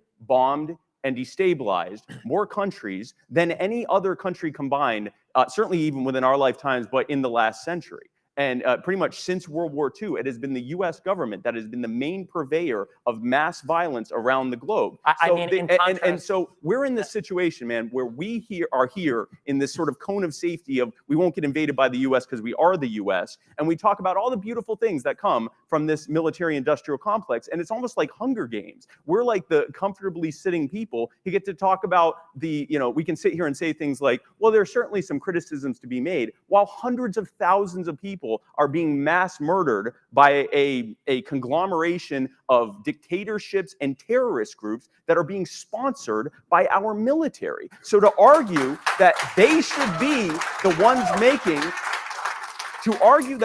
making both the moral and physical case for world peace is to ignore the entire history of what the U.S. military actually does. It is an argument against not just the U.S., because this is not U.S. bashing. Okay, because if Russia was in the same position we had, I can guarantee you Vladimir Putin would be the same or worse. This is an argument, and China, of course, China very bad. But this is an argument against this sort of central hegemony of any state or of any government, and to decentralize that ability to defend oneself as locally as possible, whether it's at the state level, and when I say state, I mean like government, at the national level, if you have it that way, then you could still have, bilateral and multilateral agreements and all of that stuff. But if you try to create this umbrella of this one main superpower is going to ensure everyone's peace, but also we have to pretend that they aren't mass murdering people on a regular basis and arming the terrorist groups that they use as the pretext for the justification of their growth and expansion to begin with, that's just foolishness. There's no reason to do it that way. Wait, go ahead. Sure. Because this is the line of reasoning. So first of all, I think it's important to separate foreign policy from before and after the fall of the Soviet Union. Foreign policy from World War II to 91 was far different than U.S. foreign policy from 91 to 2022. That's true. However, the second question then, so are you opposed to the existence, say, of NATO? I am opposed to the existence of NATO in its current form. Okay, so then the next question would be, if you look at countries like Estonia, Latvia, Lithuania, Poland, Hungary, do you think that all of these countries, the world would be a better place if all of them felt like they needed nuclear weapons to resist Russian aggression? They do need nuclear weapons. They're just relying on a foreign superstate to provide them. So this is where we fundamentally disagree. The idea that you're advocating for, that we have a world where over 100 countries are racing to acquire nuclear weapons, that is a world that is far closer towards some sort of nuclear conflict than one where the United States is providing defense and security for countries that are part of the alliance. I don't see how that requires saying that someone in Latvia is inherently less trustworthy than a public or military official in the U.S. to use nuclear weapons, despite the evidence of the fact that the U.S. military is literally the only one that's actually ever used them. So to compare the use of nuclear weapons during World War II for the first time ever, which was, 80 years ago? And to try to say that, we could nuke anybody at any time is an incredibly reductive view of how nuclear weapons function in the world, number one. Number two, the United States is more trustworthy to handle nuclear weapons in a responsible way because of that hated military-industrial complex. We have the technology, we have the people, we've got the Department of Energy, we've got people that are trained, we've got the installations to facilitate the use of these nuclear weapons in a way, and we have a pretty large democracy that is, believe it or not, relatively free of corruption compared compared to other states in the world. I think that I would trust the United States to handle those weapons better than 50 different independent countries all bordering other states that they feel like could invade them at any point in time. We're rapidly running out of time here, so we should probably touch on. We have 6 minutes. Wow. On one of the other subjects. I find the intellectual property thing you raised very interesting, but I'm not sure because different libertarians actually disagree, as I said earlier, on whether heavy arguments. The IP question is very simple. So say you have a product that you've got to invest $100 billion, or we'll say $1 billion to bring a product to market. But once you've done the research and development, it only costs $1 to make each individual little widget that you sell. How do you get a company to invest that initial $1 billion if once they've done it and everybody sees how you can make the $1 widget, everybody else starts manufacturing the widget? So I'm going to answer this very, very broadly because, as I said, I will admit that this is one of my weaker subjects. I will say that my understanding is that the patent system that we have as it exists largely didn't exist in any real way for until about, say, 200 or 300 years ago. And the now international treaty protected system of patents that we have now is largely a post-World War II phenomenon, or certainly a post-World War I phenomenon. The idea is that, what I would say is that, and again, this is very broadly speaking, clearly a lot of advancement of human society, which involved the investment of proportionally large amounts of capital and resources, was happening prior to that being in place. I'm not going to try to make an anti-IP argument for 2 reasons. Number one, like I said, it's not a strong subject that I can get into the weeds on. And number 2, there are both libertarian arguments that are exactly your argument for IP and libertarian arguments that say that IP does not exist. From a philosophical standpoint, I say if something isn't scarce, it's not property. So an idea, therefore, can't be property and taken to its logical conclusion. If I say something and you repeat it and I sue you because you've taken my IP, that's the logical conclusion of that idea. But from a brass tack standpoint, I would just defer to the fact that up until about 200 or 300 years ago, we didn't have such a thing, and we still saw tremendous amounts of advancement, including the capital and resources that were invested. But I will defer on the fact that I can't. Yeah, I think it's a really interesting subject. I used to be much more in favor of militant IP protections, and then I was more persuaded by some of libertarian arguments against them, and the fact that it seems to me like things are patents have gotten very abusive, and there's much filing of things that ought to not be covered. I take your point about how would you induce research to actually be done. It seems like it needs to be, but it could be more limited through a kind of common law sort of thing. Well, this is what is captured under this category, and this is what's not. I mean, insulin, everyone's very upset about the price of insulin these days. A lot of people are upset about insulin because I don't know anything about insulin. It's one of the subjects that triggers me the most. Okay, a lot go of ahead. People will talk about insulin and they'll say insulin is a drug that should only cost $5. Yeah. We could make this, 100 years ago. We made it from pigs. It's so simple and it's so easy. Are there any diabetics in here?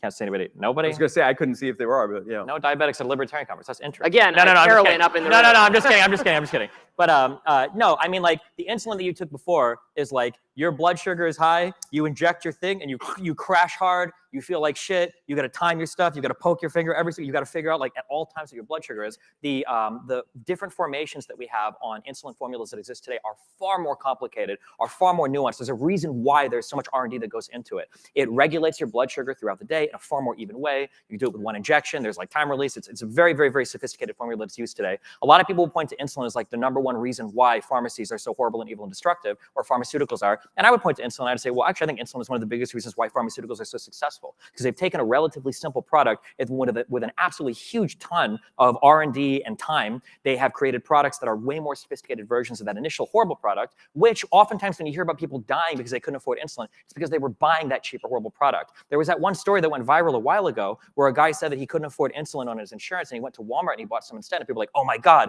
look at how horrible pharmaceuticals are. No, he had insulin. He just bought the shitty brand at Walmart. You can still buy the really bad. You can still buy the really bad. We don't know. Yeah, right. It's out there. You can buy it if you want it, but nobody wants to use it because it's a horrible product. Yeah, but again, there are libertarians who actually feel that way. So I was going to say there's an entire branch of libertarianism that agrees with you on that. Yeah. Before we have to wrap up here, any other quickly any area you want to raise? Is something else you feel that libertarianism is in a minute and 30 seconds? A concluding thought about the limits of libertarianism.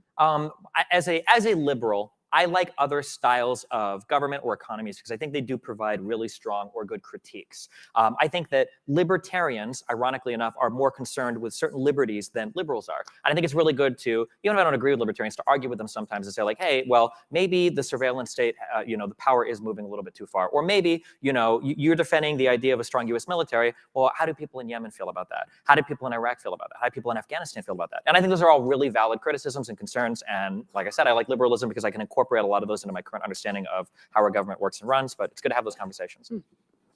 Yeah, I'm also glad that we had the conversation. And like I said, I think your idea of liberalism sounds suspiciously, at least to the extent that you're talking about it before we get into foreign policy, a lot like classical liberalism, an idea of a sort of a overarching idea of respecting certain foundational principles of freedom of speech, freedom of expression, and so forth, and then allowing decisions to be made as locally as possible. I'm glad we had this discussion. I'm not sure how that was, 40 minutes went by that fast. But I will say that I think, again, my principle in how governance should happen is that you have it as locally, the decisions are being made as locally and as much by the actual stakeholders in a given situation as possible. That the mechanisms by which that government is funded are as voluntary as possible, and that the ability to opt out is allowed as much as possible. And again, I'm just glad that we got to have this conversation. Well, thank you all for tuning in for this one. I'll be hosting another debate with Spike Cohen and my colleague at Reason, Christian Britschke, on anarchy versus minarchy later, and you're doing another debate later. And I'm in 3 debates today, so I will be again heroin in the room. Yeah, at 2 o'clock I'll be debating Warren Ray at one of these rooms, or Rhea. And then at 3:30, I will be the token anarchist in the anarchy versus minarchy debate for Reason. So thank you guys for being here. Thank you. Destiny, thank you so much, man. Thank you for having me.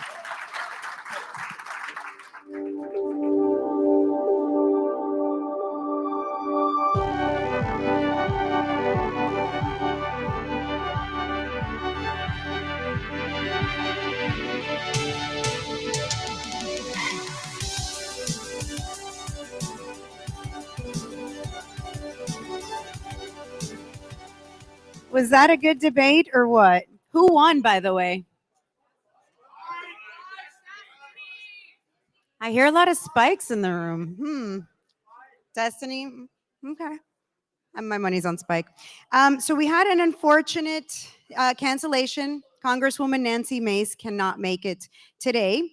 However, we do have a great talk. We're going to talk about how you can talk to Republicans about cannabis legalization. And leading that conversation, we are going to have Dwayne Lester, Jess Mears, and Jason Edson, all from the Grassroots Leadership Academy. So please help me welcome them to the stage.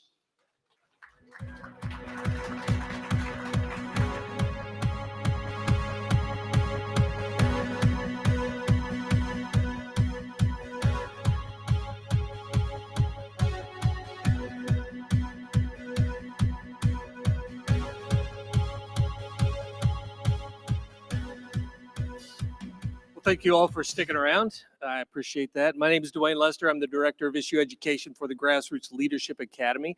We are active in 35 different states, working with grassroots activists to help make a difference in their cities, their counties, their states, and federally. Jess, would you mind? Well, do you need an introduction with this crowd, Jess? Hey, everybody. How's it going? Woo. My name's Jess. I'm with the Grassroots Leadership Academy, and I'm a grassroots trainer. So my job is to go pretty much anywhere in America, meet with people who want to make a difference in their communities, and teach them what I have been doing since I've been a grassroots activist since 2007, all the skills that I've been building on, all the time that I spent in the grassroots. Now I take that knowledge that I've used and I train people how to do the same thing. Jason? Hi, I'm Jason Edson. I'm also with Grassroots Leadership Academy. I'm the Deputy Director of Issue Education. Much like Jess, I get the privilege of traveling the country, talking to people, whether for change at the local, state, or federal level. With that, I also work heavily in medicine and our PI about changing the healthcare scene in America. So that's a lot of that I've worked on lately. So one of the things that we find ourselves doing is we will often walk into an audience that we've never met before, and at times those audiences can be confrontational, not controversial, confrontational. They don't always agree with what we're about to say. And I think one of the most important things that I've learned in the past 6 years of going out and meeting these groups is something that actually was taught to me by my mentor, Bob Pike. And that's the idea that people don't argue with their own data. And this has been really a game changer for me, because so often when we go in to talk to someone who disagrees with our opinions, we will give them facts, we will give them figures, we will basically start to hard sell on what we want them to believe.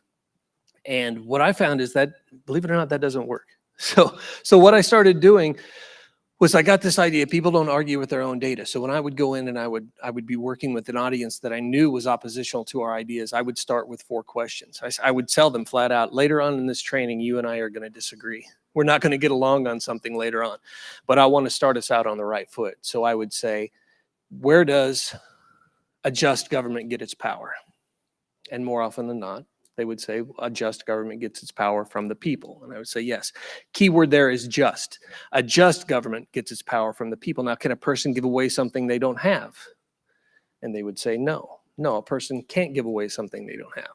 So then I would say, fine. Does a majority vote make something wrong something right? And this was always the most energetic no. No, of course a majority vote doesn't make something wrong something right. And I would say, correct. Now, one last question for you. Does the government own you? Now, I would always get some people who would say, well, they own the militaries. Well, if you volunteered for that contract, then you could say there's some claim of ownership. But I'm talking about the people in this room right now. Does the government have any claim on your person? And they would say no. So then later on in the conversation, I might bring up something like, and that's why maybe we should decriminalize all drugs. And the pearl clutching would begin. And someone would step up and say, well, I don't think that. And I would say, well, I need help understanding here, because earlier you said the government doesn't own you, but now you're saying that the government can tell me what I can put in my body. And you would see this cognitive dissonance kind of come over their face, and they would have to sit there and argue with themselves. And I have found that has been one of the most productive ways to talk with someone about something that they may disagree with you on, is to get them to argue with themselves. And what you'll find is when you're talking to an audience, you're actually talking to 4 different audiences, aren't you? That's right, Dwayne. So building on that, what I also see when I come in is that there may be 4 different groups of people in the room. You have those true believers. So I'm coming in talking about cannabis reform. And there are people that are already with us. They are there, they are excited, they want to hear what we have to say, they want to make a difference. There are people that are completely against us. They heard about this and they want to tell us exactly how we were wrong. Your friend who was there earlier, he talked about, they want to tell me why I'm wrong, why I'm the evil person, and what's the matter with me. There's also people there who are apathetic. They may just be there for the free food. They may be there because their spouse wanted to go. But then there's the persuadable people. Those are the folks that I want to talk to. Those are the folks that are open to this idea, that may have had an experience in their life, that may not fully believe what they're hearing. And a lot of times I have to engage the folks that are hostile to me for them to hear it. One thing, Dwayne, as you were talking, I noticed is that we need to humanize each other. This is still the person that you talked with, that you disagreed with, you met with them beforehand and you became a person. You weren't just some faceless person spouting facts. You were a human being with opinions, beliefs, and you are a person. And when we have that personhood, now we can communicate. We lose that online a lot of times. Arthur Brooks talks about this a lot, that we lose that personhood when we talk to someone online. But when we can gain that back, well, now if that person's yelling at me and saying, you're wrong, and I'm like, well, this is just what I believe, this is why we believe it. The persuadables are looking at me going, oh, Jason's the reasonable one. He's treating this person with dignity. He's treating this person with respect. Maybe Jason's onto something. And oh, Jess, you really talk a lot about that personhood, that relationship in that community. Pass it on to you. So I mentioned earlier, we work with people in the grassroots, people who are interested in getting involved and making a difference and trying to really get out of them why they want to make a difference. But what I know from my experience the last couple years working with GLA is that a lot of people have under their own households room to work. How many of you have gotten in a fight with a family member over politics? Raise your hand. Yeah, a lot of people have. So when we're talking with people about how can you make a difference, I really try to share with them the place to make a difference is where you go home every night. And one of the things I bring up is this Harvard study on longevity. Harvard has been studying the same people for over 90 years. And they found that the recipe to having a long life is to be positive, to be optimistic. And what comes with that is having really good relationships with your family and friends, because that is going to add more to your lifespan than going to the gym every day. So all you guys that go to the gym every day, so proud of you, but your relationships with your family and your close friends, those are the things that are going to give you that long life that you're looking for. And then after that, after the relationships with family, close friends, is your community. When you're walking down the street, I've lived in Alexandria, Virginia, DC, notoriously a place where people aren't very friendly on the streets. But if you smile at people, say hi, have a conversation when you're getting groceries and just check it out. Do you know your mail person that comes to your home every day? Those bonds to your community enrich your life in a way that adds more than going to the gym every day. So I hope that's one thing you all check out later on, is this Harvard study on longevity, because that's what I'm teaching when I go all across the country, is how do we have longer, healthier, happy lives? And it starts with our own relationships with people that are in our families. And that's something Dwayne talked about earlier with how to sell freedom without starting a fight, is he taught, how do we have these relationships without the division? How do we listen to people and try to understand them rather than say, I don't agree with you, and then pick a fight? Right. Very often we listen just deeply enough to tell people why they're wrong. Then I've made that mistake myself. Or we listen to find where we disagree with them. I'm just going to listen to you long enough so we can argue. I like to listen to people so I can find where we agree, and then we can build something on there. But I was sitting here and I recalled years ago, I was talking with a friend of mine about decriminalization. I was very much legalize it all. And I remember one of the arguments he kept giving back to me was, well, if you decriminalize everything, more people will do drugs. And my reply always to that was, well, would you? Well, of course I wouldn't. Well, what makes you think anybody else would? And I look back on that now, and I think that's actually a flawed way of doing it. I wouldn't have done it that way, because I learned something from a man named Thomas Sowell. And if you haven't read anything by Thomas Sowell, I encourage you to. But in one of his books, I believe it was A Conflict of Visions, he wrote, there are no solutions. There are only trade-offs. And so when I think back to that conversation now, well, people will do more drugs. I say, well, yeah, that's possible. And so I find myself accepting premises more often than anything now. Well, let's assume that's true. Is that worse than what we have right now? Tell me, if you recognize that there are no solutions, there are only trade-offs, then what are the trade-offs we're dealing with right now with prohibition, and make them explain it? Again, people don't argue with their own data. So if they can identify all the negative things and say, okay, well, if we legalized, if we did this, then what would be the trade-offs there? Okay, first we've identified more people might do drugs. But could you also say that one of the trade-offs might be we'd have safer and get them to identify these things? People don't argue with their own data. So I always say that questions are the answer. Dwayne, I can actually give you a real life example of that one. And I'm going to speed up a little bit about this story. So please join us at the Grassroots Leadership Academy booth. We're right out there. Dwayne can talk about how to sell freedom without starting a fight, and I can tell the longer version of this. But I was giving a training on cannabis reform, and a woman came up to me and said a close friend of hers had died from, as she put it, she had laced marijuana. I'm a paramedic. I've been in emergency medicine for nearly 20 years now, and yes, I've seen it. I've been there. And first off, we kind of stopped everything. I said, that's horrible. That is awful that your friend died. That never should have happened. That's terrible. And I had to pause for a second to assess, is this a place where we can converse or just agree that this should never happen? And she wanted to talk about the policy aspect because it was far enough away that she was able to discuss that. So once we established that through a lot of Dwayne's techniques, I said, it sounds to me like what's really important to you is the safety of this. Yeah, whether or not people use, because this is a long-term user, this is a friend of yours that used for decades, that you want safety in the product. She said, yes. I'm like, well, I'm going to go directly to it. And I said, well, if we legalize cannabis, there is a structure in society now where a business is held to a standard for the purity and contents of their product. If we see a product have a problem, it gets pulled from the market. Sometimes voluntarily, sometimes not voluntarily, but it is pulled from the market.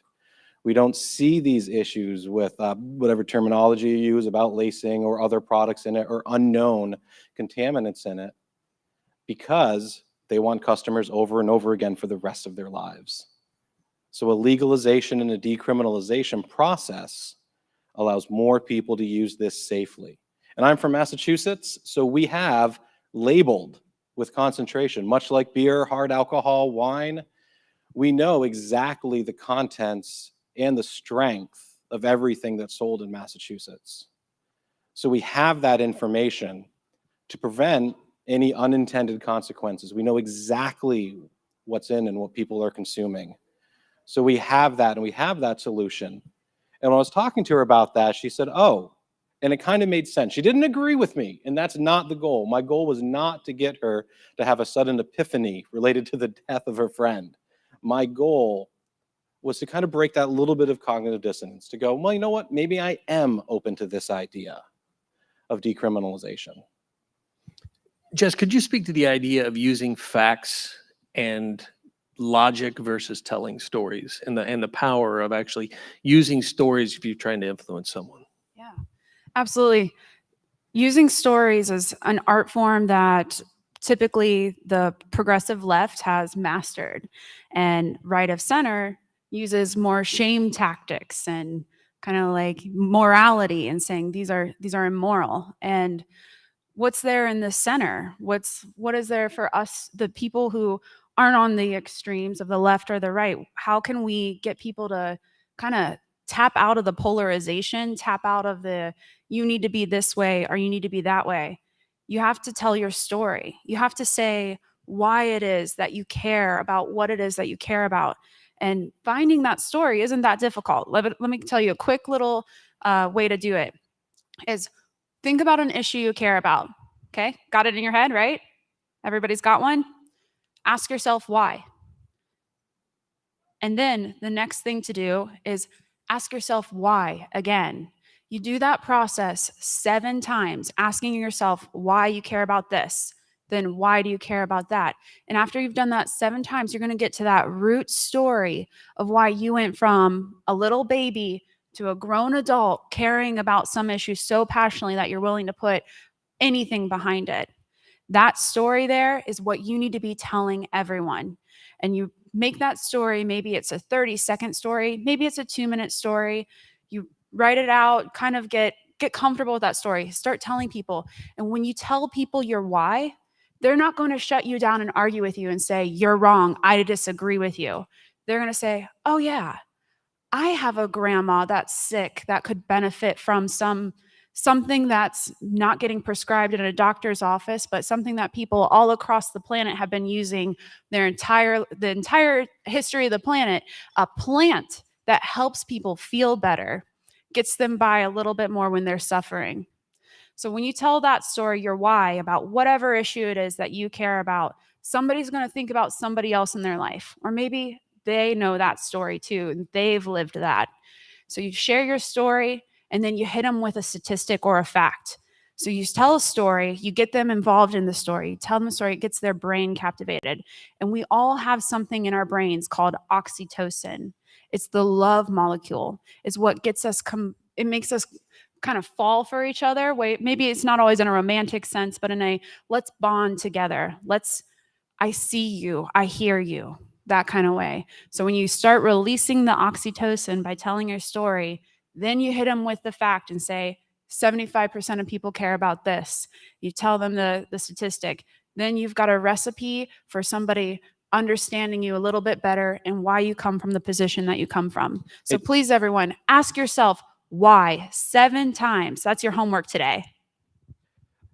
Jess, when you mentioned that, there's this quote that Dwayne likes to give a lot, and I know you and I have talked about it as well, and that's that people buy on emotion and justify with logic. They buy on emotion and justify with logic. So I want to give Dwayne some space to kind of elaborate on that, because it changed a lot of my perspectives. Yeah, that's actually from a participant in one of my trainings in Alaska. I remember he was sitting in the back and he had a Libertarian Party Alaska t-shirt on, and he blew me away with that. And I said, why do we tell stories? And he said, because people buy with emotion and they justify with logic. And I want to double down on what you said and say, it doesn't even have to be your story. If you know a good story and can communicate it, you can make a difference. And I've got about 3 minutes left. I want to tell you about a story that I told during the Trump administration. I was tasked with going around and training on free trade. So you can imagine the audiences I had at times, very friendly. And I remember one of the arguments that I would commonly get was that this was a short-term pain for a long-term gain. And I would tell a story about a nail factory in my home state of Missouri. It was down in the Boot Hill. It was a nail factory, and they relied clearly on steel. But the increase in the cost of steel put this factory on what the owner called death's door. It was on life support. And I said, okay, if this is a short-term pain for a long-term gain, let's accept that. There's this factory, and at this factory is a guy named Jim. Jim's been working at this factory for years now. His daughter, Celeste, she was born with a genetic heart defect, and she has treatment for this. If that factory closes, then Jim loses his job. If Jim loses his job, he loses his health coverage. If he loses his health coverage, then Celeste's health care has diminished. So can someone in this room explain to me why this little girl should suffer short-term, maybe not so short-term pain, so that some people somewhere else can have maybe a long-term gain? And there was no one in that room who was willing to make that argument. And again, going back to Jason, there were people in there who were against me. Obviously, there were people in there who may have been on the fence. Those were the people I was reaching out to. Those people who, oh, I hadn't thought of it that way before. I hadn't put it in that context before. So those stories can help you. Again, and what I did at the end was I asked a question. Can anyone do this for me? I need you to explain this to me. And now they have to argue with themselves. People don't argue with their own data. So I may not have changed everyone's mind, but I may have changed someone's mind. And that's really what it's all about. We've got less than a minute left. I want to close with one final point. You okay? What I would say is, this isn't going to happen overnight. This is something that you're going to experience over and over again. And what I talked about today in selling freedom without starting a fight is you've got to have this relationship, that trust. It starts with trust. Trust leads to a relationship, and then that relationship can lead to education. Or maybe it's relationship and then trust and then education. But one way or the other, take your time, build that trust, because you don't get educated by people you don't trust. And then eventually you can start making that case where you can say, hey, this is really about trade-offs. And I would rather deal with the trade-offs associated with too much freedom than those associated with too little. And that's how I'd like to end this. Thank you. Thank you. Thank you. Thank you. Of where Ukraine is. Ukraine is one country removed from Lithuania. So put it this way, it's very personal to me, this war, not just as some bad things happening overseas, those things that are happening very close to the people who I care about and people who I love and place where I used to live most of my life. So this is a little bit personal, but I'll try to move away from that. So energy. Energy is a major issue here. And I want to sort of focus on what will this war do to European energy, what this war is doing on European energy, and what might happen in the future. And then thinking about it, I sort of like to box everything in a matrix, and long-term, short-term, those are the two qualifiers. And another one is we have basically three types of problems. So type one is kind of nuisances, or the problem when energy is expensive than last year, more expensive than last year. Or energy costs more, but it's really not that bad. So a good example would be gas prices in the United States. I don't know all of you guys love to complain about gas prices, but they're nowhere near as expensive as they are, well, either in California or in Europe. and people are just fine with lower incomes and more expensive gas prices. So when Biden calls the Saudis and says, "Hey guys, that oil production cut that you want to enact, can you wait until midterms?" So that's kind of the political nuisance problem. I mean, if a gas costs $3.50 or $4.50 or $6.50, that is not a fundamental problem. Sure, it takes away from groceries, takes away from other types of income, but that's a price with which economies can cope quite easily. And once again, we have had gas spikes or gasoline motor fuel spikes all over the history, and you can remember right before the, let's say, 2008 or 2007 crash, oil was about $150 per barrel, and the economy survived. So that's type 1 problem. That's relatively easy. Type 2 problem is then energy becomes so expensive that using it is actually unfeasible in economical sense. And that, I think, is a problem which most European countries are going to have. They will have gas or some substitute for natural gas, but it will be so expensive that any meaningful use of it becomes basically unfeasible. If you're industry, if you're a large manufacturing company, if gas is expensive, it's there, but so expensive you cannot use it because it doesn't make any sense. And then so that's mainly all European countries. And then there's a type 3 problem in which there is no gas at any price. And I think World Bank and Europeans themselves identify 5 countries who are going to be exposed to that, or there is a high risk that they're going to be exposed to that, and that's Germany, Austria, Czechia, Slovakia, and Hungary. All sort of inland countries, very dependent on Russian supplies, both old and new, very limited capacity to diversify supplies of natural gas. In those countries, there might be a situation in which, even at exorbitant prices, there will be no gas, which means either no heating or no electricity or interruptions of these services, and so on and so on. So those are the type of 3 problems Europeans gonna not enjoy, but experience. And let me go through the details of this. Obviously, the cause of that is, the reliance on Russian gas of Europe in general. Most of energy and especially most of natural gas in Europe is supplied by Russia. Russia is something like 2/3 to 40%, depending on the season, supplier of natural gas to the European Union. And you would think that's a natural development, or you would think that's always been like that. But in fact, that's a relatively recent development. It's a development after 70s and 80s and the Arab oil crisis, or the Middle Eastern oil crisis, depending how you like that. But it was after these days, or after these crises, that Russia, actually USSR at the time, became a major supplier of gas to Europe by connecting their pipelines to European pipelines. And once again, logically speaking, of course, if Russia were a normal country, there's nothing wrong with gas flowing from places where it is to places where it isn't, like from Russia to Europe, but that, of course, is not the case. And in fact, Reagan was quite prophetic, arguing against it. It almost reads like Time Machine, but Reagan tried to impose sanctions on companies who were building pipelines from USSR to Europe. It was Reagan that actually warned Europeans that increased dependence on Soviet gas will cause big problems long term. Now, I think he was right. Europeans did not listen and saw that as an opportunity to prop up their failing steel industry, and that's the situation. But long term, put it this way, there's nothing natural or inevitable about Europe being overly reliant on Russia.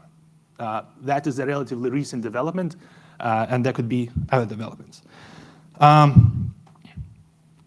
So that's point 1. Point 2, that even long before this gas prices, in fact, I think something like 10 years ago, Gazprom started talking. Gazprom is the part of the Russian gas company that supplies gas to Europe. They started talking about their strategy of minimizing supplies to Europe while maximizing revenue. What basically is a fancy talk of saying, well, we're going to sell less and less gas to Europe, and we're going to charge higher and higher prices.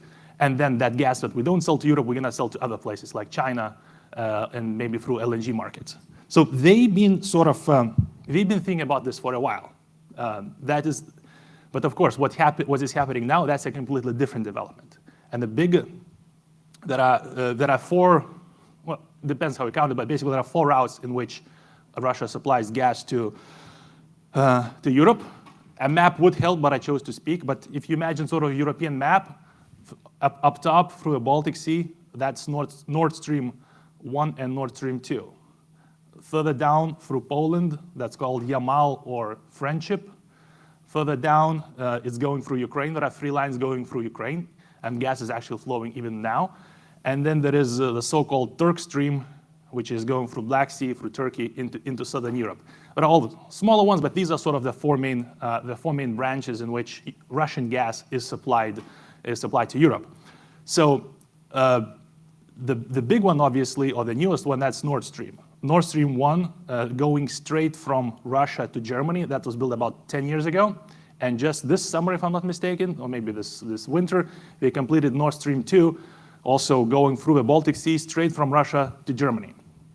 Now, many countries in Central and Eastern Europe did not like that fact that Germany is bypassing them and selling gas straight to Germany. I think those countries saw it as a sort of betrayal of European solidarity, and in practical terms, it meant that Russia could cut off supplies to Eastern Europe without threatening to cut supplies to Western Europe. Because prior to this, if Germany wanted to blackmail, let's say, Ukraine or Poland, shutting down the gas, they would also be shutting down the gas to Germany. Well, with Nord Stream, that problem was solved, and Russia can supply gas straight to Germany, bypassing all the different countries. Well, that's the past, of course. If you've been following the news about last week, 3 out of 4 lines exploded.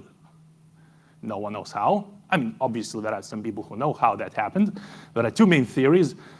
Basically, Russians did it and Americans did it. I mean, who else?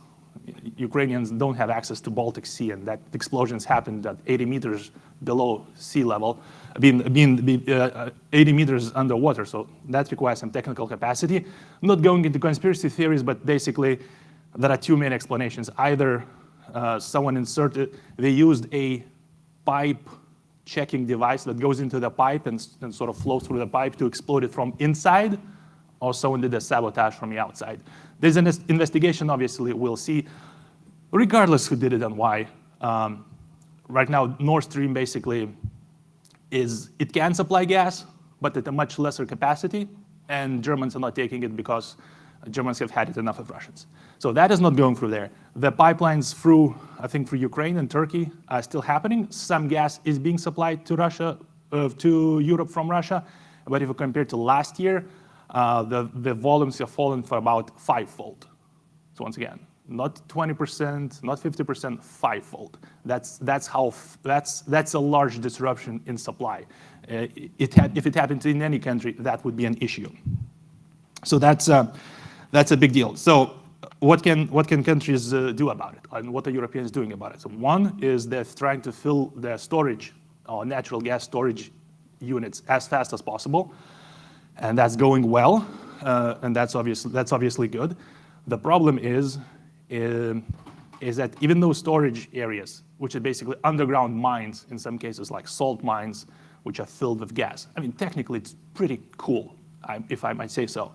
But usually how the system works is that you fill these storage units throughout the summer, and during the winter, when there are peak months of use, you gradually release gas from storage in order to supplement the gas that you're already getting. I think what's going to happen that, of course, Europeans will be able to draw down gas from storage, but that is not used to the situations in which no gas from Russia is flowing. So that might be not enough. So that's why everyone's speculating, will it be a cold winter or will it be a warm winter? And if you watch Russian TV, they run these little, I wouldn't call them ads, they're like propaganda clips, in which they show city covered in ice and snow, and the female's voice saying, winter is going to be big, referring to Europe. Of course, the irony of that's a Russian city that does not have gas. That's Krasnodar, but that's besides the point. But that's why Europeans are so worried whether it's going to be a warm winter or cold winter. Warm winter, there might be enough gas coming from storage and alternative sources. If it's cold winter, there might be not enough gas. And so that's why winter temperature is actually such a large factor. There are other sources of how to supplement this. So everyone's talking about LNG, liquefied natural gas. That's the gas that's supplied by ships. Yes, that is definitely an option. And if you see, once again, if you see the sort of the import curves, LNG has overtaken Russian gas significantly. in the summer as supplying gas to Europe. But there are a couple of problems here. One is main supplier is US, so thank you, Americans. But US export capacity, if I'm not mistaken, is about at its capacity. Meaning not only do you have to get gas from ground in United States, you also have to put it on LNG ships, and there's a whole lot of complicated equipment, and all of these things basically use as capacity. So even if US wants to supply more gas to Europe, you might be limited by infrastructure. So that's one. Two, there is a limited amount of ships that actually can do that. Once again, those things you see in movies, those large ships with spheres on it, that's your natural gas ships. There's a limited quantity of those, and everyone now wants LNG, not just Europeans. Southeast Asia also wants LNG. So those ships are in high demand. And third point, even if ships make it to Europe, Europe itself has a limited LNG capacity. Because once again, you need a system to take that gas, revert it back to regular gas, pipe it through pipelines, and there are not that many places in Europe where you can do that. Ironically, because of lack of interconnections with Europe, Spain and Portugal are very good at this. Spain, I think, has something like 8 LNG terminals, so that's working out for them pretty nicely right now. Lithuania has LNG terminal. Netherlands have LNG terminals. Poland has LNG terminals. I don't think Germany has any. There might be some under construction. I might be wrong here, but basically German LNG capacity is insufficient or not there, precisely because they've been getting a whole lot of gas via pipelines. And there you go. And even if Germans, being Germans, get their stuff together and start building LNG terminals tomorrow, those things take time. That's actually, energy is interesting because that's one of the areas of economics where markets actually are impacted by physical limitations and engineering solutions. And finally, even let's say if gas from LNG does flow to Spain or to France, there's also limited interconnectivity between countries in Europe. So as much as Europe likes to think of itself as sort of one united continent, when it comes to infrastructure, especially gas infrastructure, there's limits to how much gas can be pumped through those pipelines. And then there are some minutiae things. I just read about something last week in that additives to natural gas that France uses are incompatible with additives that Germany uses. So you know when you smell the natural gas leak, that's actually additives. Natural gas is odorless, so they add these additives that you can smell it, so that you know there is a gas leak. Apparently, those additives are incompatible with how Germans use them. Obviously, that's a problem resolvable. That's just another illustration of how things are complicated when it comes to infrastructure. So yes, LNG can take up a portion, but it cannot compensate the entire Russian shortage. Which of course brings me to my sticking point in which I could rant for hours, is that Europeans are being really hypocritical by being anti-fracking and then buying all the American gas which comes from fracking. Europeans have, the reason US is a leading natural gas exporter is because of fracking, of hydraulic fracturing method that allows you to extract gas from places where previously thought impossible. Europe could do the same. Europe does have places where either shale gas or shale oil is possible to extract if only one applied hydraulic fracking, but because of political and green and environmentalist opposition, that is not happening.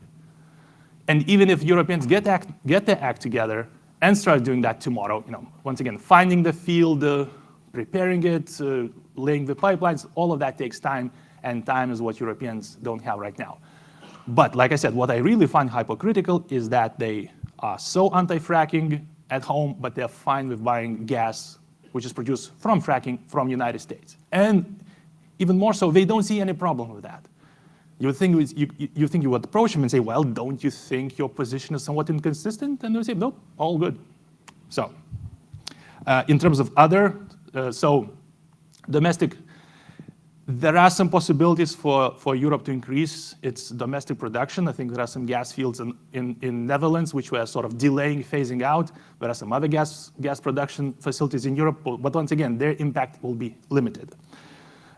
Europe, obviously, Norway, actually. If you think of Norway, you think of a socialist paradise. That socialist paradise is built from oil wealth. So Norway is a big supplier of gas to Europe, and And 2 weeks ago, I think a pipeline to Poland, a new pipeline to Poland was laid, which is good. It's not sufficient, but Norway can increase and will increase its capacity and production. Once again, it will not be enough. Then there are places like Algeria and all of North Africa. They too are supplying Europe. Just capacity is not there. Azerbaijan and all the Central Asian countries, there are some possibilities of increasing supply from there, but it's also limited. So long story short, when it comes to natural gas, other countries and other sources will pick up. The fear of mine and everyone else in Europe, that will that be enough? And many factors, including air temperature, will play a role. Then, of course, is, well, can we use something else? Can we use something but natural gas? And in some cases, yes, and in some cases, no. So where gas is relatively easy to substitute, emphasis on relatively, it does not mean it's easy, but relatively easy, it's in energy production. A lot of European natural gas is simply burned to produce electricity, or electricity and heat. So in some of these cases, depending on design and depending how many different plants a country has, you can basically fire up your coal plants and shut down your natural gas plants. That is possible, and Germany, I think, once again, is beginning to do it. Germany's beginning to, reuse the coal they have right there under their own ground to power some of the power plants, much to the dismay of Greens and Greta Thunberg, but they're doing that. Will that be enough? We'll see. Another cool thing that many European countries are doing is actually, especially the ones that have a lot of either forests or wood industry or furniture industry like IKEA in Sweden, they're using waste, they call it waste biomass, but it's basically these wood pellets that look like potato chips. The reason why they look like potato chips is because you need to dry them out in order to burn them efficiently. But that's a very fascinating area. That's one of those places where environmentalism and economics makes sense. If you use wood waste and all sorts of other biomass waste, you burn them in what's called cogenerational power plants, and they produce electricity for the electric grid, and they produce heat for district heating. District heating, not a big thing in US, but actually a big thing in Europe, and then the nice thing about it is that, once again, you use the heat from burning wood or natural gas to produce electricity, and you use the waste heat to heat the water that you then supply to households. In that case, your efficiencies are about 80%, which is very good when it comes to energy. Once again, that's a possibility, but you need to have prepared for that. You need to have power plants that do that, and of course, wood pellet prices actually follow gas prices. So if gas becomes expensive, so will wood pellets. But at least there will be enough of them. Nuclear is another big option, and kind of as we joked during lunch, France, out of all countries, seemed to be reasonable on that. About 70% of France's electricity is supplied by nuclear power. So I don't know what it is that French do, but it probably has to do something with being great power or thinking they're great power, but they're good on nuclear. So France is good on electricity, even though I think there might be some investments you have to make to continue operating the nuclear power plants. Once again, I don't want to pick on Germany, but as you might have heard, up until recently, Germany was planning to shut down completely good nuclear power plants because Fukushima happened about 10 years ago. Now it seems like they're reverting and saying, well, you know what, we'll extend the operation of nuclear power plants. The perfectly good German nuclear power plants, we're going to extend their operation until next year. And even Greta Thunberg seems to agree with that. So hey, you know what? That's good for Germany. But I think, once again, long term, nuclear is something that Europe definitely should be considering. Now, of course, nuclear is expensive, it's very capital intensive, but those old power plants, those are dirt cheap because they've already been paid for. So you get the best of both worlds. The capital costs, which are low, and electricity that is stable and relatively clean. Which, of course, brings us to another source of substitution for natural gas, which is electricity. There are some applications. I mean, you can use electricity for heating. You can use electricity for industrial processes rather than gas. That is all good. But it sort of just so happens that actually this summer has been particularly droughty in Europe. And all the hydro, or many of the hydro power plants, especially in Scandinavia, that was actually running below capacity because, well, there is not enough water. And not only that, because if there is no water, You cannot transport coal on barges to get them to power stations in Germany. So once again, circle of life kind of thing. So in terms of supplying energy, there are alternatives and there are issues to resolve. I think the fear is that if there is not enough demand reduction, which we're going to talk right now, some countries like Germany or Austria and Slovakia, Hungary, they might experience something like 15% shortage of natural gas that they will not be able to plug anyhow, and that means switching off lights at Eiffel Tower, switching off shop lights in Austria. And I think a recent decree, which was in Germany, prohibition of heating personal pools by natural gas. Now, I would say that is a little bit of a first world problem. If your pool cannot be heated during winter, I think Germans can survive without that. But demand reduction, and as harsh as it sounds, that is one of the ways to cope with lack of natural gas.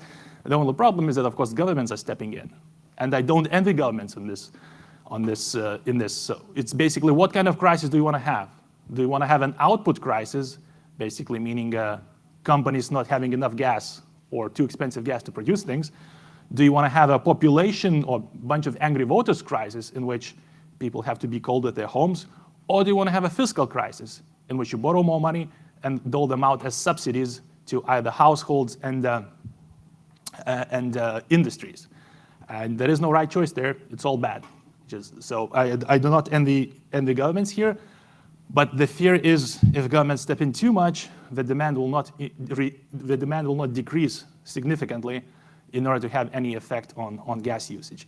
And it just so happens that the residential sector, basically people, they don't reduce their gas usage a whole lot, even if prices go through the roof, because it's just not a large part of their budget.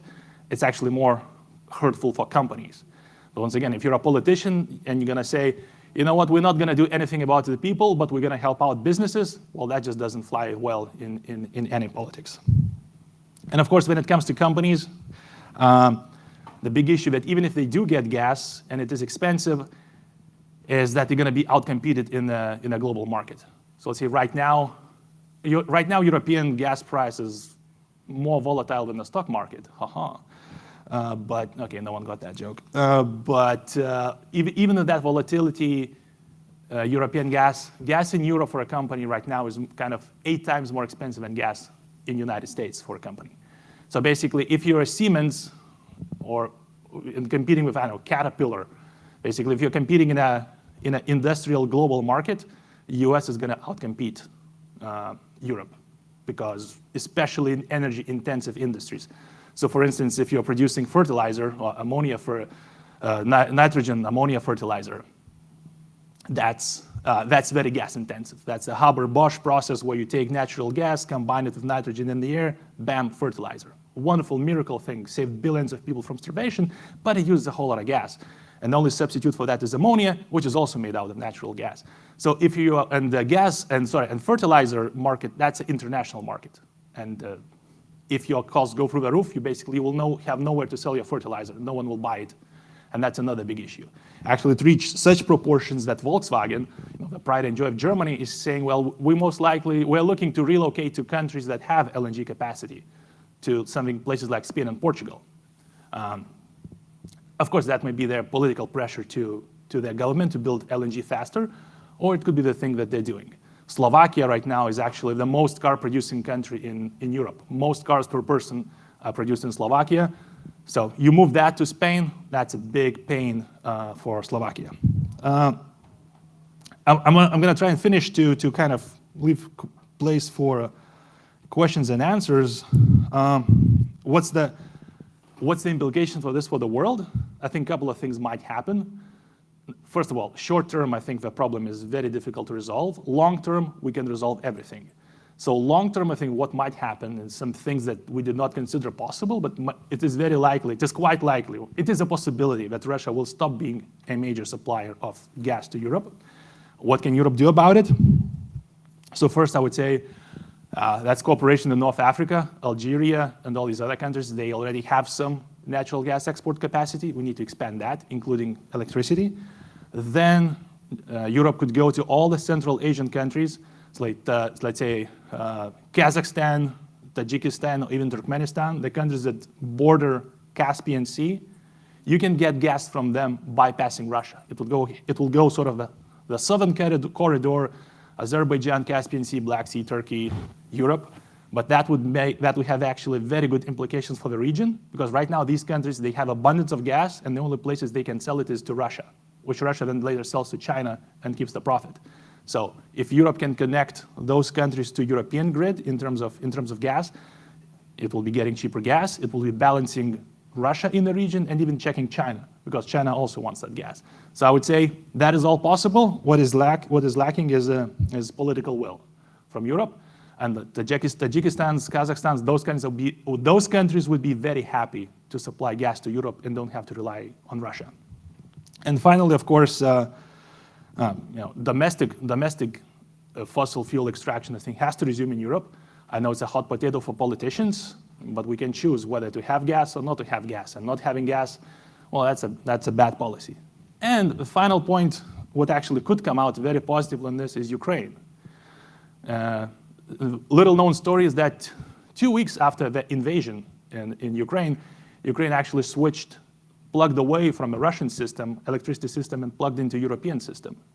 I don't think the flows right now are very large, but Ukraine has all these nuclear reactors that could be supplying energy to Europe. Ukraine also has all these natural gas reserves proven and already working, that once again, if a country has a chance to develop, they could be supplying gas to Europe too. So I would say the future is bright, but this winter is going to be cold. So I'll take your questions. Woo! All right. Go, sir. You mentioned in the beginning that Reagan was prophetic in saying that if you allow Russia to be the sole big provider of energy, for example, into Europe, that's going to be a problem, and that it was in fact a problem. But the counter argument to that at the time, and I think recently, would have been economic interdependence tends to, where goods cross boundaries, tanks, the Red Army will not be crossing those boundaries. What happened to that argument? And is it dead in the water? How should we think about that argument in the future? Right. Yeah, countries that don't trade don't go to war, right? The democratic peace theory. I prefer the McDonald's theory, which says 2 countries that have McDonald's will never go to war. And that was true until the Serbia campaign. Yes, but actually I heard another good explanation that yes, that is true, that 2 countries that trade don't go to war, but for all the wrong reasons. So basically, the explanation of that would be, well, had this worked well, Russia steps into Ukraine, threatens its trade partners, such as Europe, not to intervene, and the war is over pretty soon.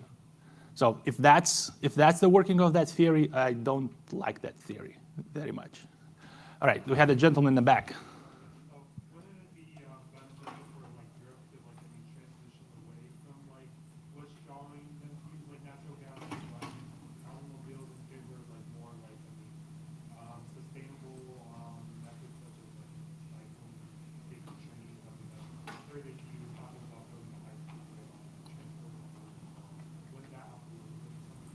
It would, and it does. And recycling done smart helps a whole lot.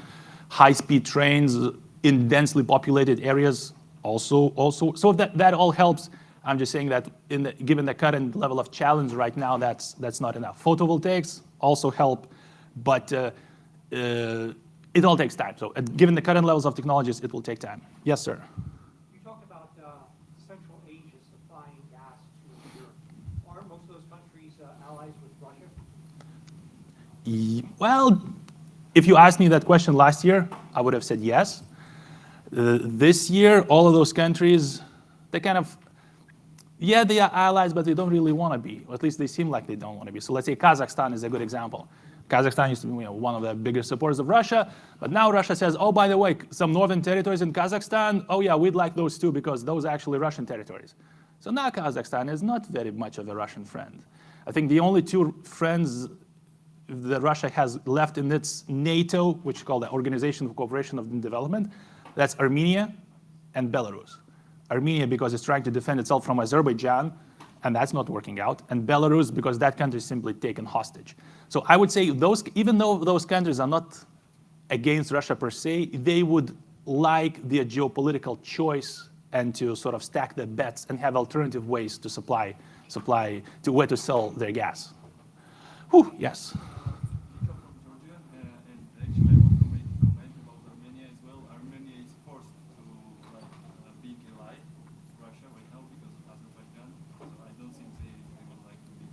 Fair enough.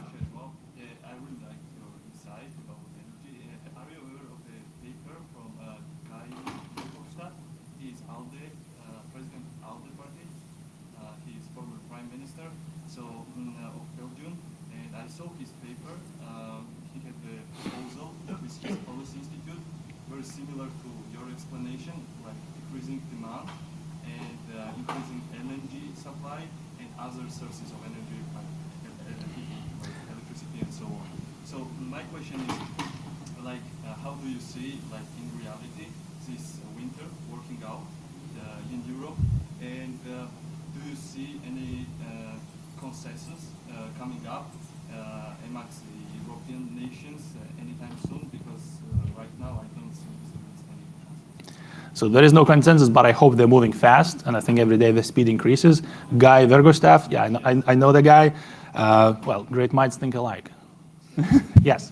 Well, speaking of Azerbaijan, what do you think about the moral inconsistency of Europe of pivoting to Azerbaijan when they are a dictatorship attacking Armenia democracy, which of course is the whole reason Europe is sanctioning Russia right now? Very excellent point. And at this point, Europe is in a place as well. Which dictatorship would you rather buy gas from? But no, you're completely right. If the moral condemnation of dictatorship, and then you go to another dictatorship, well, lesser dictatorship to buy gas, that's right. So, if Europeans wanted to pursue their purity, they should buy it from the United States and from themselves, meaning from domestic production. So you're right. That's a dilemma that if Europeans are truly being pure, they should answer. They should start drilling for gas and oil in Europe. Yes, sir. You go first, then you. No, I think time. Oh, well, time flies in good company. I'll take last question. You spoke about the inconsistency in the European position that they're anti-fracking, but they buy the natural gas from the US, which is legal fracking. What do you think of another potential inconsistency where, for example, they say we're not going to buy Russian gas and oil, but then, for example, right now Russia is in discussions with Turkey to build a gas hub in Turkey. So let's say the Europeans can say, oh, we're not buying the gas from the Russians, we're buying it from Turkey, where in fact it's Russian gas. Would something like that be possible? Well, yeah, it's always the thing with oil, especially what's happening these days, is two oil tankers meet up in the middle of the ocean, and they siphon Russian oil from one tanker to another and sell it as something else, gas or oil. So yeah, and Turkey is being difficult in this situation a whole lot. Guys, we can continue discussion out there. Thank you for reminding us. Time flies in good company. Foundation for Economic Education. Thank you for coming.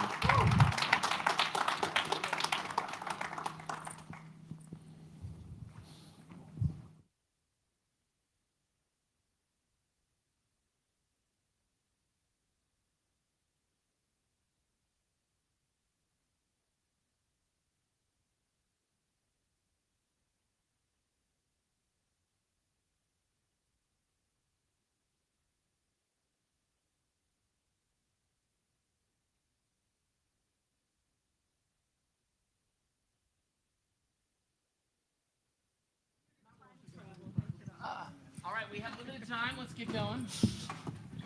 Wait, just you. Yeah, it's on. Hi, everyone. Does mine work? Oh, yeah.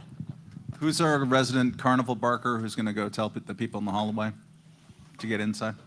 Look at that. I think we have no That's not- support. That's not an excuse to leave, by the way. I saw Stay. you. We see you going. Wait a half second. You're good. God, Robbie. No, it's time to start. We're late. I understand.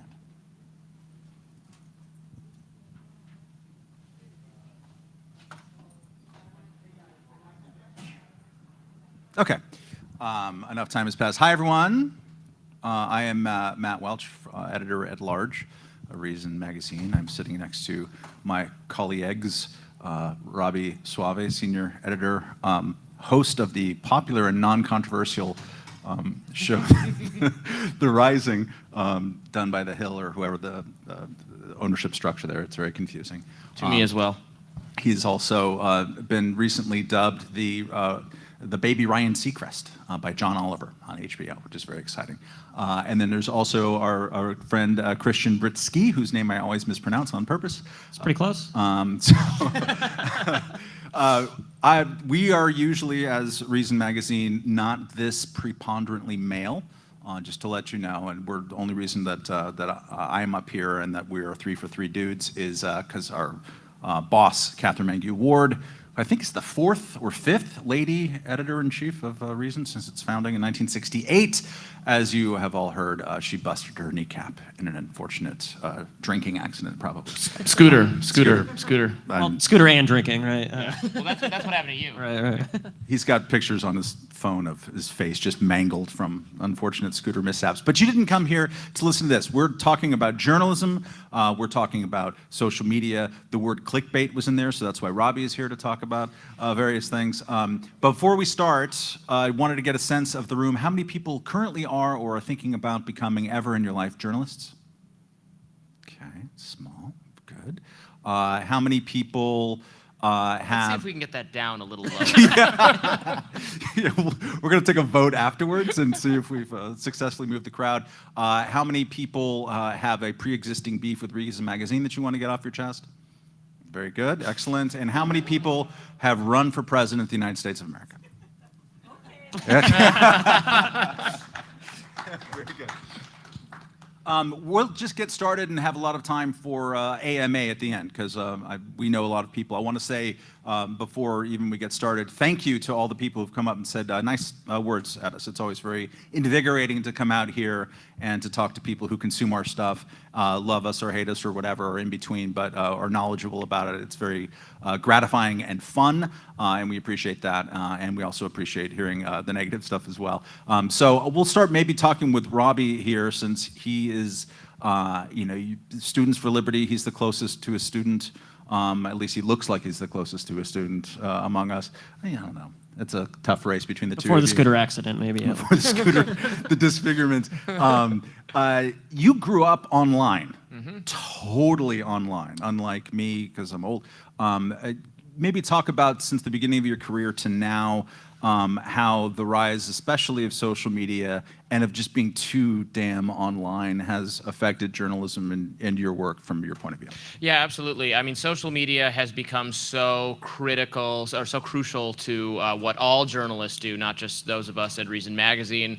Probably in the last, from the phase 2013 about until maybe 2020, Facebook was the major source of traffic for us, for Reason.com, and that was not unique. That was also true of probably most mainstream journalistic organizations I know, and certainly most conservative or right of center or alternative, provocative, whatever you want to call them, journalistic projects. It was wholly Facebook derived.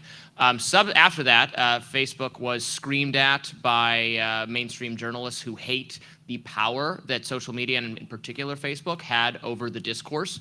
An influence that I actually thought was positive, because if we're only allowed to talk about what the Washington Post and the New York Times wants to let us talk about, this constrains conversation in all sorts of ways that are unproductive for libertarians. So in many ways, the rise of social media has, I think, been liberating for libertarians, for contrarians, for people whose views fall outside the narrow, very boring, and often very destructive mainstream consensus, which has been disastrous on foreign policy and COVID and so many other things. Social media actually has given you more license to speak. Now, the most recent phenomenon in the last 2 years, at least more, is the federal government trying to bully social media companies into restricting conversations, into restricting actual journalism. And this has prompted some disasters for us and for everyone else. So, we've seen the rise, and now we're seeing I think we saw the peak a few years ago in terms of journalism being done, shared, distributed through social media. That is now changing because the federal government, in collusion with sort of mainstream voices, are trying to convince everyone that social media is too dangerous, or like you can't handle the truth, that kind of stuff. I think it's very pernicious and should actually be resisted. The Cato Institute recently had a paper out about jawboning Yes, as it's the fantastic. term of art to describe the way the federal government has been saying, hey, are you sure you want Alex Berenson on Twitter? Maybe you don't, kind of thing. And it's basically,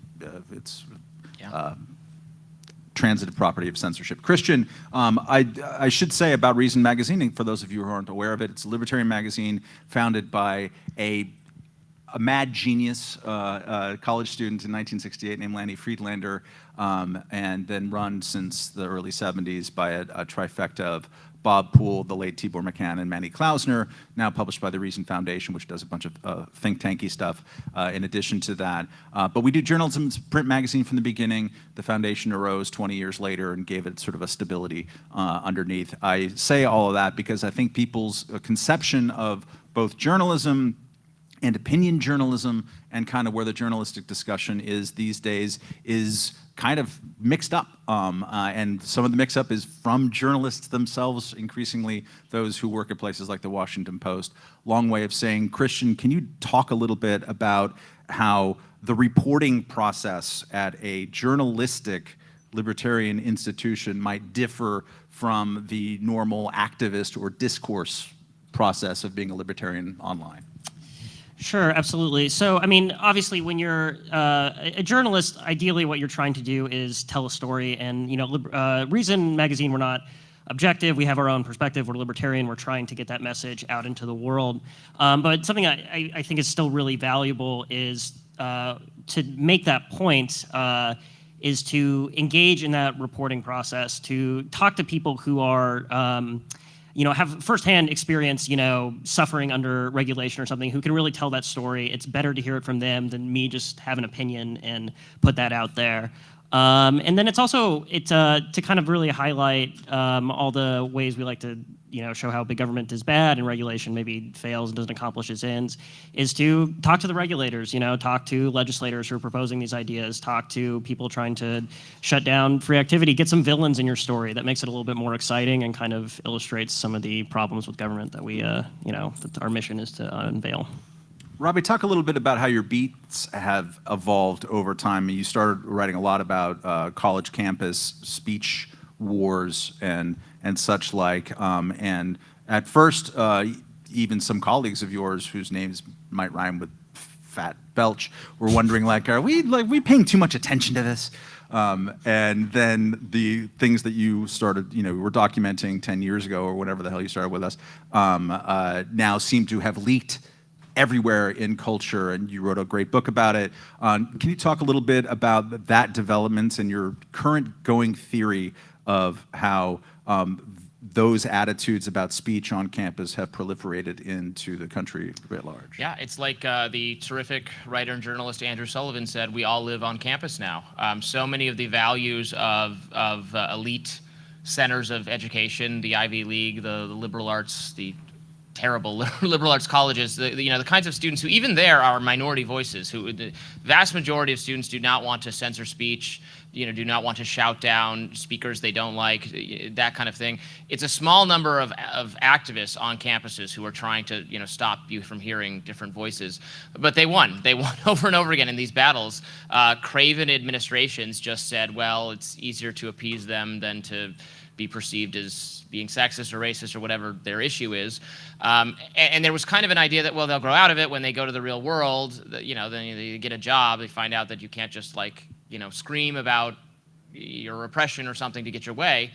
Well, they did pretty well screaming about their oppression and getting their way in many fronts. Their values have been changing, how media organizations are run in particular, some creative storytelling organizations they've tried to make headway at in places like Netflix and HBO, et cetera. Now, I'm glad, I think we might have seen the peak of whatever you want to call it, wokeness. It's not a great term, but for lack of a better one, wokeness, causing artists to have to censor, or companies not wanting to. The company obviously wants to platform these people, but then they get screamed at by a small number of unrepresentative voices on social media or other places. They have small protests, and they say, "Oh, everybody hates this. We can't. We have to reverse course." I think maybe they're learning, at least in the private sector, they're learning that, okay, actually we should just ignore these small number of angry people that we can't make happy anyway.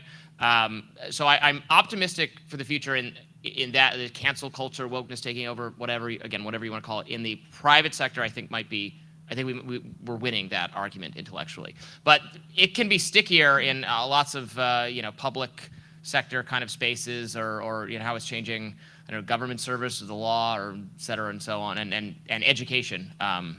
So it's really spread from the campus in the 10 years since I've been covering these things, and then some of these people still have a lot of power to change the policies on social media, which is not the end-all, be-all of the world, but social media does affect how a lot of us are able to speak, and they're setting some policies, some agendas that I think are, as I said in my answer to the previous question, that are really hostile to basic healthy principles for a free society.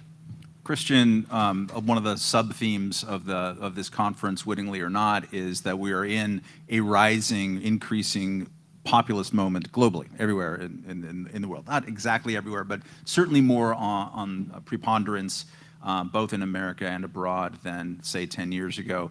Can you talk a little bit about your beats in the cover, the evolution of time through then, at a time when domestically Democrats are getting kind of bigger government, and Republicans are like, okay, cool, we're going to use government to attack Robbie's enemies as much as possible. Is there any good news in your beat, or is the populism infecting there as well? Yeah, no, this is actually probably a silver lining to the general decline in politics and society. My beat is housing, zoning stuff. And what's really fun about covering this issue is that it's totally trans ideological. So, I, as a libertarian, I like property rights. You should be able to build a skyrise on your property or whatever. But obviously that's not the case in most cities. It's very tightly regulated what you can build on your property, what you can do there.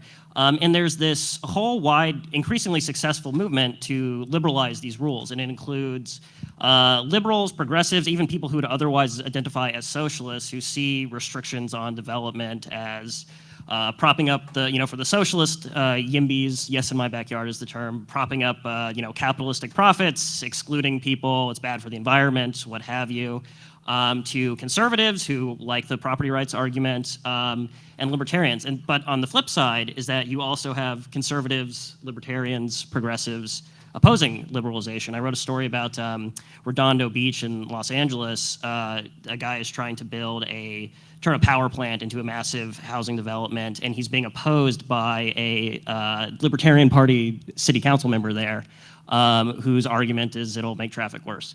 So I don't know. It's a fun issue to cover, but it's also one where the people who are trying to liberalize the laws, increase property rights, they're winning. They just passed a number of very important bills in California, allowing you to build duplexes anywhere in the state, allowing you to build apartments in commercial zoned areas. This is starting to get attention at the federal level, although the Biden administration, they've talked a good game, but have not really followed through on it. Yeah, so far so good. So. Let's talk, before we open it up to questions, about kind of our perceptions of where the profession has gone, or has been going, or is going in the future. Robbie, since you're Mr. Tech Guy, you literally do a YouTube television show, which is really great, in addition to growing up online. Reason has always been, tried to be at the forefront of as much technological innovation as possible. We got late into podcasts, frankly, but we're trying to catch up. But we did Reason TV beginning in 2006 or 2007, and I think probably still do better than most people, damn it. Getting out in front of a video, and had our first website in 1993, and these types of things. So there's always been this libertarian suspicion or belief among some that technology is this great liberatory thing, and we want to, as an organization, participate in it. You certainly have participated in it. Yet there's a feeling now among a lot of people that, I don't know, not the internet was a mistake, but the iPhone was a mistake, or social media was a mistake. There's a lot of feeling of disquiet about what that's done to the media. What's your sense of that right now? Yeah, absolutely. And my second book is about exactly that, trying to grapple with social media and all these calls to regulate it, and all these people saying it's harmed our society. I think a lot of the things people say about social media being bad are wrong and flawed, or frankly just like bullshit. Social media has made it easier to communicate across vast distances with so many people. And social media is not just Facebook and Twitter and Instagram. It's also, I'm in forums to talk about obscure video games with people who live in Finland now because, that's something that this technology has allowed. It's wonderful and it's liberating and it's connecting and liberating at the same time. That said, there are certainly some problems with social media. There's some social problems it's made worse. Some people who have depression or anxiety are certainly made worse by being constantly on it, just like... Why do you keep looking at me when you're saying this? I'm trying to look into a mirror. I'm looking at myself on the... No, just in that, gambling should be legal and most people can gamble and have a good time and not, give away their wedding ring. There's a small number of people who should not gamble because they're addicts. Same thing with alcohol, same thing with everything. It's just like everything else. Moderation is good for most people and it's fine. Now, the complaints about censorship and all that sort of stuff, I agree. There's a lot of very concerning policies being enacted. They're mostly being forced on these platforms by the government, and that's just the reality. These are not, in many cases, these are not freely chosen policies that the heads of these companies want to have. They're being screamed at by political figures and by mainstream journalists you caused Trump to get elected because you allowed people to say this, or people are dying in the pandemic because you allowed people to say this. They're getting accused of violence and death and misery and misinformation, and actually because they're not being defended enough on the other side by people like us, they're caving. They're caving. We're watching it happen in real time. So I think actually this is a call to action to, as weird as this sounds, to defend these companies more because they feel like they should have some allies on our side, and in fact they're being dictated, they're being yelled at by the government, and that's what's causing the policies we have. Christian, I'd invite you to think a little bit or talk a little bit about how sort of mainstream elite professional journalism has been changing a little bit. I'm thinking in particular with the rising calls for what the journalist Wesley Lowery has called for moral clarity among people, to call Trump a liar in the headline, the subhead, and the caption, and the tweet, and to sort of police adjectives. If we just adjectived harder here at the Washington Post, then we might get a different outcome. Have you seen mainstream journalism become kind of more activist over this time, or what's your view on this? Yeah, certainly. You read, you read a Washington Post article, for instance. Trump will say something, or back in the day when he was still president, he would say something, and it was, it was off the cuff. It was kind of opinion, but then they would have to add in there like Trump claims without evidence. That it's like, well, he wasn't making like a factual claim. He was making a joke, even, right? So in some ways, that actually kind of deprives the reporting of context because they're constantly trying to annotate, right? And also, maybe I shouldn't say this publicly, but like journalists aren't actually the sole arbiters of truth in the world. So, maybe one of the worst scandals about this, I think, was probably the early reporting on the idea that COVID might have come from, like a lab leak, right? Which was immediately dismissed as a conspiracy theory. Tom Cotton brought this up without evidence, and it turns out, actually, this is, it's not proven, but it's plausible. It seems like the balance of the evidence could be that it's true, Journalists didn't know that. Their job is to go out there and gather facts, not to kind of annotate in public what people are saying when they don't necessarily, have all the facts themselves. And so I think that's gotten a lot worse. And the reason you have, obviously, like I said, reason we're an ideological publication, we have a perspective. Everyone has a perspective. The reason that you have some guiding light of objectivity is that it disciplines you, right? It helps keep you focused. And when you remove that so you can call Trump a liar, you make it easier for journalists to give into their worst impulses. And I think that's made the profession worse overall. Including, not verifying the thing that you're saying that he lies about. The fact-checking industry has really become a very desiccated practice of either policing the rhetoric of political candidates that has absolutely zero to do with public policy. Seriously, the lie of the year, I think it was PolitiFact in 2009, 10, something around that time, was not whatever President Barack Obama was saying about the Obamacare. It was what Sarah Palin said about it on Facebook. And it's like, one of those has power. The other one is on Facebook. I'm seeing your PolitiFact ranking just decline as you criticize them.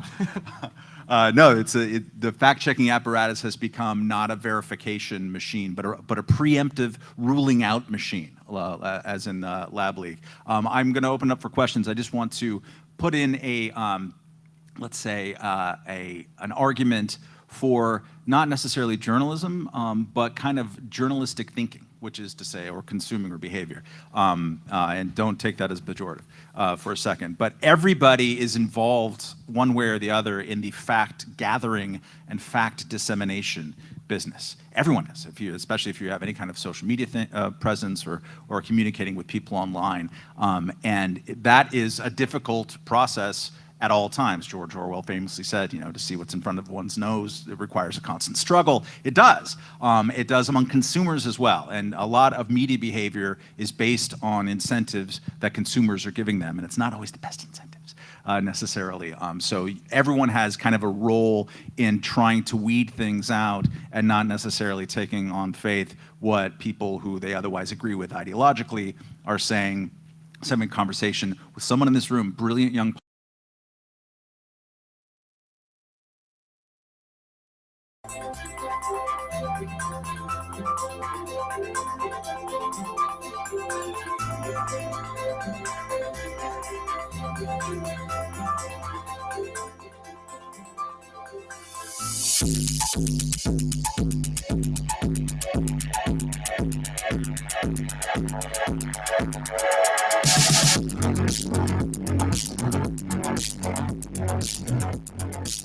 Welcome back, LibertyCon. How's everyone doing?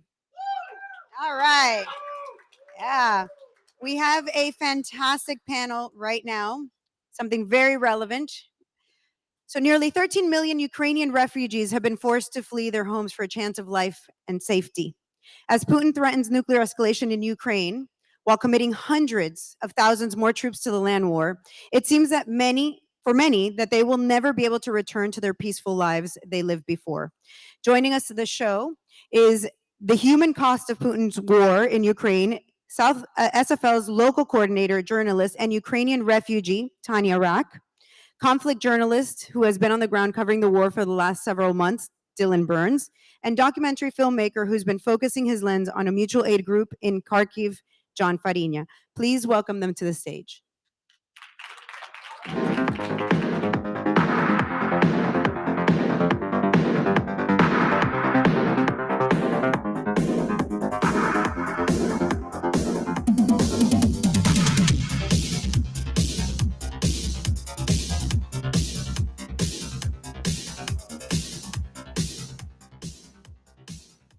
Hello, LibertyCon. Happy to see you all. I've been chosen to lead this conversation, so I'm just going to be guiding it as well as adding my commentary with the rest of these wonderful people. So the first question I wanted to answer with is something that she mentioned, the refugee crisis that has been produced from this war. Millions of people have been displaced internally and externally as they flee to nations like Moldova, Romania, Poland, and across Europe. And so I wanted to ask both of you, what type of challenges do these Ukrainian refugees face as they flee their homes? Well, they're traveling to unknown circumstances. A lot of these people they're not rich. They don't have as much money, as they would like to. They don't know where they're going, and they're leaving everything behind in order for safety. So they're trading their life, everything they've ever known for their whole life, in order just to be safe from the war. So it's the unknown that's really.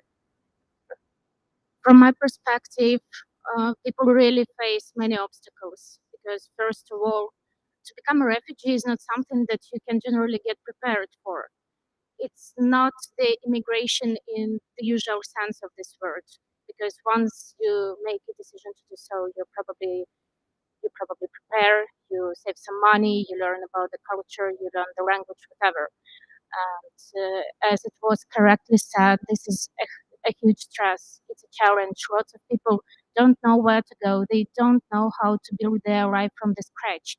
And I think that there are several phases, because the first one is when you're basically struggling for your life and your first thought is how to stay alive, right?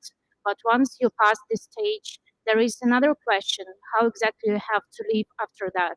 And that causes more challenges. Because even if prior to that you had a clear understanding of what your destination in life is, it doesn't mean that it wouldn't be lost.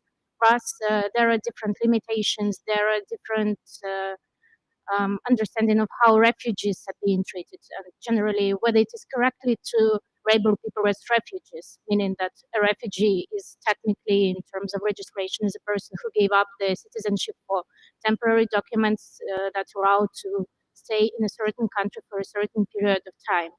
And those people who leave, who flee, most of them are people who are under temporary protection status, and I think that we have to label it as such. So I I talked to a lot of aid organizations in Poland before I went into Ukraine. And there's two stories I would talk about in relation to this. The first story I would like to talk about has to do with psychological damage of young children. So I talked to the headmaster of a school in Poland that has accepted refugees in Lublin. Wonderful woman. It was a great conversation.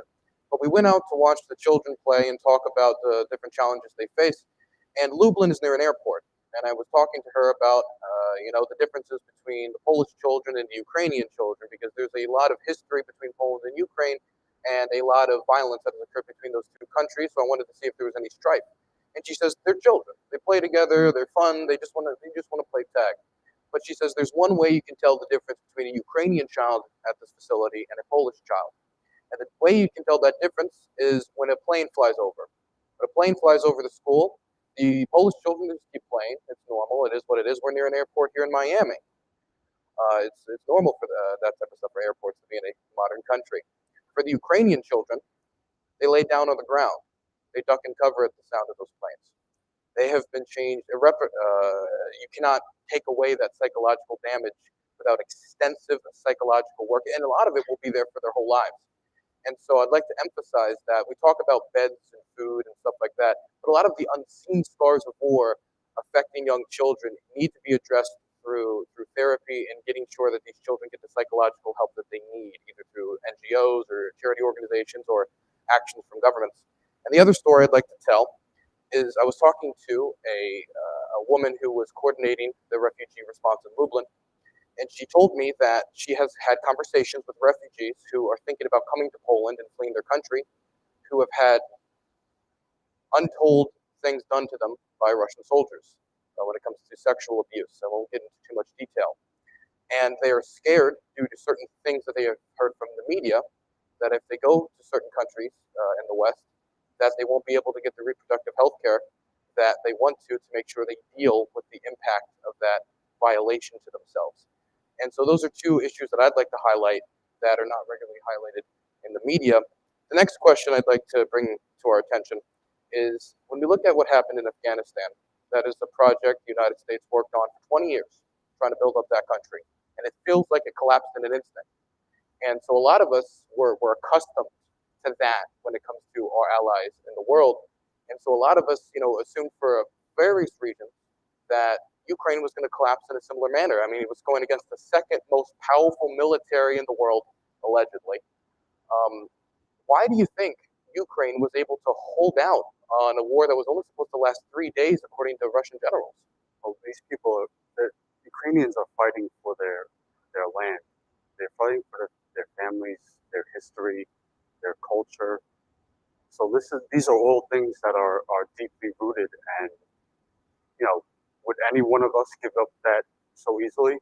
And that the answer is no. We wouldn't let that happen, regardless of who is trying to do that to us. So their spirit is incredibly high for this, and their will to fight is who's going to beat that when it's on their land. I would add some more, let's say, practical things on that. So obviously, I do believe that Ukrainians have a great spirit.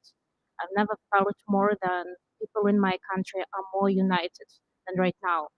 We have to also understand that during centuries, most of the generations of Ukrainians were suffering from attacks from Russia, Russian Empire, whatever we call it. But at the same time, I think that the ability to stand as we do right now is also due to many thanks to our foreign partners and to weapons that we get supplied. Because right now, this is the issue of Ukraine. At least some media, especially Western media, label it as such. But at the same time, we cannot know what can happen in a year, in 2 years, in 3 years, in Baltic countries, in Poland and whether it would go further. So by defending our land and our territories, Ukraine is also fighting for some other countries. I'm going to do something that I think you guys will appreciate. I'm going to bash an intelligence agency. So I think part of this was the failure of American intelligence agencies and other intelligence agencies throughout Europe when predicting how Ukraine was going to perform against Russia. So the American intelligence agency predicted almost to the dot when this was going to happen. In fact, the Russians had to scramble to change their plans because Joe Biden came out publicly and said they're going to invade tomorrow, and they didn't know how the United States knew this. But it was because we have a lot of technical intelligence, satellites, hacking of communications, and the Chechens, well, they like to use, I guess, Discord more than they like to use encrypted communications. And so that was the reason why we were so accurate in predicting the invasion. But what we don't have a lot of, or at least enough of when it comes to the Russian government, is human intelligence. Having people in army divisions trying to hey, what's the willpower here to fight? What's the corruption like when it comes to 1.5 million winter uniforms just disappearing out of nowhere? That was the failure of the American intelligence agencies in predicting that Ukraine was going to collapse so quickly, and why the American government was offering Zelensky a ride out of the country. And Zelensky, of course, responded, and now what has become a famous quote, "I don't need ride, I need ammunition." And so I would say that that's the first thing. I wanted to bash an intelligence agency, which I think you guys will appreciate. But I think the next thing I'd like to talk about is that Ukraine has strived for independence for hundreds of years. Voltaire wrote about it a very, very long time ago. I mean, this is, I think for a lot of Westerners, this is becoming, the first time they've ever heard about it. But for Ukrainians, this is a decades, generations old struggle. And so for them, this is like their War of 1812 for them. This is the empire coming back, trying to reclaim what they say was stolen from them and what belongs to them. It's a war of colonialism. And so Ukrainians have a lot of will to protect that. Not to mention the revolution that was the Euromaidan helped birth a new age of democracy in Ukraine that I think a lot of people want to protect. I talked to a lot of these Euromaidan protesters who remember how protesters were targeted during the Euromaidan protest movement. They remember how Yanukovych tried to ban protesting during the protest movement. They remember how paid thugs were used to brutalize them, and they don't want the occupation the brutality they saw in Bucha with the mass graves, or the largest mass grave that was just uncovered in Izium, to come to their village. And I think that's a big motivator for them. The next question I wanted to ask is, media covers this war, CNN, MSNBC, and they give everybody a certain narrative that you're supposed to believe, depending upon whatever analyst they bring on. And so we've all been on the ground in Ukraine to some capacity. What is different from what you've seen on the ground to how the media covers it, or some of the narratives you've heard online? You want to start that? Oh. Yeah, sure. So first of all, it all depends on the media, who owns the media, and whether we generally can call any media independent, even if they claim to be as such. Then second thing is that I usually pay attention at how media is put in the headlines. For example, recently there were some articles from BBC that was named as "Conflict in Ukraine, Ukrainian Issue." So media is basically avoiding to call the things by their names. We have to see it as war, as a full-scale invasion of the sovereign country. This is the first thing. Second thing is that it is about the numbers, because obviously it's really hard to count right now how many victims of the war there are in the country. But I keep on checking the information about Mariupol, because this is the city of my origin. And the statistics that was given about the city is that there were approximately 400, 500,000 of people killed, though the information that is provided by local resources is approximately 8,700,000 of people. And I think that this is not the total number, because Mariupol is still under occupation, and it is impossible to find if there are how many places where people were buried in the yards there are. And generally, I think that it is very it is a very different approach when you watch the war from the side, when you are not in the country, when you are not on the ground. Because basically, even if you're extremely empathetic, even if you follow the global agenda, it is just impossible to live through the same things as people do on the daily basis. Whether they're afraid of the air raid alerts or they don't pay attention, because unfortunately, you also get used to live in war. And war is not only about the death. War is, excuse me, but life as well, a certain way of life. And it is also about the way how generally people react, how they react to challenge, how they react to each other, to people from different parts of the country, and as well as how much people stay united. A couple of days ago, they were collecting money from one of the biggest foundations in Ukraine for the drones after the mass shelling that was on Monday. And they collected $352 million just per one day. One of the big narratives that I was told about beforehand was the difference between Ukrainian speakers and Russian speakers. In fact, it is the fight that has really defined this war when you look at how media talks about it. And so I went to the places in the war where there are majority Russian speakers. I went to the Donbass, I went to the city of Kramatorsk, I went to Kharkiv, I went to Zaporozhye, I went to these locations that are majority Russian speakers. And I talked to the locals and I talked to the soldiers as well fighting it. And I went to SPG-9 training with the Ukrainian military out there. And I just listened to them talk. I don't know a lot of Russian, I don't know a lot of Ukrainian, you know, Dobro day, yakti, the most basic of stuff. And I noticed that every single soldier that I spoke to spoke Russian. Every single one. All of them communication in Russian. They didn't say talk. They didn't say Ukrainian words. They were speaking in Russian. And from this perspective I was given by Western media and Russian media as well, was this idea of like the Ukrainian speaker versus the Russian speaker is how it's talked about. But all the soldiers I met were speaking Russian. And when I talked to them, if they were a translator, what they expressed to me is, our part of the country is the part that's getting bombed the most. Our part of the country has had the most deaths, had the most casualties.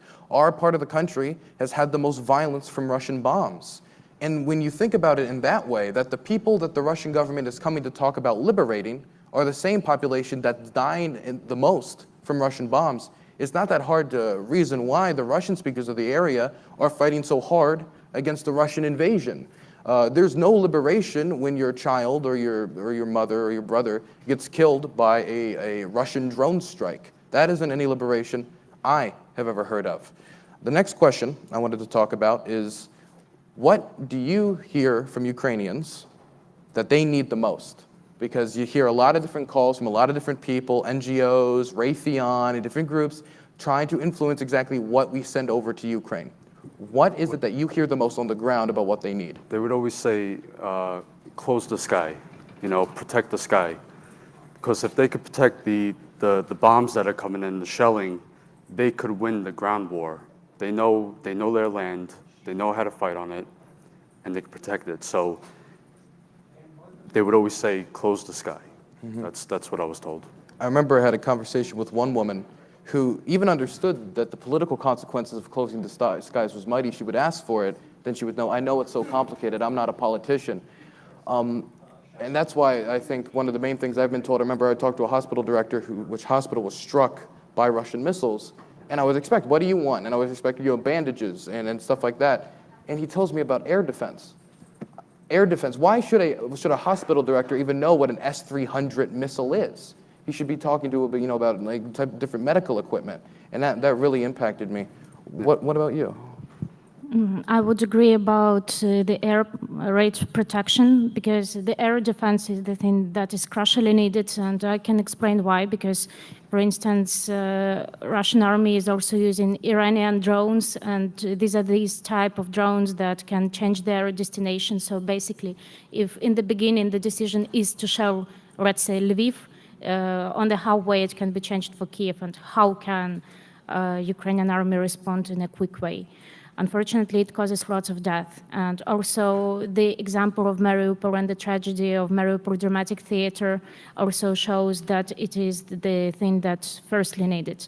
But at the same time, recently I had a discussion with the head of Superhumans Ukraine Center, and this is not the only thing that is needed in Ukraine. So first of all, I think that people in Ukraine are really grateful for humanitarian aid provided of different types, but it's not like you see that someone is a refugee or even internally displaced person and you bring clothes or medications. It's all needed, of course, but at the same time, there are lots of people who lost body parts due to shelling, also people from the military as well. And right now, focus in Ukraine is also on building the rehabilitation centers. And I know that one of the biggest rehabilitation centers is going to be built in Kiev. It's being built together with the US partners who already had experience in that. So we also need the technologies from the West. We also need some military trainings for our army. Obviously, we need some humanitarian aid, but this is never a prior thing right now. We've all seen reports of war crimes and brutality in this war. We've all probably experienced it to some degree firsthand. Yeah. Is there anything you would want to say about that when it comes to the type of things you've seen, the type of actions you've seen while on the ground? Well, talking to residents in Bucha who were living under occupation, these people were psychologically and physically tortured. They had soldiers when they occupied the city. They were coming into homes, breaking into homes, stealing stuff. They would tell men to undress on the street, looking for tattoos, signs of nationalism or Ukrainian pride, looking for bruises on knees, which meant that you're a soldier. You got down and shot. They're raping women, children. What else? They were shooting at people trying to flee the city when they came in and occupied it. And just the shelling, the constant shelling of residential areas, civilian areas. They're purposely doing it. There's one story I would want to tell of something I experienced, and I put the film online on Twitter if anybody wanted to go see this. I was in the area where, this is actually the same place I interviewed the person about the hospital, and I was in the city of Mykolaiv, and I was very hungry for a steak because I'm American. And so I went to a local steakhouse, and this was at the same time the Kherson counteroffensive was launched by the Ukrainian army. And I was in there with 2 Polish aid workers, and I was discussing like, oh my goodness, this is massive. I mean, this is from our direction in the city of Mykolaiv. Is there somebody we know in the area we could interview? And we're talking about it. Eventually we finish our meal, we leave the restaurant, and an artillery shell falls 300 feet away from me. And then another one 200 feet away from me over here.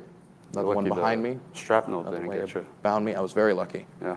Other people were not. In this strike, not too far away from me, 2 people were completely eviscerated. 24 were injured. This was an area between restaurants and apartment buildings. The only soldier I saw was after the 6th or 7th strike, and he was running to try to help the people who were injured. It's impossible for me to see that just shelling of the city center of Mykolaiv in these areas between restaurants and apartment blocks, which was a civilian center during rush hours, like 3 p.m., people are coming home from work, and say that's not deliberate, because it wasn't one shell that missed, it was multiple shells, one after the other, in response to a counteroffensive being launched. And that's a constant theme I hear, that for every Russian military failure, they repay Ukraine through targeting the civilians. Yep. Through their own frustration, they take out that frustration on the civilian population, which happened a lot in Bucha. I've heard a lot of the same reports. Can I talk about... Quickly, I want to make sure we can get... When I was in Kharkiv, I was following around 4 volunteers who were delivering food and medicine to civilians who couldn't leave. We had just gotten to the building where we were staying. We were living underneath the building in the basement. And we had just pulled up. All of a sudden, rockets started coming in. And there's all residential buildings. There's nothing else, no stores. I mean, you had to drive like 10 minutes to get to a store. So it's just buildings. And I think I counted maybe 25 rockets that came in, and we were very lucky to survive that. So that's just a firsthand experience of what I went through. I think that generally world has to know more specific war crime stories, because when we come up to generalization, we don't see people behind that, we see just the numbers. I would agree that there are lots of war crimes connected with targeting civilians, which is basically a war terror. This is the breaking of Geneva Convention and etc. At the same time, these are also sexual assaults, and I think that we have to talk not only about women and children, though they're prior vulnerable social groups that suffer from that, but also men, also soldiers. Then there is the terror of soldiers, especially the case in Olenivka, where still lots of Azov defenders are, and their relatives, they have no idea what's going on, whether they are alive or not, whether they suffered from that shelling that was a month ago or not. I have specific cases that I know personally, both from my family, since they were in blockade for 3 months in Mariupol, and from the friends who managed to flee from the regions that were under the constant shelling as well. I know families who were killed. They were just living in neighborhoods and nothing helped them. Doesn't matter whether they were hiding in shelters or someone was dying while trying to carry on some medications or water to other people, because this is just how it works right now. And I think that it is crucial to document war crimes. In March, when I didn't know whether my family was alive or not, I thought that probably I could help and contribute to how this war is being led, at least at the level how I can. And I started to collect the stories of people who managed to flee. I reached out to the editors of the Medium platform, and together we recorded approximately 300 stories. Some of them became pretty viral. Some of those people who we were writing about, they got some financial help from private donors that helped them to start their life from scratch. Maybe it's not too much, but at the same time, it's still something. And, I think that lots of people were brought up with this narrative, never again, and then something is just coming to your land and says, okay, we can't do it again. So that's why it is really significant to document what's going on now. One of the main questions I've heard while here from people is the threat of a nuclear weapon being used, either in Ukraine or it's spiraling out into a full-scale nuclear war. I wanted either of you could pick this up. What do you gauge the threat is of something like that happening? And what is the reaction of people on the ground in Ukraine to the constant threat of those types of weapons being used? I think that there are two sides of it. Let's start from the reaction of the people on the ground. As much as media is trying to inform people about the possible threat of the nuclear attack, of course, people are worried, they're frustrated, but at the same time, all anxiety and anxiety from war as well, it also has its own phases. So the first phase was denial, then it was the peak of the anxiety, and right now people are just trying to think about those safety plans, plans B, to get some water, food, and just first necessity stuff in case if something happens. Then if we talk about that in terms of how generally media and propaganda is working, I think that it also comes from both sides, because I think that everyone would agree that all wars are hybrid these days, and to impose the threat and the opportunity of the nuclear attack is one thing, but to make it work, it's the second thing. And even if the decision is made to impose the nuclear weapon, it doesn't mean that it would go through the whole mechanism, and all of those who stand behind those processes would really implement it. However, if we talk about the possibility, I don't think that it would be a full-scale nuclear attack. It can be locally, for example, it could be around the borders, it could be near Chernihiv, it could be near Kharkiv, or it could be from the side of Kherson. But however, those weapons that are applied, they have the mechanism of work so that the nuclear threat would go down just in a week. So it would not be compared, for example, to the tragedy of Chernobyl nuclear station or whatsoever. Do you have anything to say? Well, I think it comes down to that. I mean, we have, when we think nuclear, we're thinking major but like they have, there's obviously nuclear weapons that are a smaller scale that they can use. But I think that's like the last resort, but I think out of desperation. So I think if Putin's realizing he's losing this war and he gets desperate because he doesn't want to go back and he can't undo everything that's already been done for years, not just this year, but out of desperation, it will come down to that. I've talked to a lot of analysts about this, military analysts, because I am not an expert on these weapons. But the general response I get is that the odds of something like this happening are of course low, because there's many responses that would be given to Russia. The first problem is delivering a weapon of this type has complications. First off, when you hit the button to do this type of thing, it's not that a nuke just gets launched, it's it goes down a chain of command. Right. And if one person in that chain of command, like she said earlier, says no, then you can't do it. If any single one of them says, I don't want all my family to be killed in a radiated hellfire and is somewhat sensible, then it stops the process. The other problem is, let's say you nuke Kiev or you nuke Kramatorsk or any of these major locations. The wind can carry the radiation into Russia. The Chernobyl nuclear disaster had radiation carried all the way to Sweden, and cancer rates throughout the Soviet Union spiked after Chernobyl. And so Vladimir Putin would have to make the calculation that there's a decent chance that this wouldn't only affect the Ukrainians, this could affect the Russians and the entire international community. The international community also when it comes to nations like China and India, who, while not supporting the war, have basically been, taking a back step. They would eventually have to get involved. Because if that was normalized, India is going to be thinking about Pakistan, and China is going to be thinking of a possible nuclear confrontation with the United States over Taiwan. And I also want to say, if the international standard is set that you can invade a country, then just threaten a nuclear holocaust, and then you just get territory, that's going to lead to every regime on the planet who wants to invade another country to race to get nuclear weapons so they can just invade and say, I'll destroy the world if you don't let me take Ethiopia. I'll destroy the world if you don't let me get South Sudan back. I'll destroy the world if you don't give me Kashmir, right? And that is something that must be avoided. Lastly, we got to wrap up, but is there any personal stories that any of you would want to tell before we wrap up? Something I wanted to speak about, but I went to hospitals all over.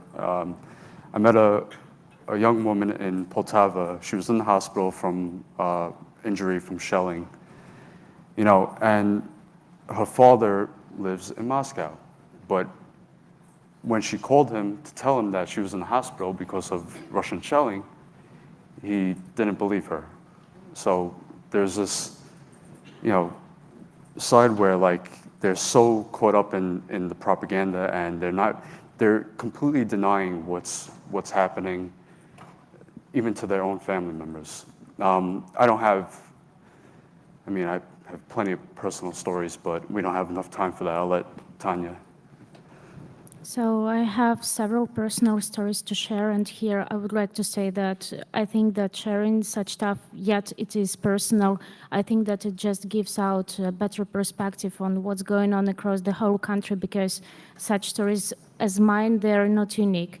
So the first story is that when the war began, I was living in Kiev for the last year, and I made the decision to flee. It wasn't the one that was easy for me, but I did it for my own safety, and I think that it was the right one, since in a couple of days, they bombed the neighborhood 10 minutes away from where I was living. But in a couple of days, my family, unfortunately, since 2014, when they were shooting next to Mariupol at Donbass, people started losing their sharp reaction on how things could be and whether this war can escalate, and in case if yes, then how exactly. So my family refused to flee, and on the 3rd of March, I lost the whole connection with them. And so did most of my friends. And the population of Mariupol was 400,000 of people before the war. And the only thing that you can do is that you can search up through Telegram channels, some local private, you can approximately understand which buildings and neighborhoods they were bombing in that day, and whether your own house was bombed or not. And someday I saw that there was a bomb near my house, and I saw that there are no glasses in windows, nothing. I didn't know whether my family was alive because the first thing that they did, they hit all the infrastructure, including the connection, mobile connection, internet, everything.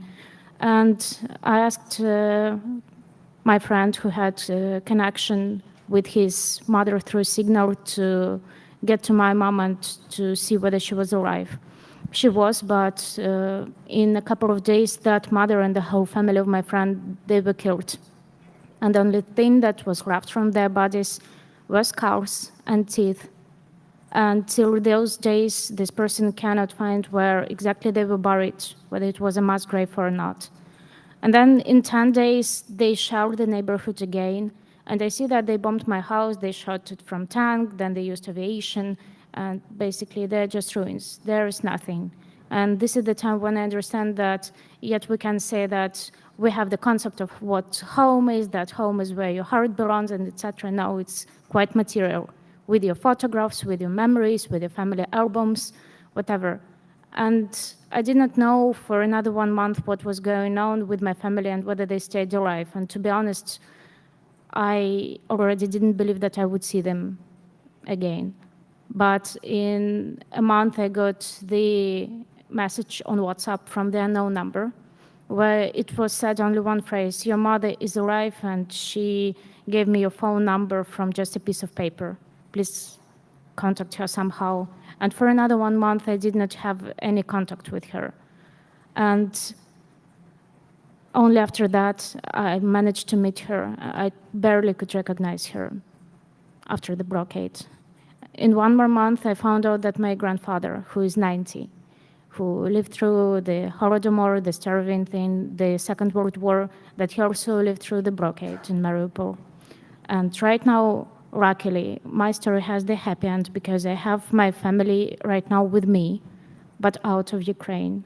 And they all have this PTSD thing, as the thing that you mentioned with planes, for example, because right now we live in Poland and near the airport, and I see their reactions, quite physical and quite sharp. But I have to say that, yet my story is lucky. It doesn't mean that it was same lucky for other people. Several days ago, my relative died. He was in the army. He was only 28, and I believe that he could do so many great things. And since the number of victims in Mariupol, 100,000 of people, this is only one city, but they're shelling constantly, daily, across the whole country, and one can never know when the life can end. You understand how much fragile it is. And this is the reason why I do think that it is important to share these stories, and it's also important, as much as maybe cliche these days it sounds, to stand with Ukraine, because you never know when the war can knock your doors before it comes. I'm going to wrap this up with a story I want to communicate, and it was asked by me by somebody to communicate this story, so I feel like it's my responsibility. I met a wonderful woman by the name of Anna in the city of Kharkiv. I'll say Anna because I can't pronounce her full name because I'm, again, an American. And I went to Kharkiv. She welcomed me into her home so I could film in the city. I filmed the targeting of the electrical grid. I filmed a lot of stuff there. But the main reason I was there was because of her. I wanted to interview her about an experience she had. And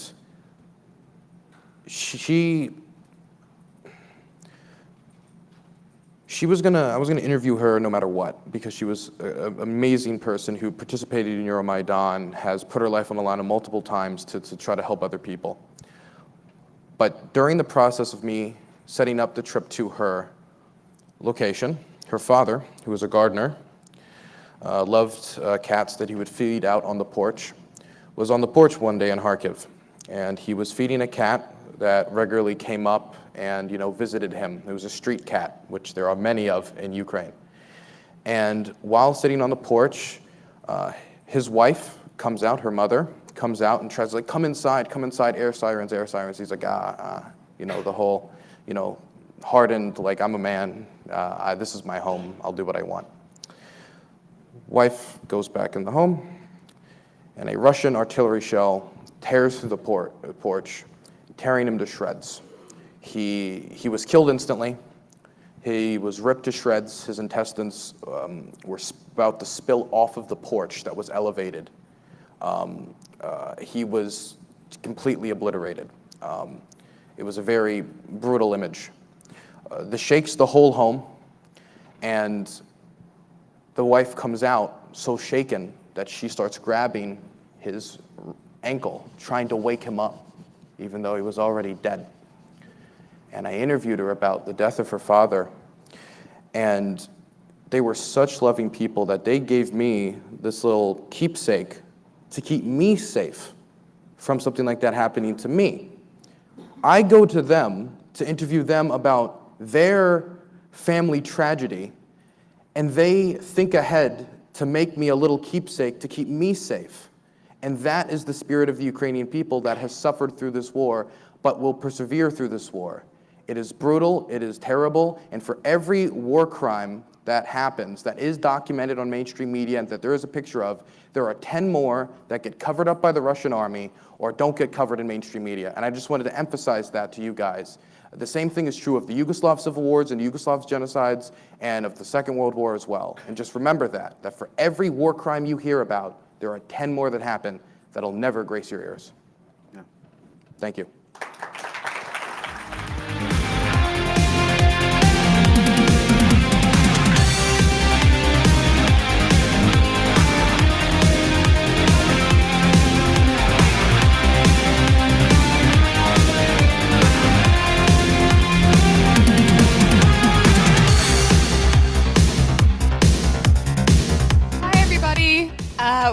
Spike, Cohen, and Supreme are currently in breakout room 3. We're not exactly sure what they're doing, but we're sure it's going to be some kind of magic. So if you want to catch that, it's breakout room 3. And I'm going to let the rest of the main stage proceedings continue.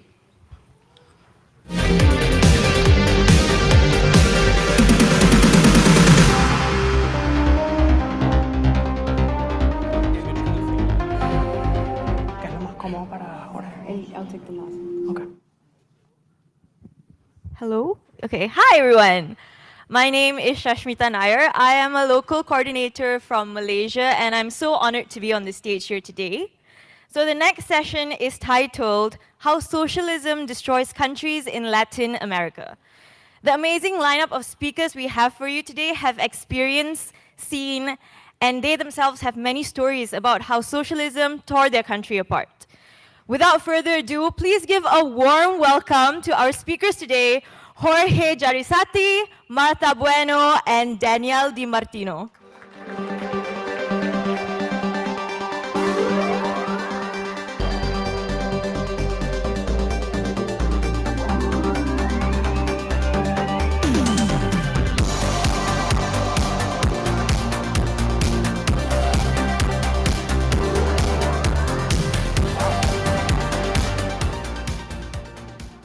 Hello, everybody. Thank you, everybody, for coming to this session on Latin America. Specifically today, we'll be talking about socialism in Latin America, about this struggle and this fight that all our nations have between capitalism, freedom, and socialism, between democracy and dictatorship. A fight that is in every one of our nations, from Mexico with the government of López Obrador to Argentina with the governments of Fernández. But a fight that the epicenter of this fight is actually our country, is Venezuela. My nation, the nation I come from, for the last 2 decades have been under the rule of an authoritarian socialist regime. A regime that took all of our freedoms. A regime that took a prosperous and free nation into the worst humanitarian crisis of the history of the Western Hemisphere. That even worse, a regime that coming from the Soviet tradition then export this ideology, export this way of authoritarian governance to countries like Bolivia, Nicaragua, Honduras, and so on. So right now, if we see a snapshot of Latin America, then we will see socialist governments in most of our nations. Even in countries like Colombia, countries that in the last decades we had moderate governance, now they are ruled by a former guerrilla member of Petro, named Gustavo Petro. And even countries like Chile, where the last decades, it was the country with the most successful period of economic development. So that's the situation right now in Latin America. So I believe that what we have to do is to divide this session in two. The first thing that all of us needs to try to address and understand is what are the causes of this? Why do in Latin America keep voting and believing in socialist ideas? Why? And after addressing that, then the most important question, what can we do about it? What can we do so that in 10 years, when we have another panel together, and when we reunite with all of you also from Latin America as well, then our panel is not about the failure of our nations, but about the successes, but about the miracle that our countries are experiencing. Because that's what I want, that in 10 years, then we talk about Venezuela, not about the migration, not about the horrors that are going on in my country, but about the miracle, but about a country with dignity again, with human rights again, a country in which all of our freedoms are protected by our constitution, and a country in which rulers and politicians are serving the people and not themselves and their corruption. So that's the way this session will go. And my first question to Marta is, of course, in your experience, what do you think about the Latin American relationship with socialism? Why do we believe in it?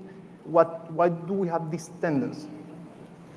Well, that's a great question. So first off, I think that socialism is an easy sell, right? People who have not lived under it especially fall prey to it. And I think we see that currently happening here in this country in America.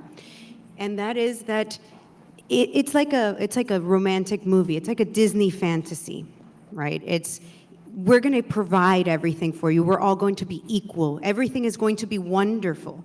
But the reality, like a relationship, when you see one on TV, it's beautiful. And then the real world application of that is something a little different. And that is that it takes work and that it takes more than. You cannot just have a government come in and give you everything. It doesn't work that way. And so they sell that idea, and it sounds great, but in the application, it's never worked. And then there's also the other half of this. It's not just the selling point of it. It is that Cuba and Fidel Castro has had this mission, this plan for all of Latin America for the last 63 years, and that was to turn all of Latin America into a united type of USSR. This isn't something that I'm coming up with. You can hear about it yourself in Fidel Castro's own words. He wanted something like this, and he has been planning it. He trained Hugo Chavez. He trained Petro. And these are things, and he had a big part in Nicaragua. He has a big part in FARC, which is Colombia. This is something that has been planned and put into motion. So you have a plan that has been executed very well, and then you have this idea that is very easy to sell. So it's almost twofold. It's almost like the perfect storm came together and is now what we're seeing. I grew up in Venezuela. I'm not Venezuelan, I'm Cuban. And Cuba's very much invaded Venezuela. And that country that was prosperous and was, at the time in the 80s, one of the most prosperous nations in Latin America is now one of the poorest. And that is the thing that I try to emphasize to people who talk about socialism here in the United States. You just can't, it's not the recipe. It's not the chef that introduces this recipe. It's the recipe that's broken. Socialism has never worked. It will never work. Daniel, same question. Yeah, well, I think that first it's important to remark, why does this matter to Americans, right? And I think that Latin America is such an important case for us because in most of these Latin American countries, people voted for these governments that are destroying their own nations. And if that's ever going to happen in the United States, it's going to be because there's a democratic election where people vote people into office that start implementing massive regulations, massive taxation that ends up stagnating our economies and leading into this cycle of we vote a socialist into power, then somebody else comes in, then they don't do things right again, and then a socialist comes again into power. And that's what we're seeing in Argentina, and that's what we're seeing now in Colombia, and we're seeing it in Chile and everywhere else. So Martha touched in an important cause. There is an international strategy of socialist regimes like Cuba, now Venezuela, Nicaragua, who sponsor political parties abroad that give them money, like this is actual, financing to destabilize other countries. Cuba does this. Venezuela gave money to Podemos, which is a political party in power in Spain. Chavez, as part of the Foro de Sao Paulo, which is an international organization of socialist parties, they meet every year to organize how to take over new countries. Like this is like an open conspiracy. And that's one side, but the other cause is that the right and the liberals, properly understood, classical liberals in Latin America, don't do well when they get elected. Or the oppositions, when they get elected, they really don't do much. We saw what happened in Argentina. Macri took over after Cristina Fernandez, and what did he do? Inflation stayed in 20, 30%, and Argentinians, after 4 years, were, this guy disappointed us, so let's vote the same people that destroyed our country in the first place back in. And in Bolivia, they had an opportunity with Janet Núñez. And what happened was that she organized new elections, and the Bolivians voted again for the socialists. So how do we break that cycle? And this is even outside of Venezuela, where we don't even have the choice to vote. I'm from Venezuela. I came to the United States 6 years ago, and it all started democratically. So how do we stop America and other countries from entering into that cycle in the first place? And I think that the answer to that is that we need to make sure this country and other countries are prosperous, so that people never feel the need to vote for socialists in the first place. If Venezuela had been prosperous in the 90s, if there hadn't been crises, because Venezuela was okay, of course, by today's standards, people were not starving, but it was not okay either. There was a crisis, there was still high inflation, not hyperinflation, but things were not all right. And that's why people felt the need to vote for Hugo Chavez in the beginning. So we need to stop those conditionings from happening in the first place. Of course, and this is something that I want to emphasize, what Daniel was saying, is that if people vote for somebody, it's because there was a necessity. It's because they felt that their voices were not being heard. It's because of their struggles. They saw that their political system or the political elites were not listening to them. And as you said, in Venezuela, when Chavez got elected, and as Daniel said, he got elected, it was not a coup d'etat, in the late 90s, we came in Venezuela from 2 decades of economic stagnation. We came from Venezuela, we grew a lot from the 1920s to the 1980s. In fact, we were the country that grew the most rapid way during those decades. We grew by almost 7% per year per capita. And then after that, in the 1980s and in the 1990s, for several reasons, our countries did not grow. Venezuela did not grow. So because of that, then poverty rose, and at the same time, people felt that the system was betraying them. So when that happens, then the power vacuum is often filled by populists, by people who tell them that by overthrowing the system, by giving them omnipotent powers, then they will be able to solve all the problems of the nation. And that's something that happened in Venezuela. And then when they are in power, they tend to, for example, rewrite constitutions. And again, we are seeing the same, for example, in Chile, in a different perspective, in the sense that Chile was growing very rapidly until, in fact, the reforms of Bachelet a few years ago. Yeah. And then when the progress does not continue, then the same people who create the problem, then the most radical part of that wing, then try to offer the solutions, and try to offer the solutions based on a new constitution, for example, which is something that all of us should reject. You also touch on a very important topic in the sense that when we have the opportunity to govern in Latin America, we have to govern well. And governing well, I think, has 2 elements on it. The first one is the technical elements, and you're doing a PhD on economics. You know how difficult it is to find and to achieve economic development. But when we have the chance to be in government and to do reforms, we have to do them. You mentioned the problems of Macri, and we can all, for example, talk about the problems of the 1990s in Latin America, where all our countries try to apply reforms and they fail.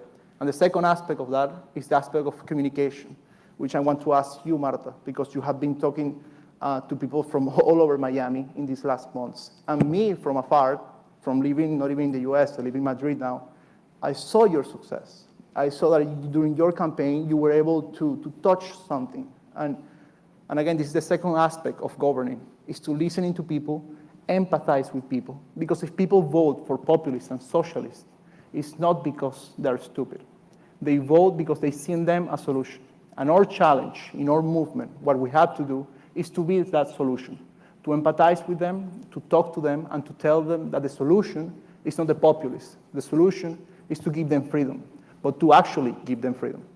So my question to you is, how can we talk to people? How can we communicate the ideas of a free society? That's a fantastic question. And the reality is, people don't learn from other people's experience. And you can see that all around in Miami. We are surrounded, literally surrounded by people who have come to this city, this county, from places like Cuba, like Venezuela, like Colombia, like Nicaragua. And they tell their stories and they tell about these governments that are oppressive, these regimes really. And yet, people will still vote for the same thing. So I wish I had an answer. That's the bottom line, is why don't people listen? And I think the real issue is that it's the same thing I witnessed in Venezuela when Chavez was coming into power. You know, people would say, it can't happen here. It can't happen here. And I saw the same thing here in Miami. Well, that's fine that we are now increasing our budget $1 billion for this city or this county. It doesn't matter that you're going to raise our taxes, that you're going to do these things, because that can't happen here. And I think that's the point, is that we as a society believe that everything is going to be okay and everything's going to stay the same, and then one day it's not. But at that point, as we've experienced, Cuba now has 63 years that they have not voted for anyone. And before that, that's probably a bad example anyways, because before that they had a dictator in Batista. But once you're in that position, you can't vote your way out. The only way out of an oppressive regime is fighting your way out. That's right. And so when it's at that point, it's too late. You know, you're so right with what you said about Venezuela and people saying it can happen here. But now people say the same thing in the United States. Absolutely. And, you know, I'm a believer in American exceptionalism, but American exceptionalism doesn't mean that we're immune from problems. It means that we're exceptional because we're free. That doesn't mean that we're going to be free forever. We're only going to be free if we keep those freedoms. And I was in my university library a few months ago, and I was looking for books about Venezuela in New York. And I found a book that was titled Venezuela, Land of Opportunity from 1953. And, you know, they talked about the economy and all these things that were like in Venezuela. And that was the time that my grandparents immigrated to Venezuela from Europe. And they listed the salaries of different professions, the average salaries of different professions in Caracas in US dollars. And I, you know, wonder, how much did those professions pay in the 1950s in the United States? So I went to the Bureau of Labor Statistics website. I looked up the, you know, one of them was like secretary. A secretary made more money adjusted to US dollars in Caracas than in the United States. There were more cars per capita in Caracas, the capital of Venezuela, than in New York City in the 1950s. That's how rich Venezuela was. Now, of course, the United States was much poorer in the 50s than it is today, but the point is the relative wealth. And so if it can happen in Venezuela, a country that was democratic, that was wealthy by international standards, that had political freedom, then why can't it happen here? It can happen anywhere. And you know, Jorge's question was about communication. How can we communicate it? I want to bring up, it's not just about communication, it's about culture. And why do I want to bring up culture? Because socialism, at least my experience has told me, really comes from envy. And in Latin America, there is an epidemic of envy. There is an epidemic of hate towards success, while in America, we admire success. I think that's changing, though. When I saw people wheeling a gulag, for example, Jeff Bezos for Amazon, you know that it's changed. It's changed. You know, maybe, I think we've always had sectors here. You know, we've had, for over 100 years, we tried to have an actual socialist party in the United States. And we had, you know, big communist movement, and you know, there's also people who don't believe in free markets on the right, too. But I think that the average American here believes much more in entrepreneurship and success and risk-taking than I think the average Latin American in my experience, at least in Venezuela. And I think that that's something that we need to preserve and we need to try to export. And that we can do it here, you know. We can do it without government action exporting entrepreneurship into Latin America. I think there should be more Americans trying to bring those things into Latin America. There should be more of an effort to try to help people in that way. mean, that would be great, but so one of the points, though, that I think we missed on talking about Venezuela is that Venezuela has the largest oil reserves in the world. When you think about Saudi Arabia, when you think about these wealthy nations, it's important to know that Venezuela has more oil than them.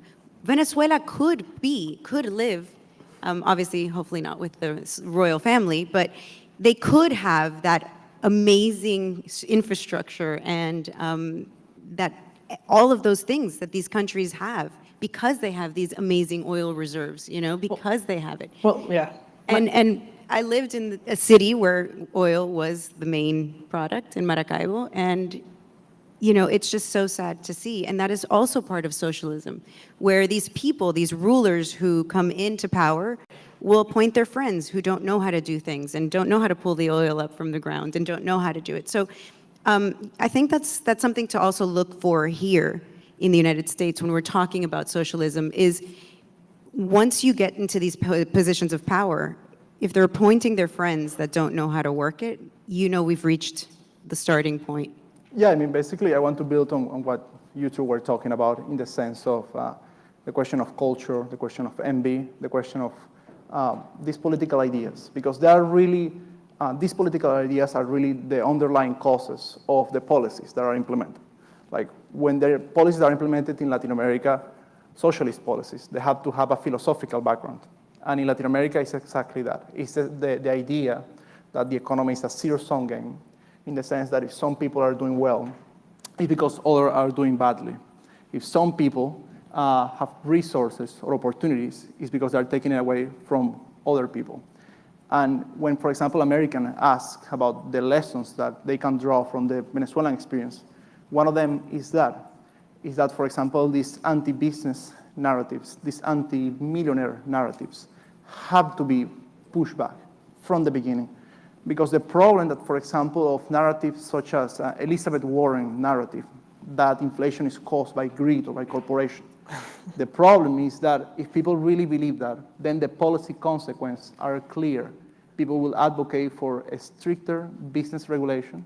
People will advocate for price controls.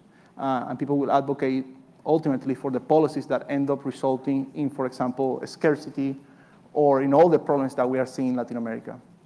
So that's a key element, really. And that's why, again, these type of organizations, these type of conferences are so important, because these ideas have to be communicated so that way they don't end up in policy. Jorge, but just like there's, of course, there's people who say inflation is caused by greed, but there's also people who say that what happens in Venezuela is caused by sanctions. Yes. Just like what happens in Cuba is caused by sanctions. And it's the same kind of myth that has nothing to do with reality. And the interesting thing is that all the problems that we have in Venezuela, and this we have to put it on the record, as you said, is that they precede the sanctions. Like the sanctions, the heavy sanctions were really implemented by Trump during 2017.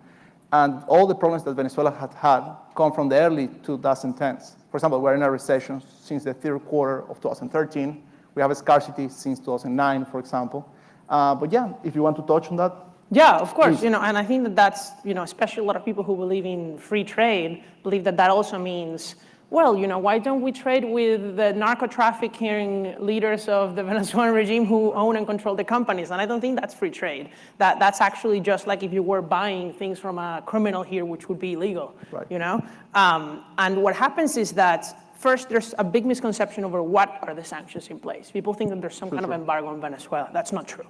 Right now, if you guys want, we can go online and we can send food door to door in Venezuela, medicines too, anything you want. You can send cash, you can send, Bitcoin, you can send, sell, anything you want. Yet, the regime has created this narrative that they're trying to infiltrate into both the left and also in libertarian movements in the United States, saying that it's the fault of America and that the best solution is that the US just needs to lift all sanctions and Venezuela is going to be better off. Venezuelans are going to be richer. And that's not true. In fact, the sanctions implemented by the Trump administration led to the liberalization of the economy of Venezuela, and today there are no shortages in Venezuelan supermarkets because the regime was so isolated and the elite basically had no way to travel abroad that they said we might as well end the shortages here. Even if people stay poor, at least they won't make lines and I won't make lines either. So the ironic result was that the sanctions actually improved the quality of life of Venezuelans. No, yeah, that's actually, yeah, please, do you want to comment on something? That's absolutely true. And I think that's my number one pet peeve when talking to libertarians about the issues of Venezuela and Cuba and, so on. It's that sanctions sometimes are needed. The same happens with Cuba. People think that the sanctions on Cuba is why Cuba is having the issues that they have, and that's just not it. It is the cause of the regime. The sanctions don't necessarily cause this, and eliminating them won't fix the problem either. So thank you for bringing that up. I appreciate it. Yeah, of course. Yeah, that's extremely important, and I have also been publishing a lot about it, because exactly, if the narrative then becomes that because of the US, is that countries like Venezuela are in poor conditions, then, which is exactly what all the leftist movements in other nations are pushing, is to basically say that their policies are not the real causes of the crisis. And again, all the data contradicts that.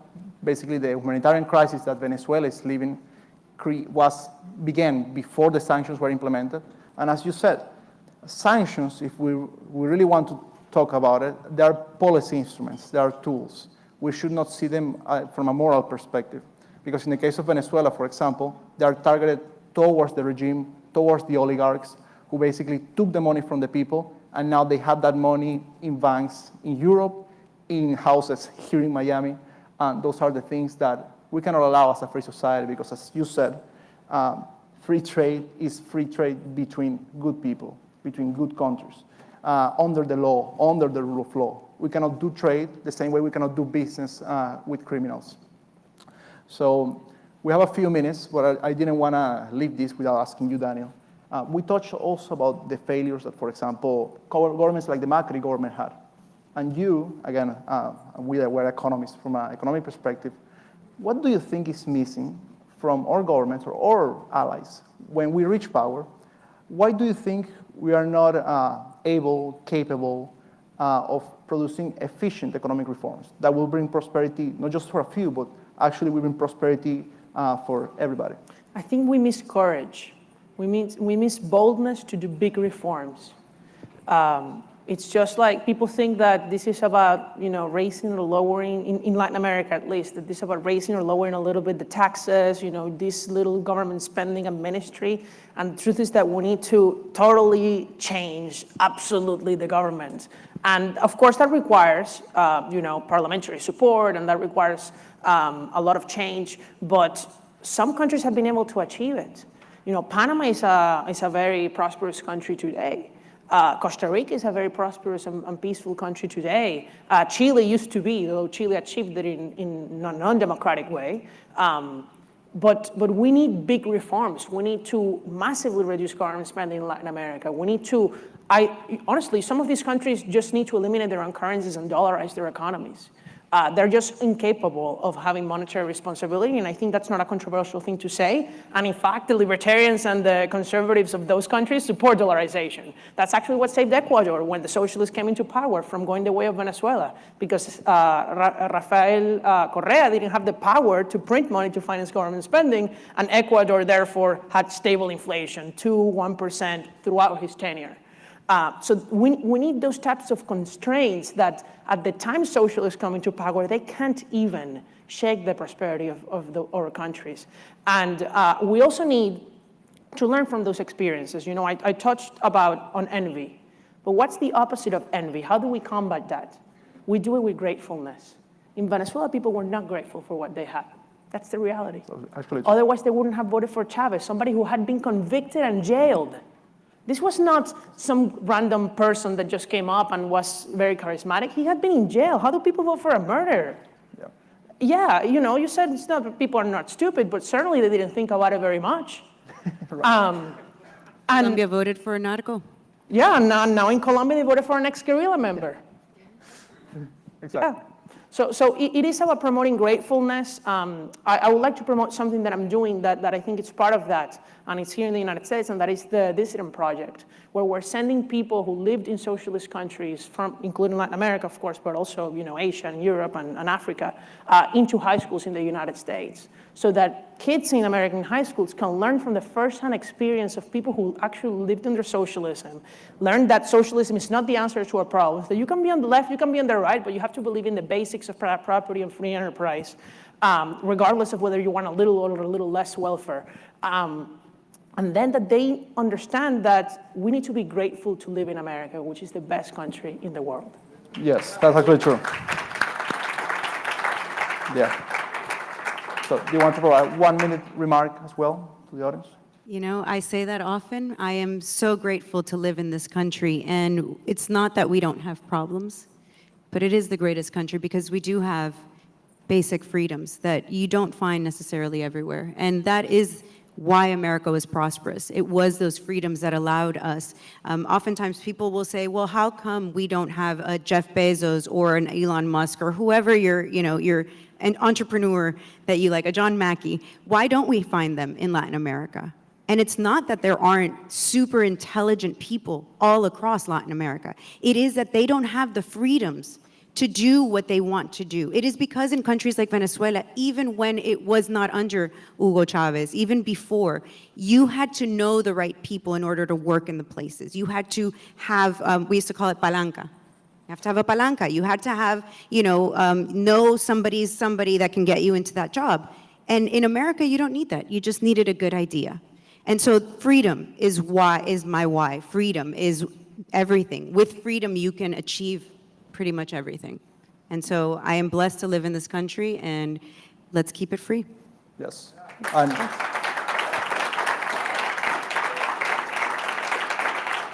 thank you.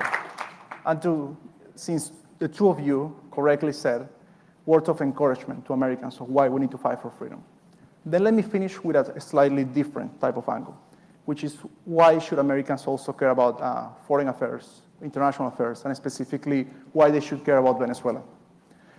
The same way that in every generation, I think there is a moment that changes things, or there is a moment that shapes that generation. The same way that, for example, the Berlin Wall shaped for the better our parents' generation. I think what is going on in Ukraine, and what happened this year, is our own wake-up call. I think it's a change of paradigm. I think it really reflects that the world is changing, that the balance of power internationally is changing, and that if we, those who believe in freedom, and if America does not step up, then the next generation is going to be in really difficulties. If you see, for example, and if you study the Venezuelan case in detail, you will see how, for example, Iran, Venezuela, Russia, China, Turkey, how they work in synergy, how they work together to spread their totalitarian ideology and to also enhance their economic, and geopolitical power. You see that, for example, on the energy sector, where the Iranians are cooperating with the Venezuelans. You see that for example, on the media, and how the Russians then work together with the other totalitarian regimes to spread misinformation. And you see it with the Chinese, when the way that they use their economic power then to move ahead and to try to colonize Latin America. If you see, for example, the investments from China, they go to specific countries with a specific type of regimes. So this is the wake-up call, what is going on in Ukraine. And I think what it tells us is that the fight for freedom is not tomorrow. The fight for freedom is not something that happened the generation ago. The fight for freedom, I think, is now. And I want to salute every single one of you who are here in this conference, because it means that you care. It means that you care about the freedom of others. Never forget that when, for example, Daniel and I are talking about economic statistics, about economic growth or whatever, this actually means something. When we talk about millions of people that left Venezuela, 25% of our people had to leave the nation. But 6 million people is a cold number. Just imagine every single one of the families who have been broken. Every single one of the families who now cannot gather in Christmas in a few months. That's the reality of why we are here. Never forget about it. Never forget that ideas, they matter. It's because they change the life of people. And that's why I salute what you guys do. I salute everybody.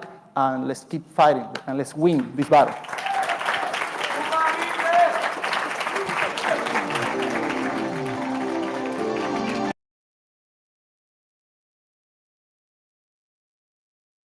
bloggers, gender affirming care. We're arguing what is a woman. We're letting Canadian teachers show up with like big titties, like prosthetic tits, right? And no one's, like the Ontario school district doesn't know what to do about that. And it's just as an example, and this is where it impacts IBB's work. In Afghanistan, the US actually spent $787 million on gender programs. One problem is that Pashto and Dari doesn't actually have a word for gender, which is understandable because gender was kind of invented in the 1960s as a distinction from sex, but in the 1960s by a psychiatrist.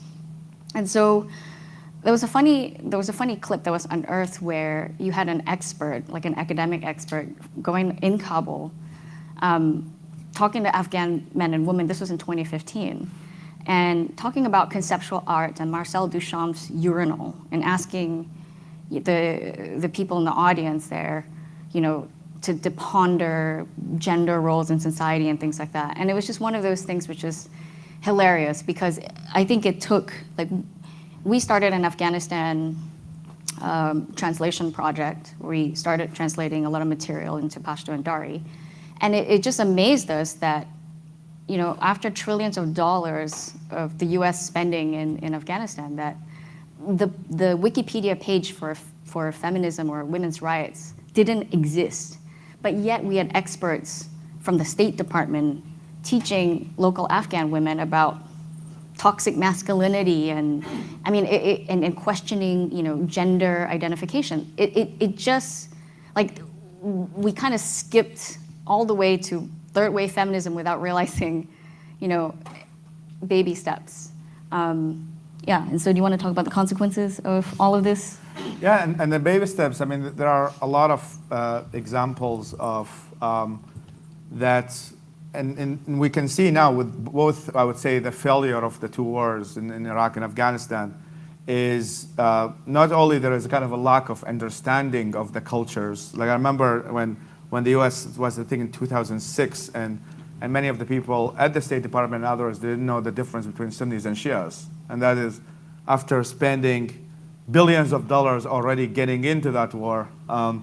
And then, there was this recent kind of incident, and that was not the US, it was the United Nations, and they built a school, and then it was meant for girls' schools, and then it is for school who identify as girls, and many people there don't know how to translate that, because that's so this kind of lack of what Melissa's kind of talking about in terms of expediting or assuming that cultures around the world evolve at the same rates or accept the same values that the US is promoting here at home. And even here, these values are at war with each other. So you have conservative side and the libertarian and the liberal side, and what kind of changes from the USSR time is back at the time, at least a lot of theorists, including like Bernard Lewis and others, is that there was a very clear vision of what America stood for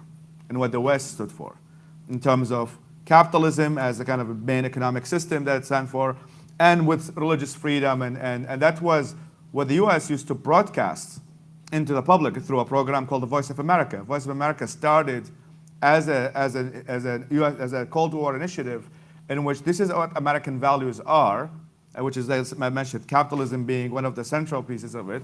And they used to kind of broadcast like what is the line in a supermarket in Moscow and what is the line for a supermarket in Washington, D.C. And they're like, do you see the difference? Which one has a better economic system? Is it this one where there is very little bread, or there's this system in which everybody is prosperous? And that was the time in which there was kind of, again, a clear idea of what the US stands for. I know like within the libertarian space, there is a lot of opposition to American interventionism of all sorts, but I think most of them might approve of this kind of cultural interventionism in which the US, being kind of a world superpower, rather than them utilizing weapons to impose their values, rather broadcast the values. And that now have changed. And the polarization within American politics have really made American policy to be the worst in ages. If you look at the time during the Soviet Cold War, you probably cannot see the difference between a Democrat president and a Republican president about what they think about the Soviet Union. Now, you can have greatest example like what US thinks about Iran. You had Democratic administration, a very different policy, and then when Trump came in, he ruined the Iran deal, which I think, in my opinion, was a good idea. But then now they're trying to restore it. So there is no consistent foreign policy. There is very different messaging. Even during the Trump administration with Mike Pompeo and others, America was actually broadcasting all of Christian values, which had a lot of backlash. But so you have these kind of changes between one is trying to promote gender theory and things like that on one hand, and then you get next administration that promotes something completely different. And if you think about it within kind of regions when there is a lot of civil wars, I remember I had a call from a Syrian opposition leader, and he was, I know what Russia stands for. I know what they're going to do. They're going to side with Assad, etc. I know what China stands for. But what does America stand for? And what is America's policy going to be? I know what is going to, and that guy, like, the reason why he was asking the question is that whether he should actually go on a fight, right? Because when you are going on a war, you have to do kind of market research, for lack of a better word, or market analysis to understand who are the big players.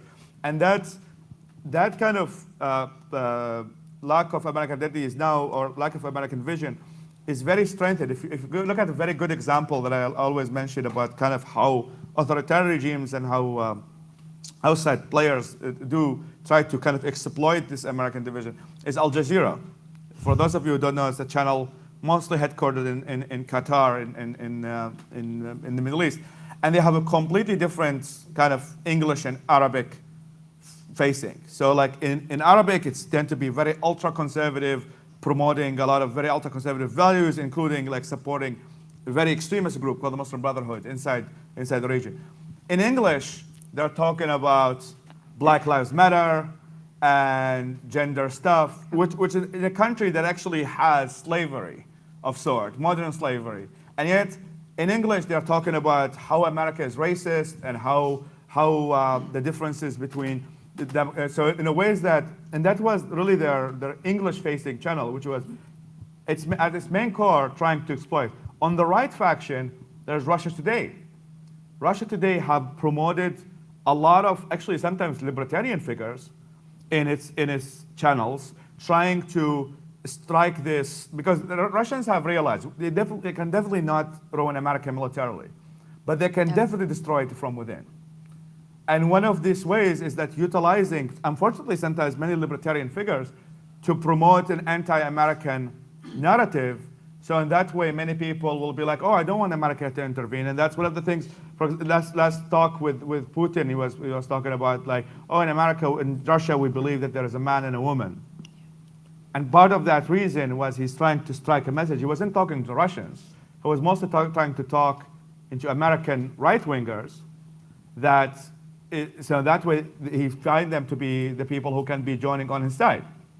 So the ways like and Melissa have this theory, and I kind of agree with it, is that there are some people who like Putin here in the US because they think he's a defender of their values more than the president of the United States. Yeah. And that has been promoted in actually mainstream channels within the right, is that one of the reasons why there's a popularity among Putin within some right-wing circles is that they think, because now these lines are blurry. What is America? We live in a very globalized world.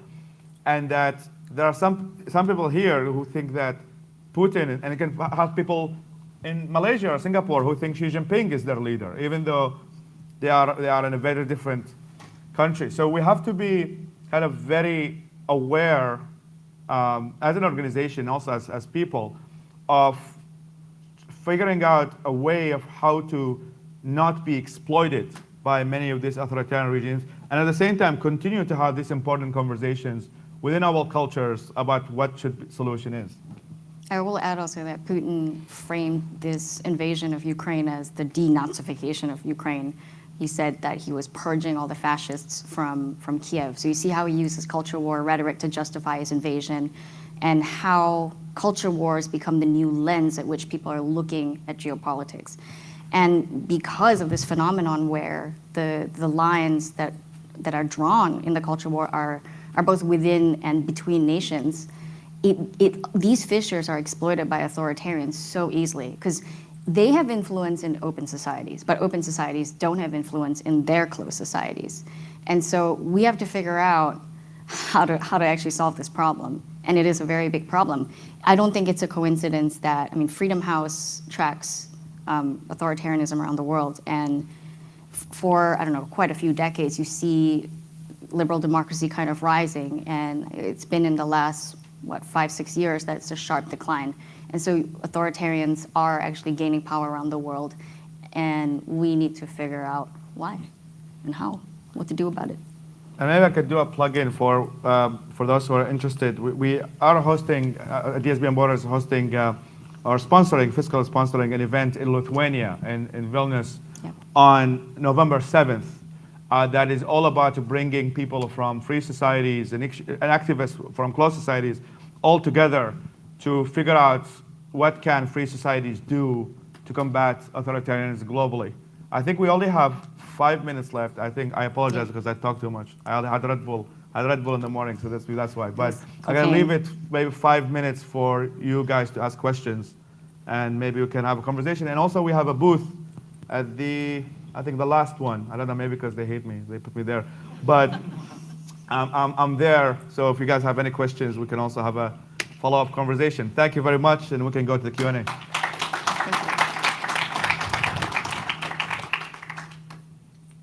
Is there a mic, or maybe you can just shout? Yeah. Can you hear me? Yeah. I'm gonna call the police if you shout. Just kidding. I won't. So the topic is that the culture war is the new Cold War. I was wondering, what do you think of the fact that a lot of the culture war stuff that we have today is basically coming from the Cold War era? Because as you might know, in the 50s and the 60s, one of the ways the Soviet Union was kind of projecting its soft power, especially in the West, was to sponsor a lot of university professors and a lot of philosophers, like, for example, Jean Derrida, who was in Russia. It's pretty commonly known that Jean Derrida was on the Soviet payroll.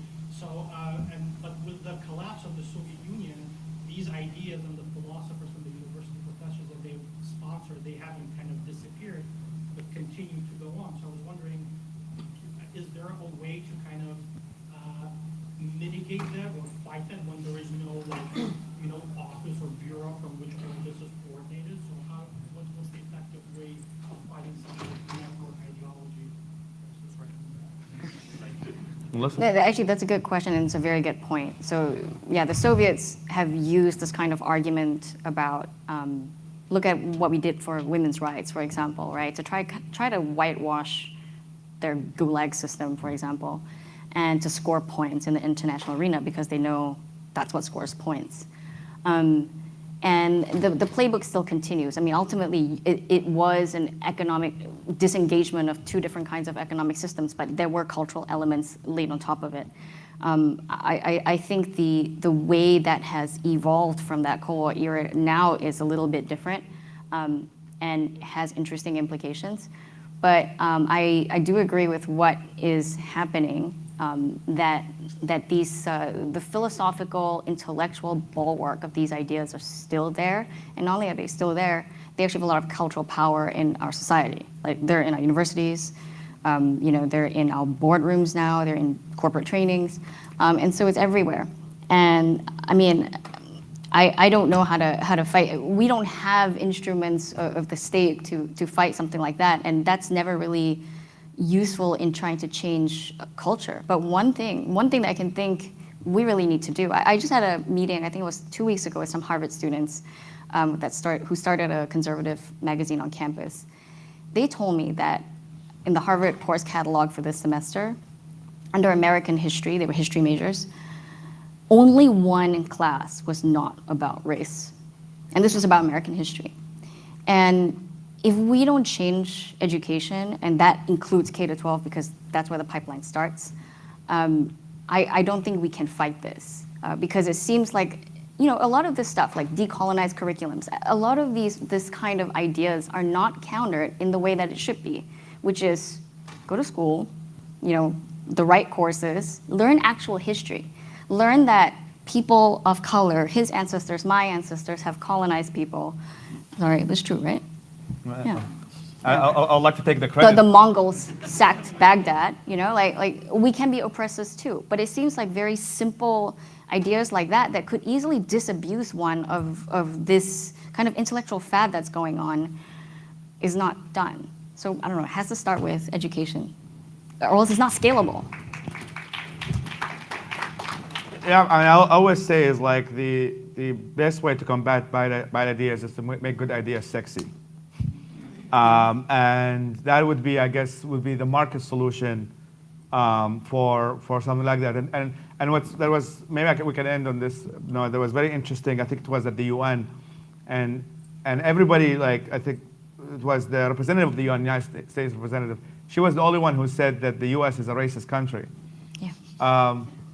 Russia, like when you're at war, let's say, and I think we are at war, and with many of these, not necessarily directly, is that you have one side, you have the Chinese, they're very proud of their culture, proud of their history, and they justify invading many places. And then you have Russia, obviously very proud, as we can see. And then you have America as the only country that's so self-critical of itself to the way that is actually kind of embarrassing, is that we need to find a balance through talk about these subjects without self-loathing ourselves so much to the way that we can be weak at the global stage. And I think we're right on time on 4:30. Thank you all so much, and we're going to be around. Thank you. Yeah, we'll be around. So keep talking.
I just got a peek at the notes. This is going to be a great talk. You can't read that. I can read that. I went to public school, but I can read that. Okay. I went to public school. The handwriting is terrible. You can't read that. Hi, everyone. Welcome to our talk on health policy and health freedom. My name is Sloan Frost. I'm the co-founder of Students for Liberty, and I currently serve as a board chair. But today, I am not in that capacity. I get to introduce Michael Cannon. Michael Cannon is no ordinary guy, so he's not getting an ordinary introduction. If you want to read about all the different publications and speaking events and books he's written and done, Google him, because I'm not going to tell you. Instead, I'm going to tell you a quick story. So when I was an undergrad, I was studying health policy, and I felt like something was missing from my education. There wasn't enough perspective being offered. I'm sure some of you can relate to that. And so I came across Michael's work when I was looking online, and I thought it was fascinating. Here was this guy who was actually combining economics and policy and talking about helping people as opposed to just advancing a system. And I thought it was great. So when I was interning in DC, I kind of stalked him, and I found a panel that he was on, and I made sure that I attended it. And at the end of it, I got up the courage to introduce myself.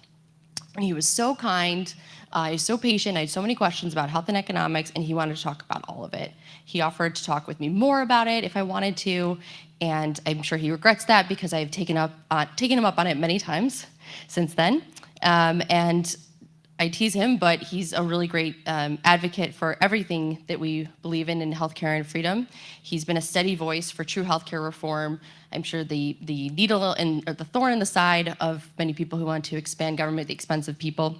And he's someone I've turned to many times for insight. He is tireless advocating for a system that actually takes care of people it says it will. And he's one of the few people that can challenge me in nasty injury stories. So please join me in welcoming to the stage my mentor and friend, leader in pro-liberty health policy, Michael Cannon. Thank you so much, Sloan. I've been introducing myself to everyone here this weekend as I'm the guy who had Sloan Frost as an intern. That's going to be my claim to fame. When I'm dead and gone, that's what people are going to remember about me. Because Sloan Frost is amazing. For those who don't know, Sloan helped to found this organization that has made such a difference in so many people's lives and such a difference in the movement. And I could not be prouder of her or value her friendship more. So, when it comes to health policy, we libertarians face a challenge. And I think it's a challenge we face in a lot of places, but even more acute in health policy. We are, to coin a phrase, outgunned, outmanned, outnumbered, and outplanned. And the reason, I have a joke that sort of explains, one of the reasons why this happens. The joke goes like this. What do libertarians and Christian Scientists have in common? They don't do healthcare. It usually gets a bigger laugh than that. You know why? Because I'm usually speaking to left of center audiences, and they're like, oh, yeah, that's great. It also works for conservatives, by the way. They're like, oh, yes, that's so true. Republicans, and they love laughing at conservatives and Republicans and libertarians, which confirms the truth behind the joke, because most of the audiences I talk to who are interested in policy are left of center. On the left, they have politicians who care about health policy. They've got activists and academics who get into those jobs because they care about health policy, and they have piles and piles of money devoted to finding ways to get the government to take away your freedom to make your own health decisions, okay? Whereas on our side, on the free market side, we don't have the politicians, we don't have the bodies, we don't have the big piles of money. And I'm sort of evidence of that. I'm an example of that. If you had told 23-year-old Michael that, you know what, I got some good news for you. Within 10 years, you are going to be the director of health policy studies at the Cato Institute. And you're going to be in that position for at least, now 18 years.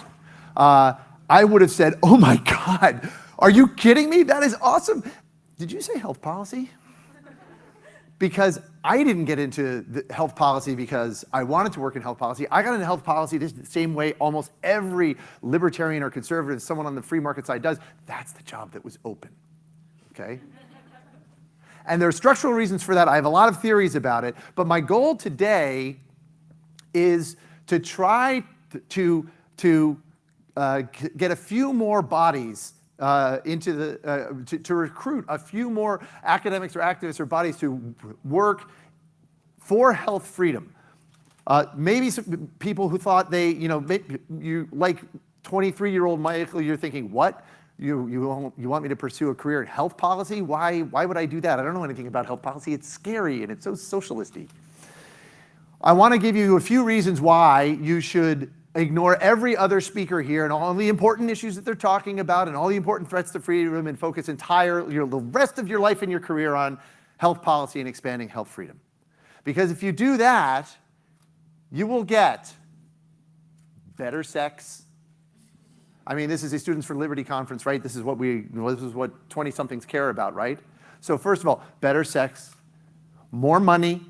Maybe you're one of those econ nerds, one of those markets are cool libertarians. You also get more economic growth. And maybe you're one of those anti-war libertarians who want to totally smash this state and the military-industrial complex and even the Fed for the role that it plays in all of our military adventurism over the seas. Health policy will also get you less war. More sex, more and better sex, health policy. More money, health policy. More economic growth, health policy, less war, health policy. You think I can do it? I'm not sure. You let me know at the end, okay? We'll start with the sex. Odds are that there are at least a few women in here who are or have been on the pill. And if you live in the United States and you use oral contraceptives, you know who you have to go to before you get one of those products? You have to go to a government-appointed gatekeeper. We call them doctors. This is not how it works in more than 100 different countries around the world. In more than 100 countries around the world, women or their boyfriends can just go to the pharmacy or to a drugstore and buy oral contraceptives without a prescription. This government-imposed prescription requirement not only increases the cost of obtaining the pill, both because of the time cost and because the interaction with health insurance, it raises the prices. Ask me later about Obamacare's effect on the price of the pill. But it also reduces, and that, as we know, because the demand curve sloping the way they do, means that less women make use of the pill, and so oral contraceptives are harder to come by, but it also reduces adherence for those who do try to access it because it puts that additional step in the way. And this is stressful. And let's face it, it's unfair if you're the one who has to go to the doctor and you're the one who has to play this greater role in preventing contraception than your partner does. And it would make sense to me if you were less interested in sex. So even if guys, this could mean more sex for you if we had a more egalitarian distribution of the burdens of contraception. And the way you do that is through health policy by getting rid of these ridiculous prescription requirements that the FDA imposes on not just the pill, but all forms of contraception. Some of them, maybe you'll want a prescription requirement in place, but that's something that the manufacturers and the pharmacists can work out without the government telling them to do this, and then certain manufacturers lobbying to keep those restrictions in place so that they can make more and more money off of this racket. And you'd also get more innovation in contraception and ways of delivering that and getting it in people's hands more safely. And speaking of safety, studies have shown that when women self-evaluate for the pill, because there are risks to the pill, when they self-evaluate, they're actually more conservative in the decisions they make than the doctors who are handing out the prescriptions. So, more sex. What about more money? So, I'm old enough to remember the Reagan tax cuts of 1981. I don't remember them very well. But I was there, I was alive when this happened. And the Reagan tax cuts of 1981 returned about 3% of GDP to the people who earned it. I shouldn't even say returned, I hate that. They stopped the government from taking from workers 3% of GDP, okay? That's big, right? That's a lot of money. In health policy, by working for health freedom, we could return in a revenue-neutral way. So without even having to cut government spending, though I would love to do that, a revenue-neutral way, and we could deliver an even bigger tax cut than the Reagan tax cuts. And it cut simply by reforming the way the government treats employer-sponsored health insurance under the tax code. Under the tax code, if your employer gives you $1 worth of income or $1 worth of compensation as cash, you have to pay taxes on that. On average, average marginal rate, 33%. So you lose 33 cents of that dollar. But if your employer gives you $1 of compensation as health insurance, no taxes at all. You get $1 worth of health insurance. Now, this sounds like a great deal to a libertarian because, wow, okay, untaxed activity, this is what we're going for. But what it really does is it creates basically an individual mandate to purchase a certain type of health insurance. When your employer buys that health insurance for you, they're not getting that money out of corporate profits or executive salaries or anything like that. They're reducing your wages in order to buy that health insurance. They're reducing it by a lot, about $16,000 for workers with family coverage on average.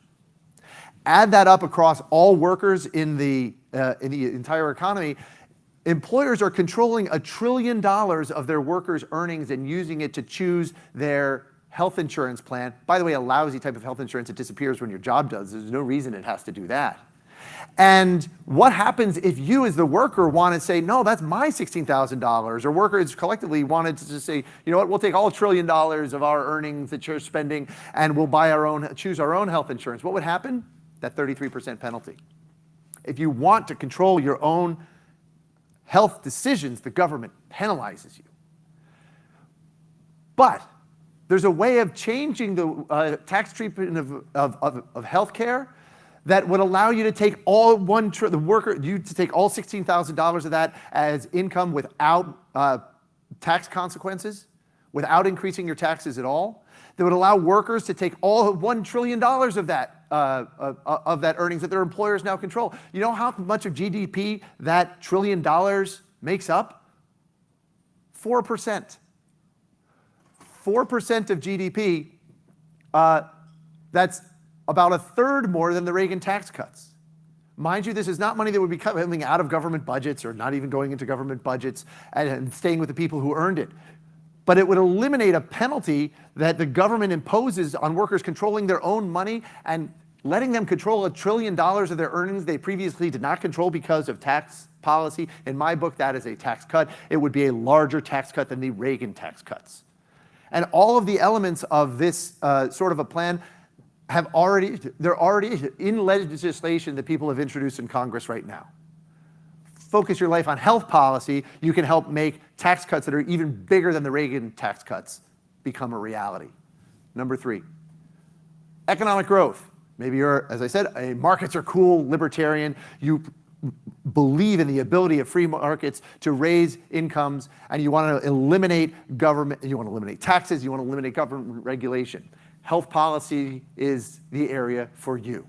What's one of the biggest complaints people make about the US health sector? It's that we spend more money on healthcare than any other country. 1/6 or 1/5 of GDP, 18% of GDP, well more than any other country does. And that's right, and it's lamentable because we should not be spending that much on GDP on healthcare. And the reason I say that is because all the research that has been done, including some very clever, very reliable research designs, have found that 1/3 of what we spend on healthcare in the United States is pure waste. It does nothing to make the patient any healthier. It does nothing to make the patient any happier. It doesn't deliver any surplus at all to the consumer. It is a pure transfer from taxpayers or premium payers to healthcare providers. 1/3 of US healthcare spending is waste. So if we return all 18% of the GDP that we spend on healthcare to consumers, let them decide how to spend that money rather than the government or their employers deciding. You know what they'll do? They will consume a lot less healthcare. And providers and insurance plans will fall over themselves to find more efficient ways of providing them healthcare, including getting rid of all that wasteful stuff. And if we do that and get rid of 1/3 of health spending, that's 6% of GDP that we are freeing up for people to spend on other things. That is like a 6% boost in economic productivity that goes into the baseline and continues to grow year after year. 6%. Maybe that doesn't sound very big. It is 15 times the economic impact of repealing the Jones Act. 15 times. We should repeal the Jones Act, by the way. It's a terrible law. But if you want economic growth, that's not going to have the impact that reforming healthcare is going to have.